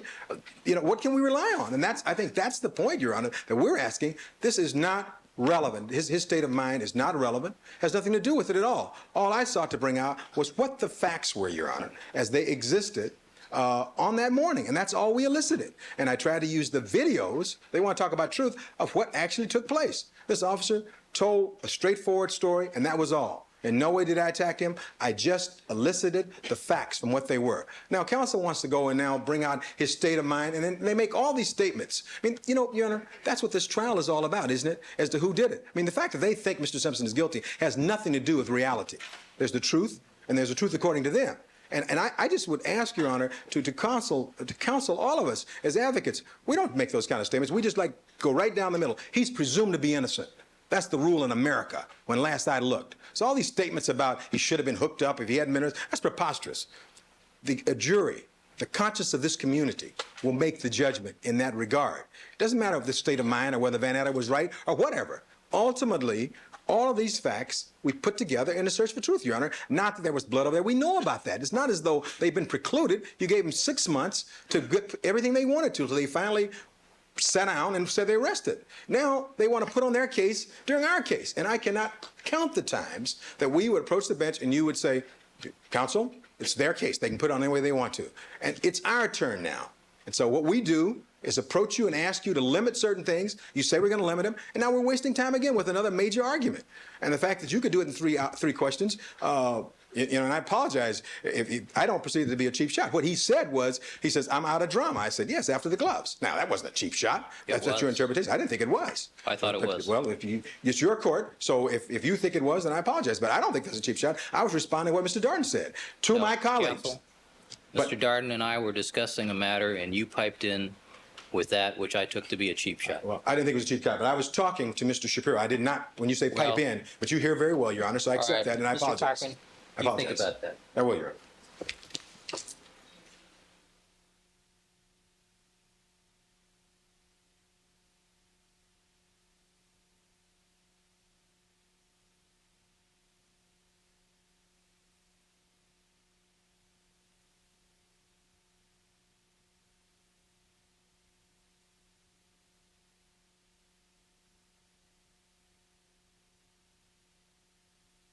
Simpson matter, all parties are again present. All right, counsel,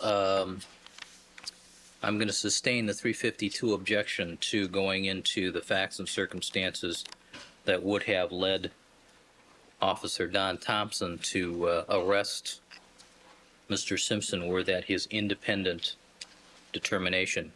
I will allow one question of Officer Thompson. Did he disagree with the direction to detain Mr. Simpson and place him in handcuffs at that time?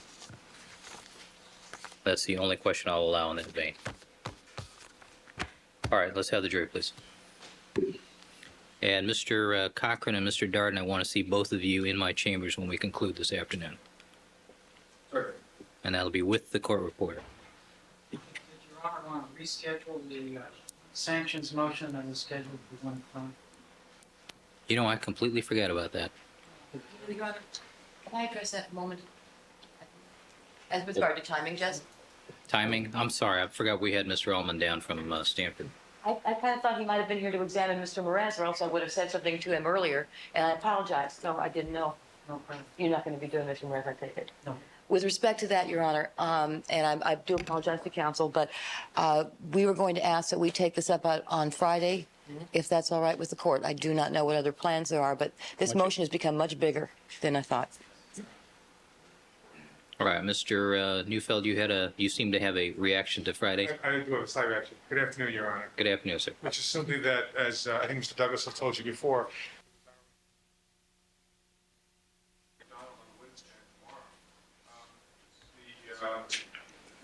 the discovery is now complete,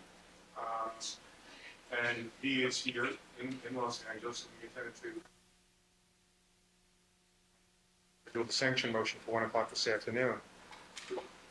May I be heard to that, Your Honor? Yes. I just want to say though, so if you want to do it at 5 or 5:30 or whatever, that's acceptable as well.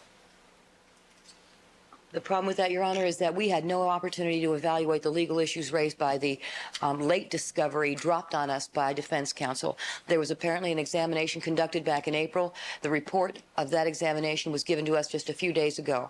I can't think of any legal or, I can't think of any forensic or scientific reason why you'd want to delay a report for 3 months. Well, let's not argue that issue. Just Right. out of curiosity, who is Dr. McDonald? Mr. McDonald, I don't know that he's doctor, is blood spatter. They're blood spatter expert. Okay. And the reason that we had to evaluate all the reports that he submitted, and then we determined that the reports. No, I just want to know what he's going to testify to. All right, we'll take it up to 5. Okay. Well, Your Honor, the problem is that we have briefs to file on this. It goes to not just discovery sanctions, but it goes to preclusion of the testimony completely because it's irrelevant under 352. These are substantial legal arguments. It's not a discovery issue, just a discovery issue. That's the tip of the iceberg. There's much more to this. Why don't we take it up at 5? We have briefs to give to the court. They'll be ready in half an hour, but I thought the court might want more time than that. Well, let's see how far we get. All right. All right, let's have the jurors, please.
All right, Officer Thompson, would you resume the witness stand, please?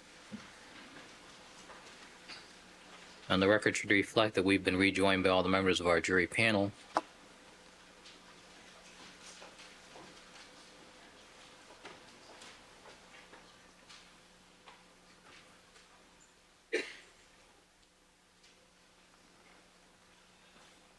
All right, officer, why don't you pull the microphone up close? Mr. Darden.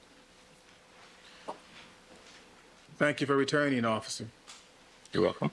Officer, when we left off, you told us that you had visited the crime scene at Bundy. Is that correct? Yes. And you had a chance to look around the scene at Rockingham somewhat. Is that correct? At Rockingham. Overruled. Is that correct? At Rockingham? Yes. Yes. And when Detective Van Adder said what he said to you that caused you to handcuff this defendant, you didn't think it was wrong to handcuff the defendant, did you? Rephrase the question. Well, did you think it was wrong to handcuff the defendant given what you knew and what you had seen that day? Overruled. No, I didn't.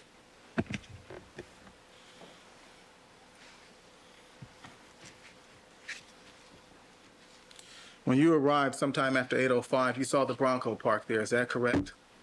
Yes. And you understand that when you're doing a crime scene investigation that you have to sort of tape off the crime scene area. Is that correct?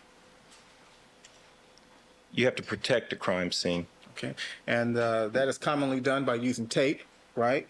Yes. By using police officers? Yes. And by setting up a perimeter around that crime scene. Is that correct?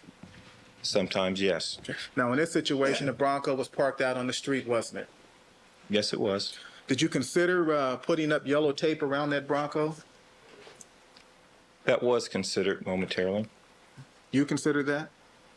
Yes. But you didn't, did you? No, I didn't. Now, how long have you been a police officer? It'll be 8 years on the 13th of October. Okay, so you've been a police officer 7 years, approximately back in June of 1994. 7 years, 9 months, 5 days. Okay.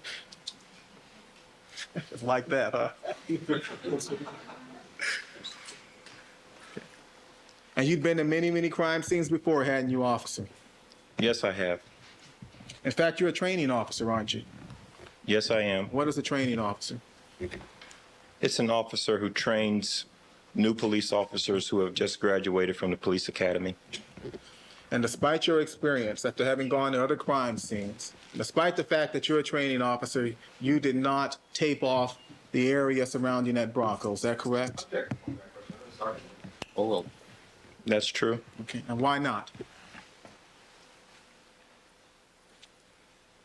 It would have been extremely difficult to tape off that Bronco because of its position in the street.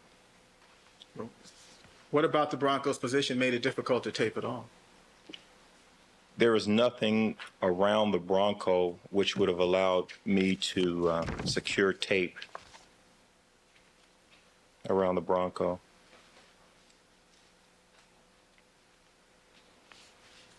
Well, the Bronco's parked at the curb, right? Yes. Okay. And about, what, 10 feet away from the passenger door, there was a fence and some vines growing up? Overruled. He's allowed to leave. Proceed. That's true. Yes, there is. Okay. Why It's not? a wall. Okay. Why not tie the tape around the wall and then tie it around the Bronco and back around to the wall again? Usually you don't let the crime scene tape touch part of evidence. And there's really nothing there which would have allowed me to tie crime scene tape to a wall and then tie it to another portion of the wall and keep the Bronco within that portion tied off. So given the position of the Bronco, then it just wasn't a practical thing to do. Is that correct? That's correct. But you had another reason. Is that right? Yes, I did. What was that other reason? I didn't want to draw attention to the Bronco. And in fact, very little attention was paid to the Bronco that morning. Is that correct? Rephrase the question. It assumes facts that aren't in evidence at this point.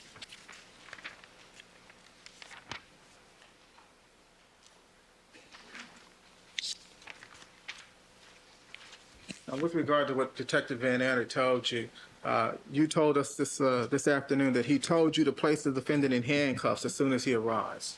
Is that correct? That's correct. Now, you were interviewed by Detective Phillips on April 7, 1995. Is that correct? Yes. And when you spoke to Detective Phillips, you told Detective Phillips you weren't sure if Detective Van Adder told you to handcuff him or whether he told you to hook him up. Is that correct? That's correct. Okay. But it could have been either one of the two. Okay. One or the other. Yes. You're not sure which one, right? No. All you know is that whatever it was that he said to you, you interpreted that to mean that you should handcuff the defendant as soon as he showed up. That's right.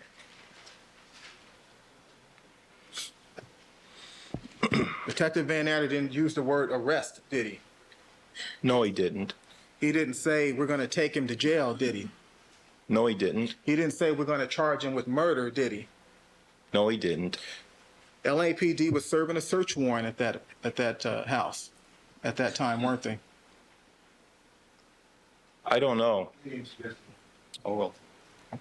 Was the house being secured by the LAPD at that time? Yes, it was. And that would have been either to serve a search warrant or to obtain a search warrant. Is that correct?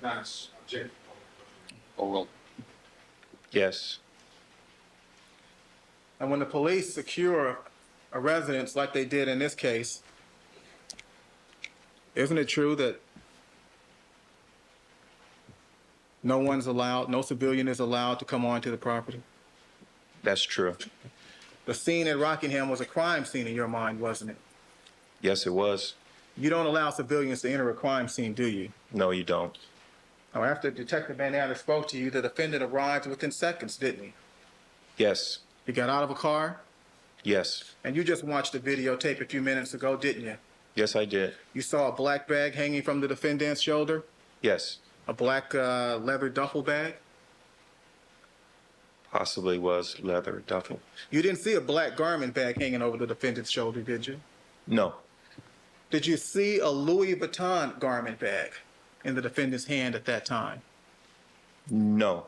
Did you see the defendant hand Robert Kardashian a Louis Vuitton garment bag down the street? Foundation. Did you see Mr. Kardashian at the location that morning? Yes, I did. Did you see him at the location prior to your seeing the defendant?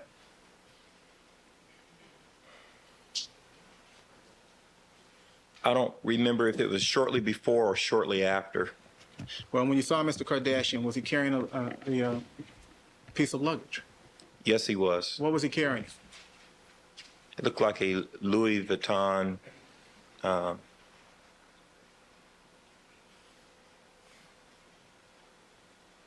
garment bag? Garment bag, made for a suit.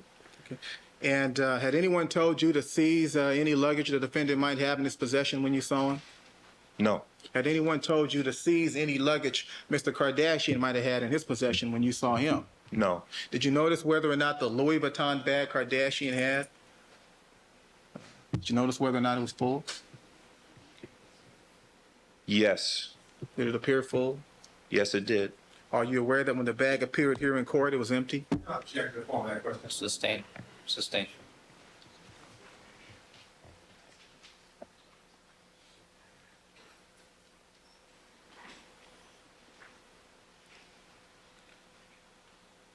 Did Mr. Kardashian offer that bag to you? That is the Louis Vuitton bag? No, he didn't. And did you have in your mind legal cause to seize that bag at that time? Sustained. Did you have any reason to seize the bag at that time? No, I didn't. Did you allow Mr. Kardashian to enter the premises at Rockingham? No, I didn't. Did he attempt to? Yes, he did. And he attempted to do that while he was carrying that bag, is that correct?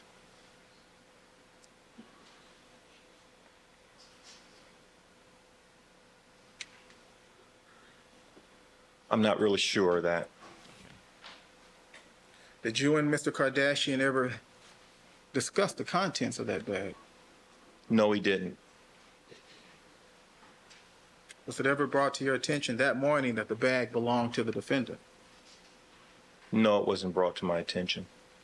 Mr. Kardashian didn't tell you that. No. Oral. Ma'am? Ma'am. Let me show you the Louis Vuitton garment bag that has been marked Defendant's 1062.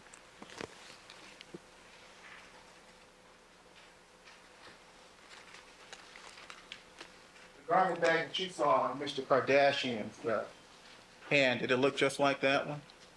Yes, it did. Does that bag appear empty? Yes, it does. Would you like to open it up and make sure? Well, counsel, we've already been through this with another witness. Seems to be empty. That isn't the condition, or that wasn't the condition the bag was in when you saw it, was it? No.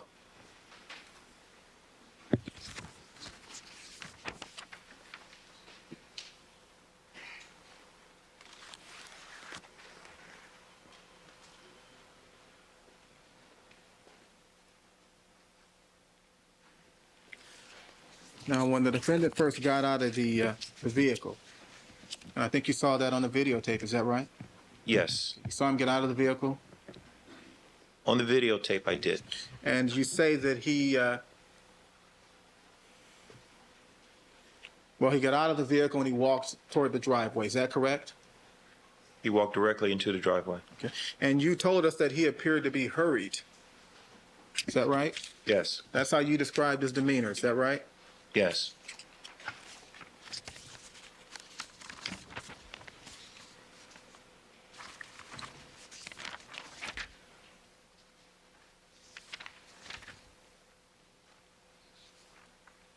I can have one moment, Your Honor.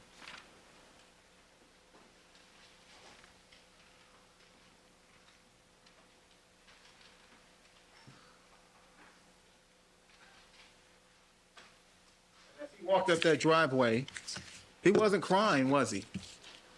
No, he wasn't. He didn't appear despondent, did he? Oral. No, he didn't. You understand the word despondent, officer? Yes. What does that word mean to you? It means very sad, grieving, upset. He wasn't like that, was he? He didn't seem that way to me. In fact, he had a blank, hurried look about his face, didn't he? First question. Did he have a blank look about him? Somewhat, yes. And as he walked up the driveway, he wasn't limping, was he? I didn't see him limping. The moment you saw him, you knew you were going to have to handcuff him, didn't you? Yes, You're a police officer, correct? that's right.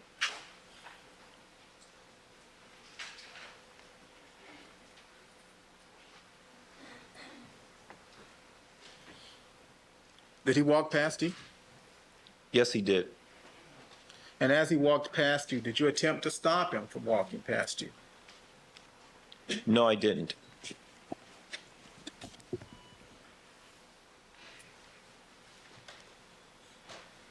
You say anything to him? Not as he was walking by me, I was placing my radio back in my holster. So you weren't ready for him, were you? No. Okay. So he breezed past you, didn't he? Yes. You had to catch up to him. Yes, I did. And when you caught up to the defendant, you didn't tackle him, did you? Sustain. When you caught up to the defendant, you placed your your left hand on his right wrist. Is that right? Yes. And you didn't grab his wrist and twist it around his back, did you, officer? Oral. No, I didn't. You just sort of lightly grabbed his wrist to get his attention, didn't you? Oral. Initially, I didn't grab his wrist. I just placed my hand in front of his left arm to slow him down. Did that work? No, it didn't. Then you grabbed his wrist? Yes, I had to grab it. Okay.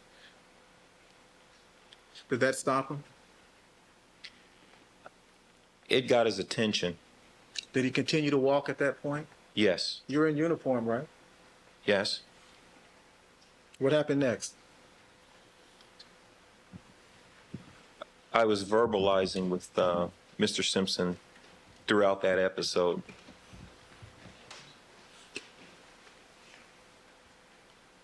And at some point you did get his attention, didn't you?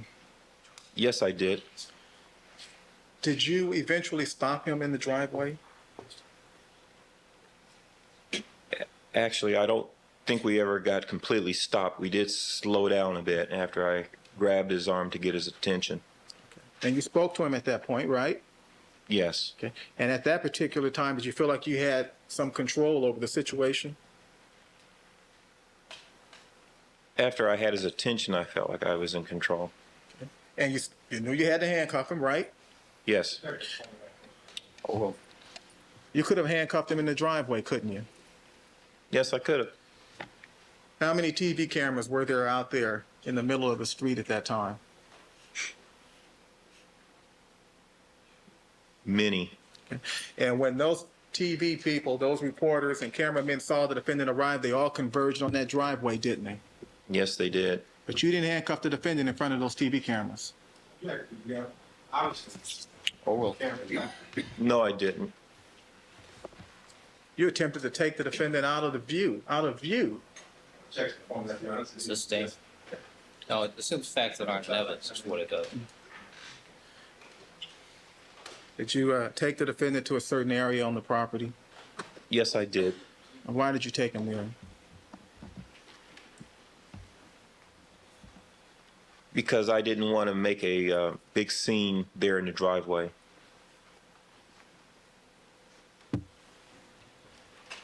And where did you take him at that point? We took him to the dollhouse or whatever it's called underneath a tree. And it was there that you handcuffed the defendant? Yes. And when you handcuffed the defendant there underneath the tree,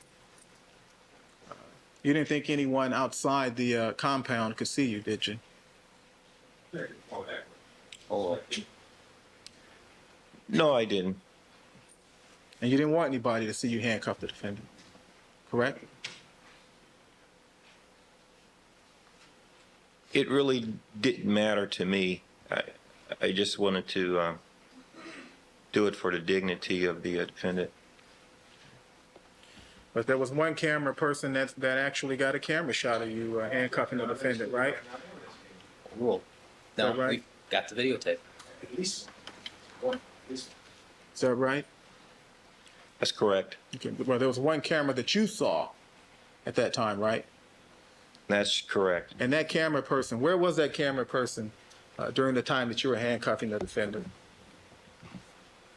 He was climbing the wall at Ashford with his video camera and videotaping me and the defendant after he had climbed the wall.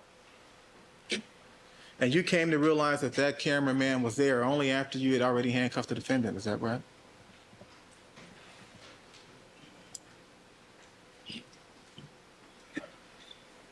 I'm not really sure if it was before or after. At any event, you knew you couldn't get the guy off the wall at that point, right? That's true.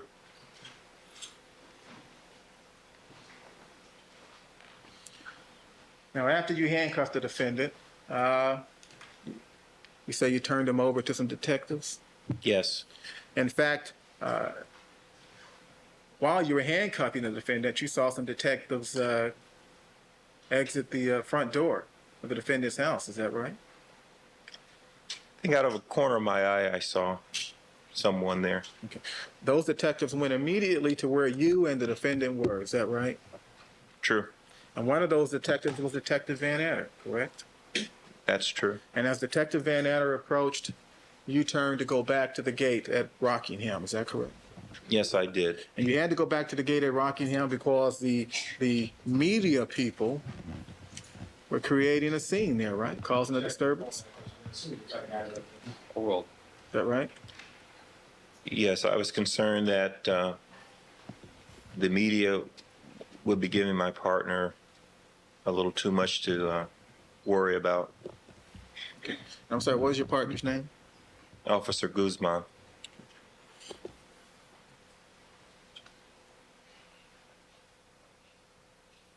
Did you leave we'll strike that. As you walked away, we'll strike that. Your Honor, can I just show some footage, video footage? Which exhibit is this, counsel? One moment, let me just check.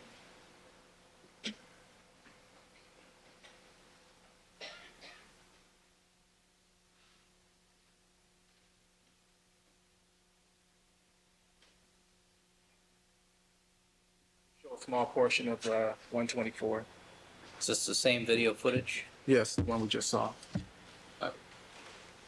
Just a minute, cue it up.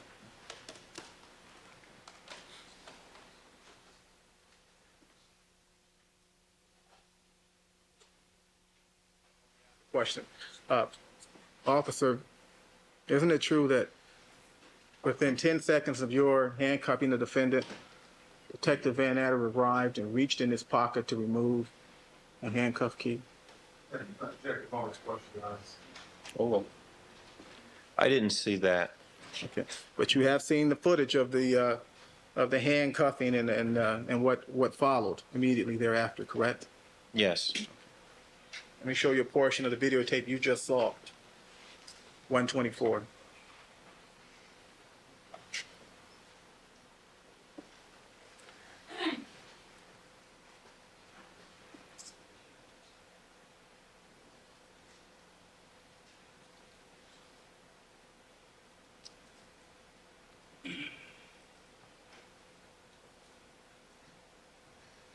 Stop there.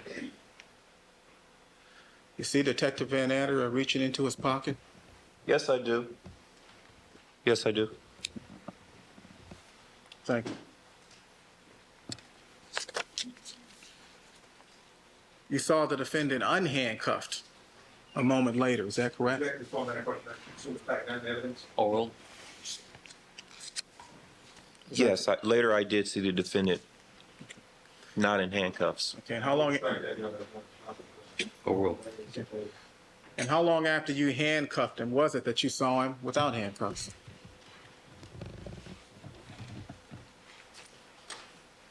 I would say it was within a minute or so. Minute, 2 minutes. And when you saw the defendant at that time, was he walking down the driveway? Yes, he was. He was walking in your direction, correct? Yes. Because you were at the mouth of the driveway trying to hold the press back, is that right? Yes.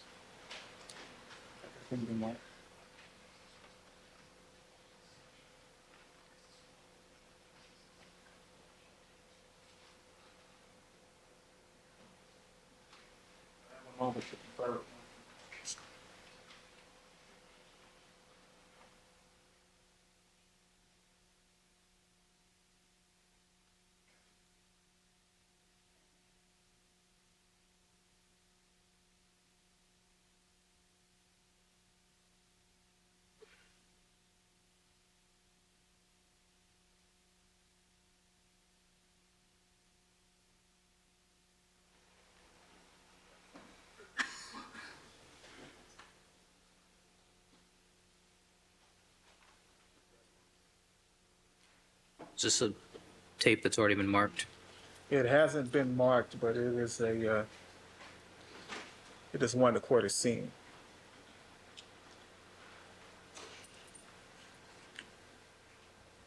At least we don't think it's been marked.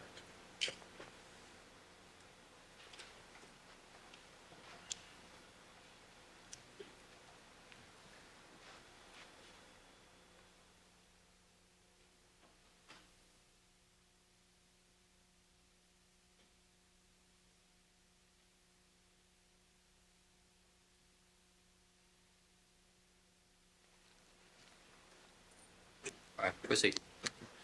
This will be people's next in order, Your Honor. 527. I've already had 527. 527. Okay.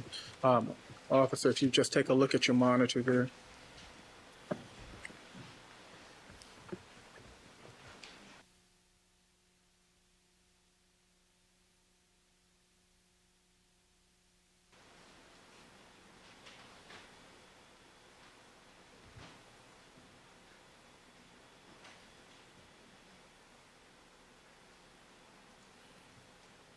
Let's stop right there.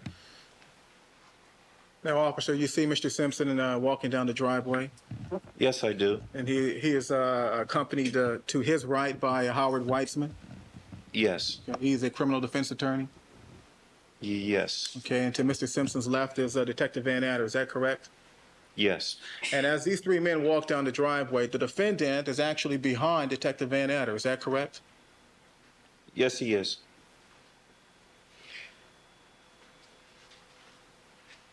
Is that the appropriate manner in which a police officer should walk with someone who's been arrested on 2 counts of murder? No, it is not. Had the defendant been under arrest at that point, he would have been walking ahead of Detective Van Adder. Is that correct? Your Honor. Yes, he would have. That would be proper procedure, right? Well, it would have been good officer safety and good Because- common sense. Proceed on.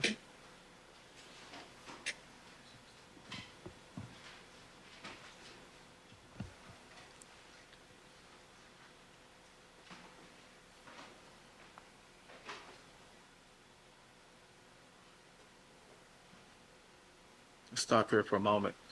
You never saw the defendant limping, did you? No.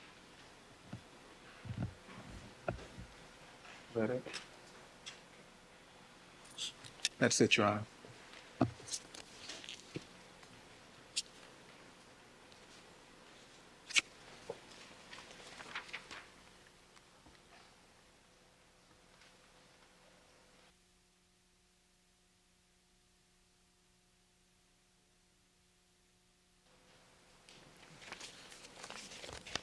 Now, officer, after you strike that,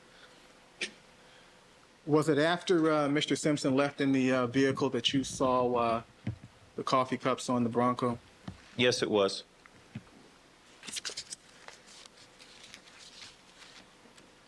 And had you had an opportunity to see the Bronco prior to the defendant's arrival?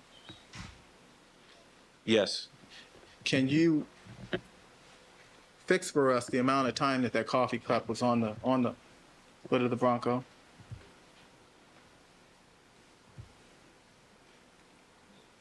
I don't think it could have been any more than 5 minutes. And just so the record is clear, there's no allegation that Mr. Simpson hit anyone with the Bronco, right? I'm sorry, repeat. Well, the hood of the Bronco, did you consider the hood portion of the Bronco to somehow have some extra significance or importance to the case at all? Your Honor. I consider the entire Bronco to have significance in the case. Well, had you seen any blood on the Bronco that morning? Yes, I did. Where? On the driver's side, or should I say just above the driver's side door handle. And had you seen any blood inside the Bronco that day? Yes, I did. What time was it that you saw blood inside that Bronco? That was earlier in the morning. I would say maybe 8:30. Okay. So you must have walked up to the Bronco, is that correct? Yes, I did. Did you touch it? No. Did you grab the door handles to see if the vehicle was locked? No.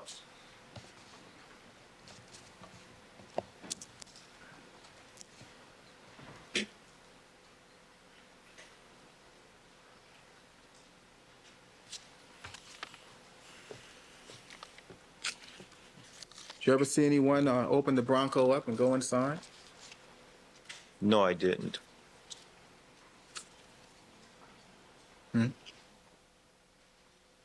Whether or not the Bronco was locked?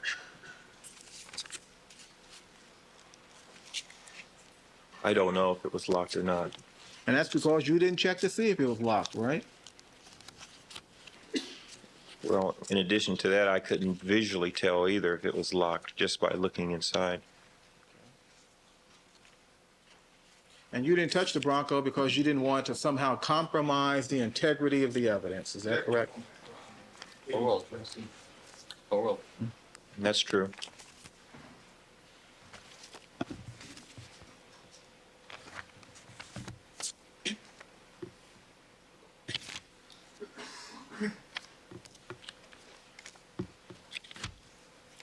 I have one moment, Your Honor.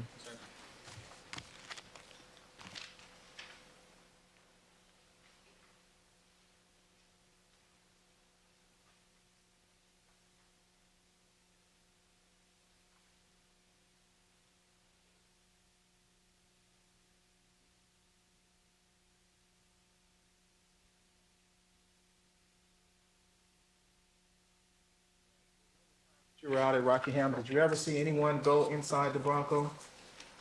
No, I didn't. Did you see anyone touch it at all? No, I didn't.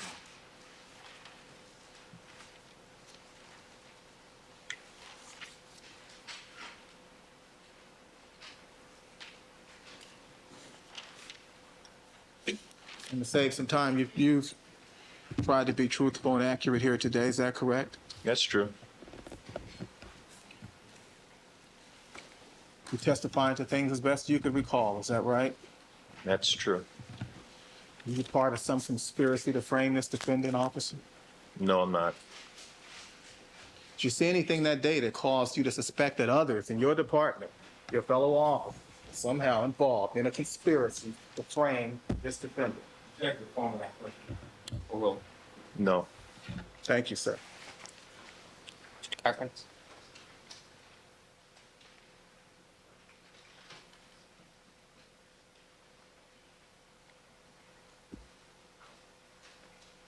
Officer Thompson, I believe you shared with us you've been a police officer for over 8 years with LAPD. Is that correct?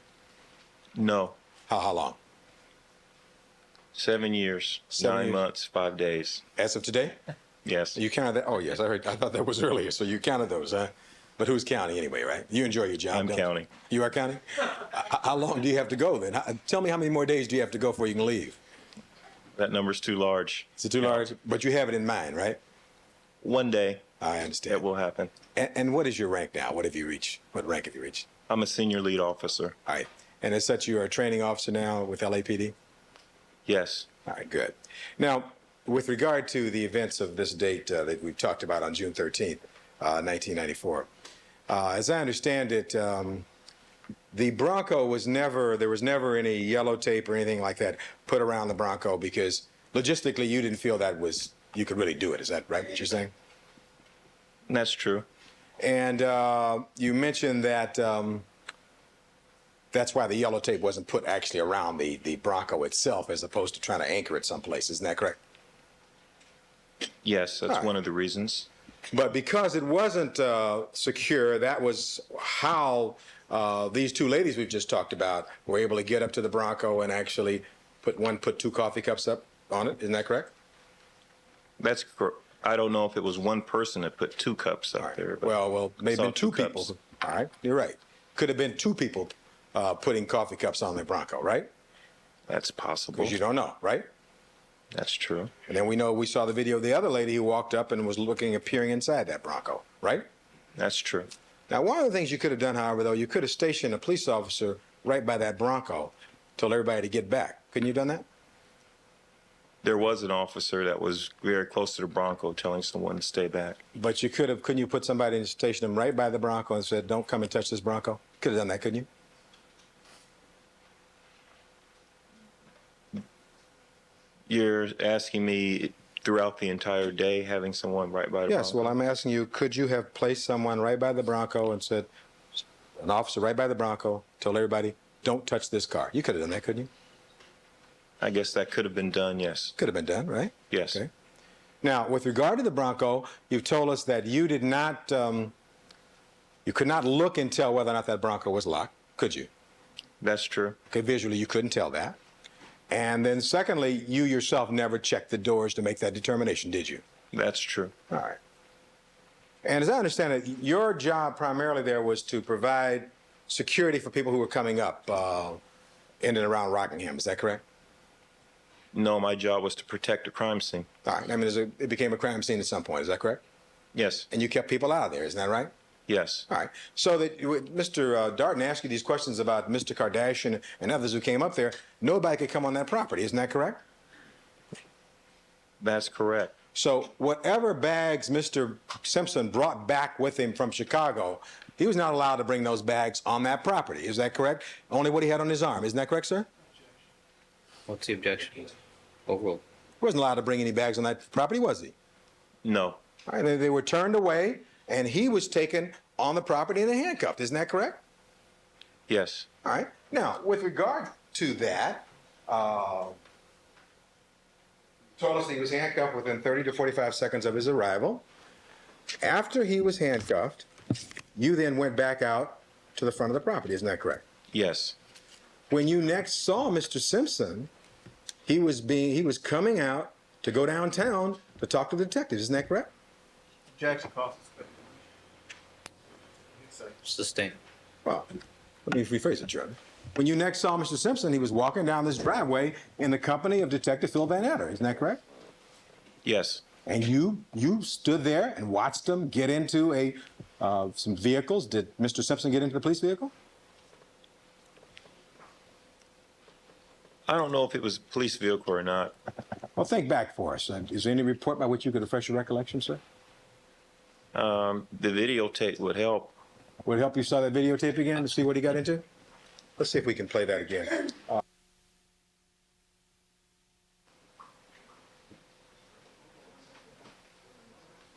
Matthew, say you Yes. People's 527.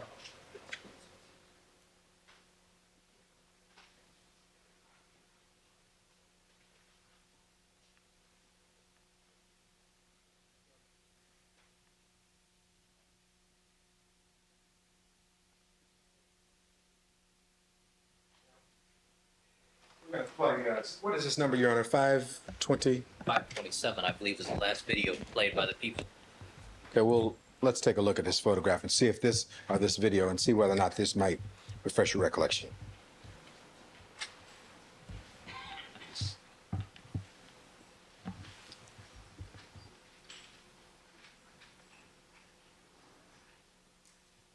You see that? All right, now you see yourself in this photograph?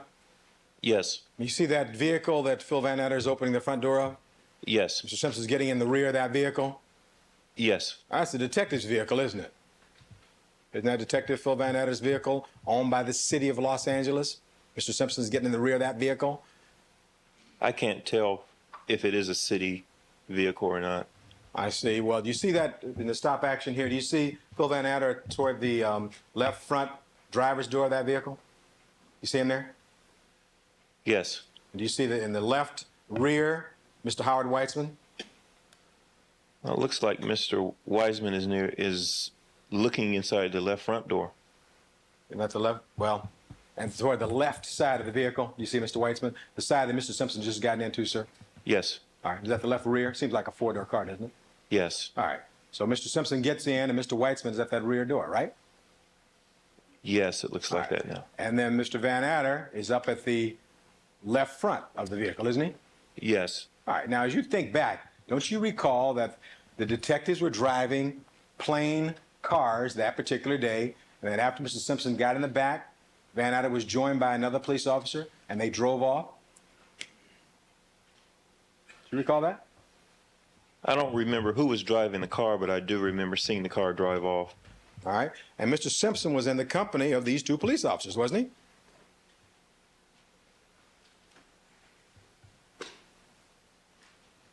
If that was Detective Van Adder driving the car away, yes. All right. You didn't see Mr. Simpson drive off in a Bentley, did you, sir? No. You didn't see him drive off in any car in that driveway, did you, sir? No.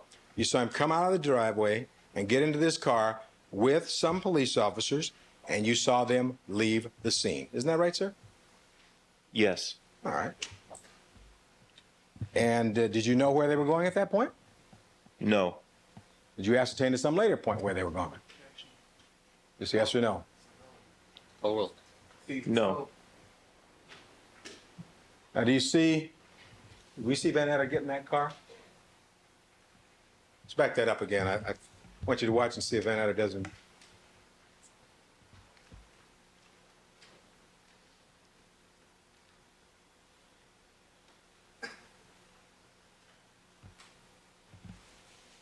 That's your partner, Angela Guzman? Yes. See that? Did you back that up a minute, Mr. Howard Harris, please, sir?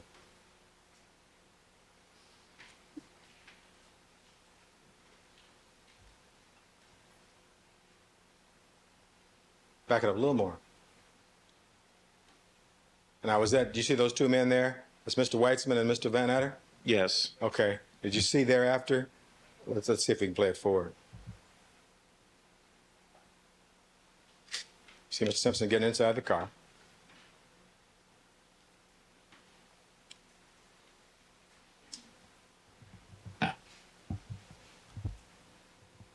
Seems as though the lawyer's talking to the detective, right? Yes. And thereafter, did it seem as though Van Etter got inside that car? Yes. All right. And so does that refresh your recollection that he got in the driver's compartment and at some point he then drove away with Mr. Simpson in the car? Yes. Like you can see him through the window, can't you? Well, I could see him through the window, yes. All right. Did you see a tall, gray-haired man out in the street who was waiting outside on Rockingham there that day?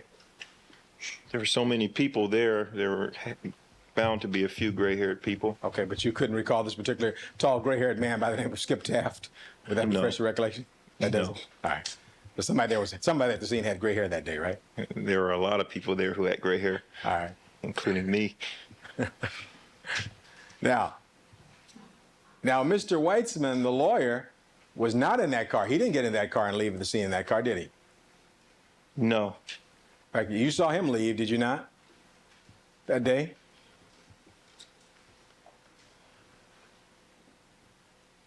I know he left, but I don't remember seeing him leave. All right. But he left in a car different than his then client, Mr. OJ Simpson. Isn't that correct? Yes. He didn't go wherever these detectives took Mr. Simpson. Mr. Weitzman, the lawyer, was not in that car, was he? I don't think he was. And as you search your memory and look back, Mr. Simpson was in the back seat of that car all by himself. Isn't that correct?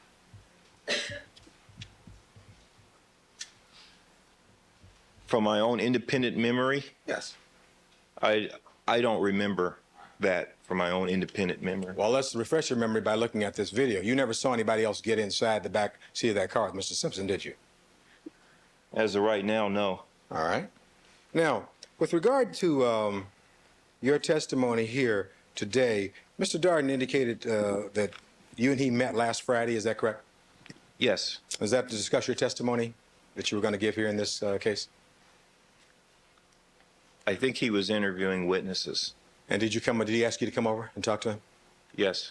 And did you then have occasion to talk to him? Yes, I did. About the things that the two of you just have talked about? Yes. Is that correct?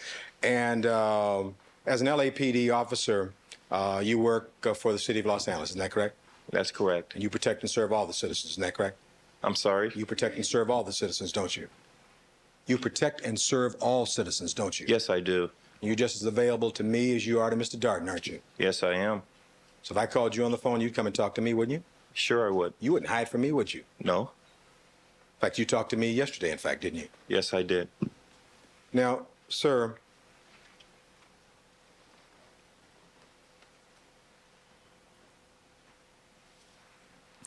Mr. Darden asked you some questions about whether Van Etter said hook him up or cuff him.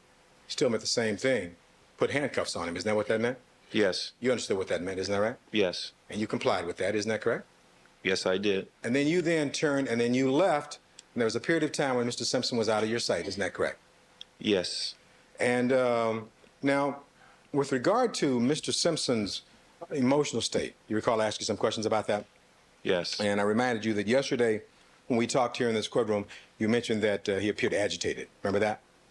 Remember those questions that I asked you?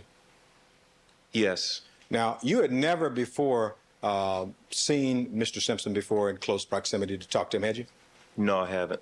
So you don't know how he is when he's despondent or sad or down, do you? Well, just from seeing people in general despondent or sad, I could. We're talking about Mr. Simpson. You've never seen him before in that situation, have you? No. It was the first time you had actually encountered him, isn't that right? That's correct. And were you aware that he just had come back from a flight from Chicago at the time you arrived there? Were you aware of that? Sustained. Well, were you aware he just had gotten off a plane? I'm asking. I'm asking you. Sustained. Were you aware he had no sleep that night? Sustained. We're assuming facts that aren't evidence. Well, may I ask it in a different way then, perhaps? Please. All right. Were you aware, you were told that Mr. Simpson was going to arrive there in a short period of time, isn't that correct? Yes. By one of the detectives? Yes. All right. Do you know where he had been the night before? I can ask him if he knows. Counsel, the jury knows these facts. I'm seeking your, well, I can be correct. I think that he was allowed to ask. I'm going to ask him a No, but question. I think the jury knows. Okay. We've heard testimony from people on the airline. The jury is smart enough to be able to put this witness's testimony in the context with the other Certainly. witnesses. Okay. Thank you, Your Honor. Then I'll move on. Thank you. Okay. With regard to the way Mr. Simpson walked, do you notice that when he walks, he has this kind of peculiar walk? You notice a peculiar walk as he walks with kind of a limp and he's kind of pigeon-toed and with bow legs. Did you notice that? This is so legal. Sustained. Was what? Leading. Okay, well, did you notice anything unusual about the way Mr. Simpson walks when he walks?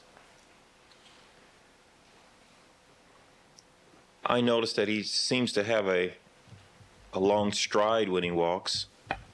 Did you notice that he appears to be bow-legged? Objection. This is leading. Sustained. Is he bow-legged? I don't know. You weren't paying attention to the way OJ Simpson walked that particular day, were you? No, I wasn't.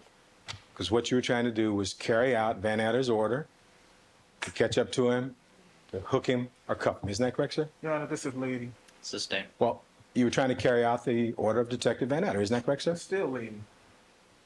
It is. Well, it's just one leading. So, One leading. okay. So you were trying to carry out Detective Van Adder's instructions, isn't that right? Same objection. Oh, we'll waste more time going that through right? this. Yes. All right. And your focus was on dealing with Mr. Simpson, isn't that correct? Just catching up At to him? that point in time, yes. All right. And this conversation that you went into where the two of you then walked over toward the dollhouse in the tree, you were focusing on getting his hands behind him and then handcuffing him with your handcuffs. Isn't that right? Your Honor, this is leading. It is. All right. What were you focusing on when you took him to the dollhouse by the tree? I was just focusing on a number of things. Was one of those things handcuffing him, sir? Yes. All right. And you then accomplished that, isn't that correct? Yes. That's when you then left and went back outside, isn't that right? Yes. And with regard to other people who might have touched or got close to that Bronco or got inside that Bronco, do you know about other people who touched it? That assumes a fact, not an evidence. Sustained. Let me ask this way. Were other reports brought to your attention regarding other people who touched the Bronco? Sustained. When you were in with Mr. Simpson, seeking to handcuff him or cuff him up, as Van Adder told you, do you know whether or not there was a police officer out there watching the Bronco at that point? Yes, my partner was at the front entrance at Rockingham.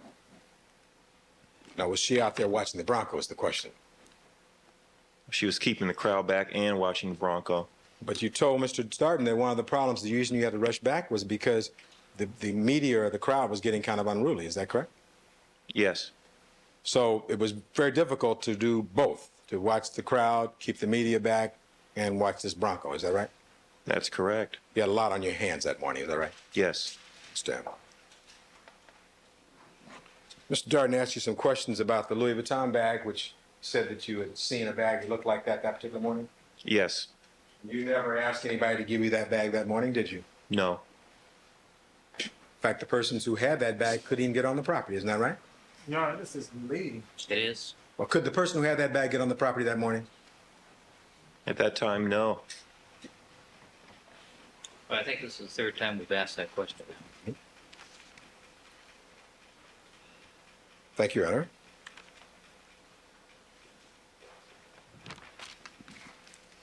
May I have just a second, Your Honor? Certainly.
Officer Thompson, you never at any time when you talked to Mr. Simpson ever told him that he couldn't unpack his luggage, did you? Oh. No. And when people come home from trips, strike that. When you come home from a trip, do you normally unpack your luggage? When I come home from a trip, You take a trip and you come home. Do you unpack your luggage? some of it I do. And usually you don't leave it in the luggage till your next trip, do you? Some of it I do. You do that? Is your next trip real soon, I hope? Or either that or you have a lot of clothes, huh? Yes. But normally when you come home from a trip, you unpack your clothes, don't you? Yes. That's normal, isn't it? Yes. Is that right, sir? Yes. Okay, and thank you very much for coming today. You're welcome. Mr. Darden? Just a couple of minutes, Your Honor. And officer, normally when you come home from a trip, you don't give your luggage to your criminal defense attorney either, do you? Sustain. Sustain. Officer, you just watched the video again, right? Yes. Okay, and you saw in the video that Howard Weitzman, the defendant's attorney, opened the door to Detective Van Adder's vehicle, right? Yes. Okay. Now, typically when someone's arrested for murder, it's the officer that opens the door, correct? Okay, now that's one of that. Rephrase the question. Okay. Well, is that unusual? That is, that the criminal defense attorney would be opening the door to the detective's car as opposed to the detective himself? Or Yes, it is unusual. And in this situation, that's exactly what happened, right? Yes. And then the defendant climbed into the back seat of that vehicle? Yes, he He did. didn't seem to have any trouble climbing into the back seat of that vehicle, did he? oral. No, he didn't. And typically, we'll strike that, you've arrested people and placed them inside your vehicle before, correct? Yes, I have. And typically, don't you sort of put your hand on top of their head and help them into the back of the vehicle? Yes, I make sure they don't hit their head when they enter. Nobody did that in this case, did they? No. Wasn't necessary, was it? No. That's because the defendant wasn't in handcuffs, right? That's correct. I'm looking back at that video. After the defendant was inside Detective Van Adder's car, did you see Detective Van Adder and Mr. Weitzman embrace each other? Yes, I did. That doesn't happen too often, does it? I object on that question as to whether the officer Oral. embrace Oral. officers relevant material. Oral. It's unusual. I've never seen that ever before. That's exactly what happened in this case, isn't it? Yes. Oral. By the way, how long did you remain out at Rockingham that day? Until I would say around 3 or 4 o'clock. Okay. Were you there when the defendant returned home late that afternoon? No, I wasn't.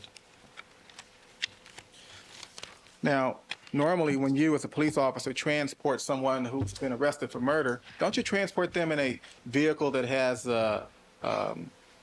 some type of protection between the front seat and the back seat? Petitioning, yes. And you didn't see that in this car, did you? In Detective Van Adder's car?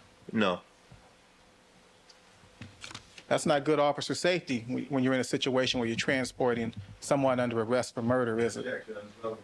Overruled. No. Have you ever seen anyone arrested for murder? Yes. And on those occasions, did you ever see anybody get treated any better Overruled. than the way Mr. Simpson was treated at that time by Detective Van Adder? I've never seen a person arrested for murder treated in the way I saw this on the video. No. That's not what you were taught in the academy, is it? No. Mr. Cochran asked you some questions about your ability to assess the defendant's demeanor when you saw him. Recall those questions? Yes.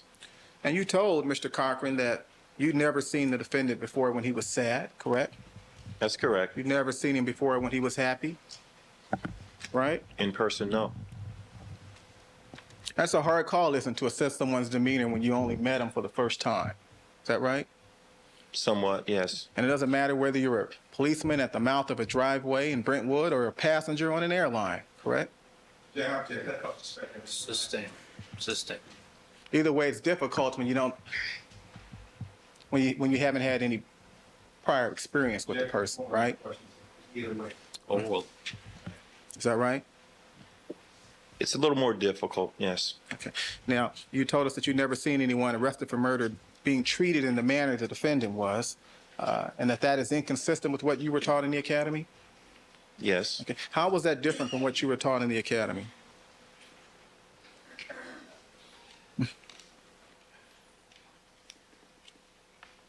Well, if you're transporting a defendant arrested for murder, first of all, you don't walk in front of them. Number two, you usually have them handcuffed. As a matter of fact, always have them handcuffed. Number three, you usually transport them in a partitioned vehicle.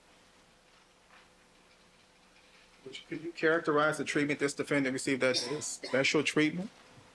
This is the third time we've asked this question. I don't think I've ever used the term special treatment. No, I think we have. You think I have?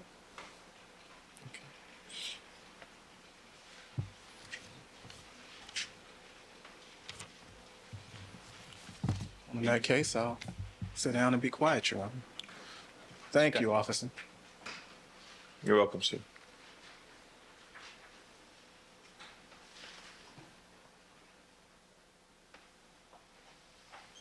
I want you to assume hypothetically, officer, that a man is in, an individual is in Chicago, Illinois, where he's flown and got less than 2 hours of sleep. And he's notified. Sustain. Unopposed hypothetical, this officer. Sustain. Assumes facts that aren't in evidence. Well, let me post it. Let me add some additional facts. He's not an expert. Not to be an expert. Cal, I'm going to sustain the objection to this question, counsel. The jury is familiar with the timing. Very well. Well, I want to ask one other question. Thank you, Your Honor. If Mr. Simpson, strike that. Did you notice that when Mr. Weitzman and Detective Van Adder had their hands on each other, they appeared to be close to each other as though they were whispering? You notice that? Yeah. Do you notice that? They could have been whispering, but I'm not sure if they were or not. All right. I'm sure you're not sure, but they could have been. And did you notice there was a press very, very close to them at the time that they were touching each other? Did you notice that? I did see a few people near them. I don't know if it was press or not. All right. If you looked at the video, we won't take the time to do it now. If you wanted to say something privately and the press was right behind you, you would move close to somebody. Isn't that correct? Isn't that correct? Yes. And the last question I want to ask you is, as a police officer with some 7 years of experience, you had a situation where an individual wanted to go down to West Los Angeles Station with you and make a complete statement to you, and you put him in the back of the car. You wouldn't have one of those. Since that's not enough. May I finish the question, Your Honor? Hold on.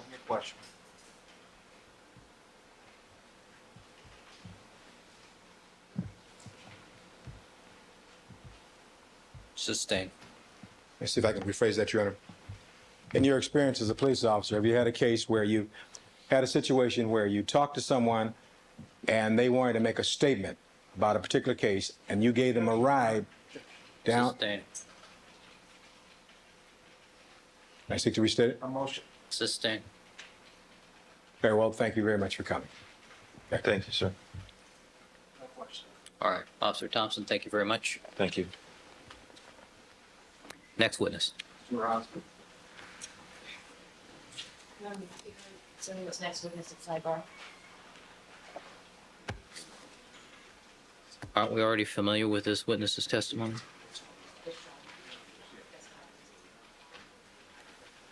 All right, with the court reporter, please.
All right, let's have the next witness, please.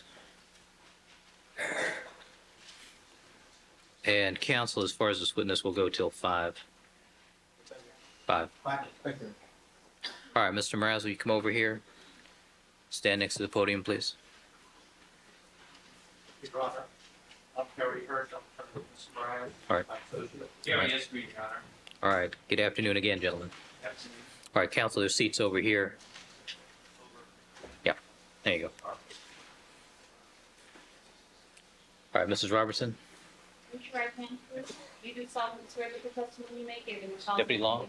This court is to be the truth, the whole truth, and the truth, so help you God. I do. Please have a seat, witness stand, and state for your first and last name for the record. It's John Mraz, last name M-E-R-A-Z. All right, Mr. Mraz, would you just sit back and then pull the microphone towards you, please? There you go. Thank you. Mr. Cochran? Thank you very kindly, Your Honor. Good afternoon, Mr. Mraz. Good afternoon. Mr. Mraz, I'd like to direct your attention back to the month of June of 1994. At that time, how were you employed, sir? I was employed by a police impound garage. And which police impound garage were you, by which police impound garage were you employed? Vertel's Automotive. And prior to June of 1994, how long had you worked for Vertel's? Had time 25 years. And how were you employed by Vertel, sir? I was a tow truck driver. And you had, you have come here today pursuant to subpoena to testify, is that correct? Yes, I have. Now, I'd like to direct your attention back to the dates of June 14th or 15th of 1994. That time, you're still a tow truck driver? Yes, I was. And in that connection, did you have some connection with a white Bronco vehicle? Yes, I did. And on what date did you tow the Bronco vehicle at some time in June of 1994? Yes, I did. And do you recall what day it was that you towed that vehicle? It was June 15. All right, so on June 15th, which would have been a Wednesday? Yes. Correct? You tell the ladies and gentlemen of the jury where you saw this Bronco vehicle, or you first saw it on June 15th, I guess, which would be a Wednesday. I was sent to 150 North San Pedro, which is the print shed. Called the print shed? Yes. And is that the print shed for the LAPD? Yes, it is. All right. And when you say print, do you mean like fingerprint shed? They do fingerprinting there. They do photography there. They do lasering there. All right. Now, as an experienced driver of some 25 years experience, had you gone to that print shed on occasions prior to June 15th, 1994? I'd been there numerous of times, yes, to pick up cars. And had you received some call to go and pick up this vehicle, the Bronco? Yes, I was sent there, yes. And you were at that time working for Vertel's, is that correct? Yes, I was. And did Vertel's have some kind of a contract with the city of Los Angeles? Yes. Tell me about that contract. Tell us about that contract.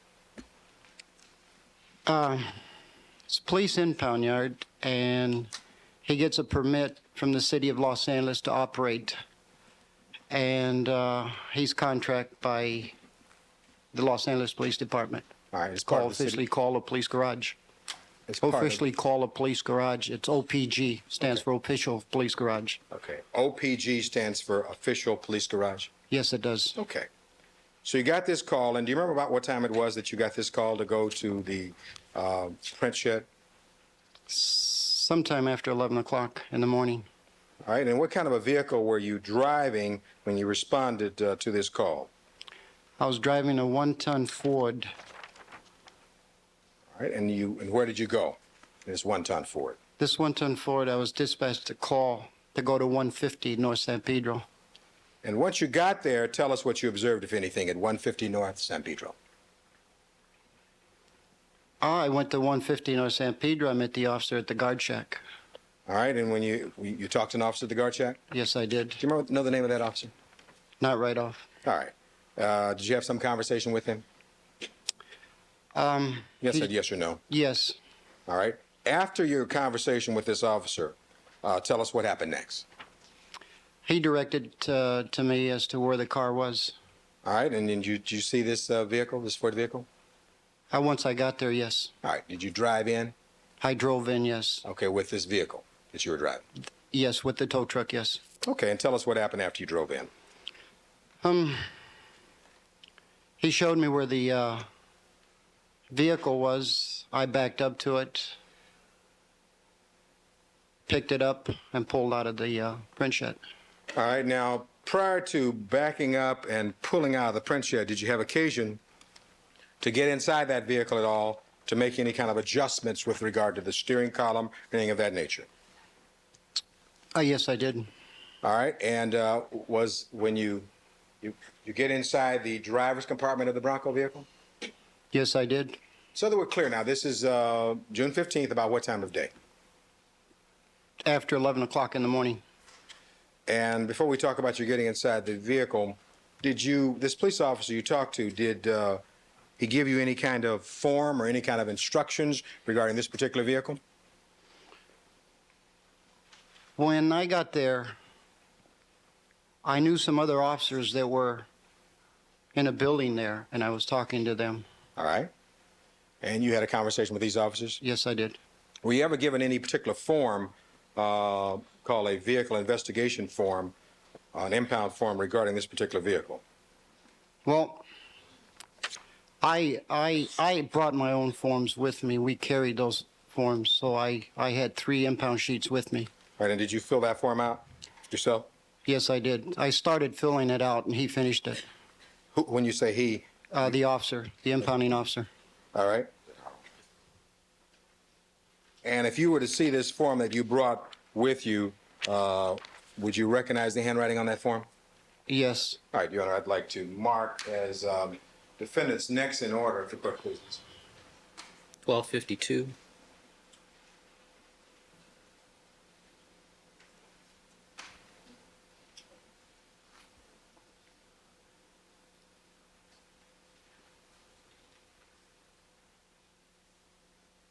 I'll put 1252 on this, Your Honor, in the approach. Yes.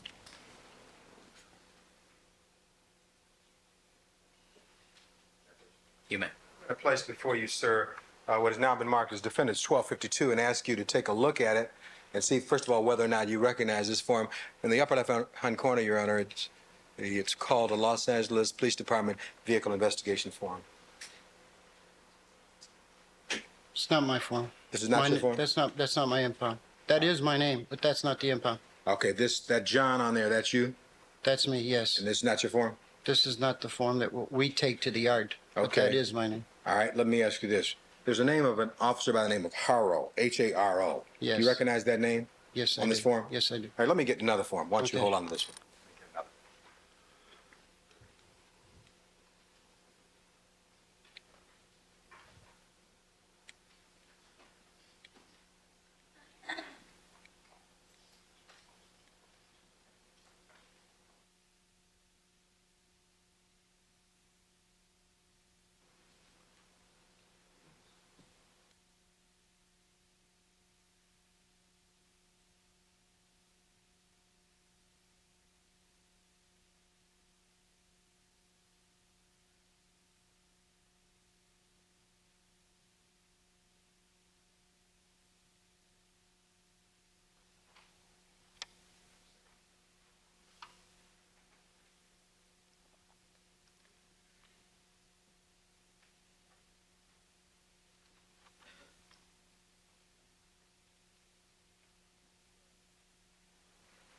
Approach again, Your Honor. You may.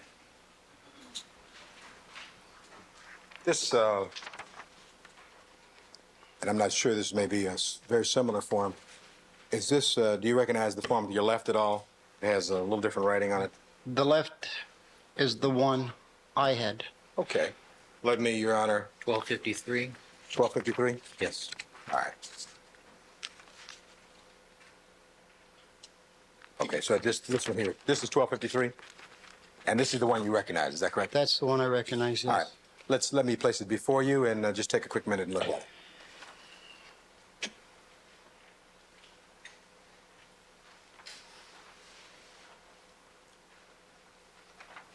All right, do you recognize that form? Yes, I do.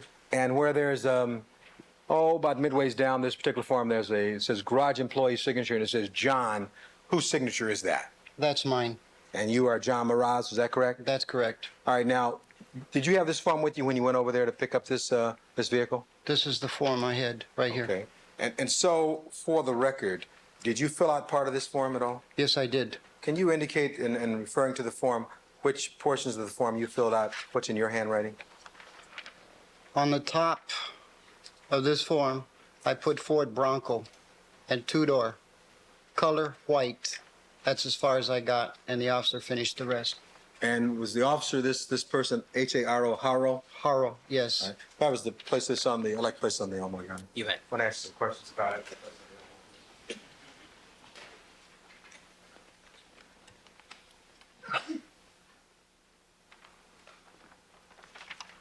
Hi, Sherry.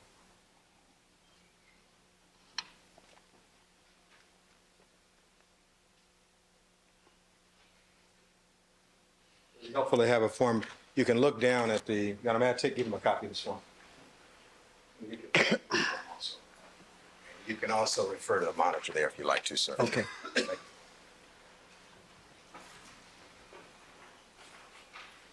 All right, now this form is 1253, I believe, Your Honor. Yes. This is the form that, point out for us again, while we can all see it, the parts of the form that you filled out. Up on top, where it says Ford Bronco, now I started that. That is my handwriting. Two-door. I wrote down two-door. All right. I also put color, white. All right. And he finished the rest. He meaning the police officer? Police officer, yes. All right. And did you sign this form at some point where it says John? Down on the bottom, All right, on the let's- right-hand side. Can you move that up a little bit so we can see where it says John? On the right-hand corner there at the bottom? That's your signature? That's my signature, yes. All right. Now, let's move back up to the upper left-hand corner of the form. There is a part of this form that indicates prints/evidence give special care. Do you remember, you see that part in the form in the upper left-hand corner? Yes. And after it comes RHD, I guess for robbery homicide division, 15452. Do you, when you got this particular form, defendant's 1253, was that box checked for prints or any kind of special care? The only thing that was marked was whole. All right. Or was the box checked where it says prints? No, the box was not checked. All right, that was not checked. Okay. No, it wasn't. Now, what about this thing that says hold? Well, Is that, let me strike that. Let me ask you another question. Where it says on the form, and we can move the form up, please, to the body of the form, up a little higher, please. All right, where it says hold until released to representative from Hertz Corporation. Were you aware of that being on that form? The rest of the statement be read by Overruled. All right. Do you recall seeing that at some point on the form, that hold until released to representative from Hertz Corporation? up on top is where the hole is. You've got, Overruled. No foundation. Overruled. You may answer. up on top where you have okay to release and hole. Yes, sir. Okay, I went by hole on it only. Okay. Did you feel that there was any special instructions given on this form regarding this particular vehicle? No, there wasn't. Overruled. All right. And you had dealt with this form on many occasions before June 15th, 1994. Is that right? Yes. All right. So, as I understand it, you we were just about to ask you at some point prior to leaving the location of the print shed, you had occasion to observe this particular vehicle. Is that correct? That's correct, yes. And in observing it, I believe you described that you got inside the vehicle. Is that correct? Yes, I did. Describe for the ladies and gentlemen of the jury what you did when you got inside this vehicle. When I brought the vehicle out, Objection, non-responsive. Overruled. when I got the vehicle out, I pulled it out from the print shed. I checked for the steering wheel to see that it was properly locked. I believe I checked the emergency brake. Then I proceeded and I put the straps on the vehicle to tow it away. All right, now while you were when you checked for the steering wheel, you're inside the vehicle. Is that correct? That's correct. You saw the steering wheel, did you? Yes. You see any blood on that steering wheel at all? No, I didn't. Did you, when you were inside that vehicle, did you have occasion to look around the inside of that vehicle, Mr. Mraz? Yes. Did you see any blood on the inside of that vehicle at that time? I didn't see any blood at all. Did you look inside that vehicle specifically to see if you could see any blood inside the vehicle? Not till I got to the yard. So when you were first in there, you didn't look, but when you got to the yard, you drove it to a yard, did you? I towed it to the yard. All right. When you were at the print shed, when you first looked at the steering column, you didn't see any blood, right? I didn't see any. All right. I didn't see any at the print shed. All right. And after you got the car in position to tow it, you then towed it somewhere. Is that correct? Yes, I did. And would I be correct in assuming that you hooked your vehicle to the back of it and towed it that way? Towed it from the rear, yes. From the rear. And where did you tow the vehicle to? Towed the car to 1155 West Temple. And what's located at 1155 West Temple? That is a police impound yard, and that is Vertel's Automotive. And how far is that from 150 North San Pedro? I would say half a mile, maybe less. Okay, more. so how long did it take you to get there?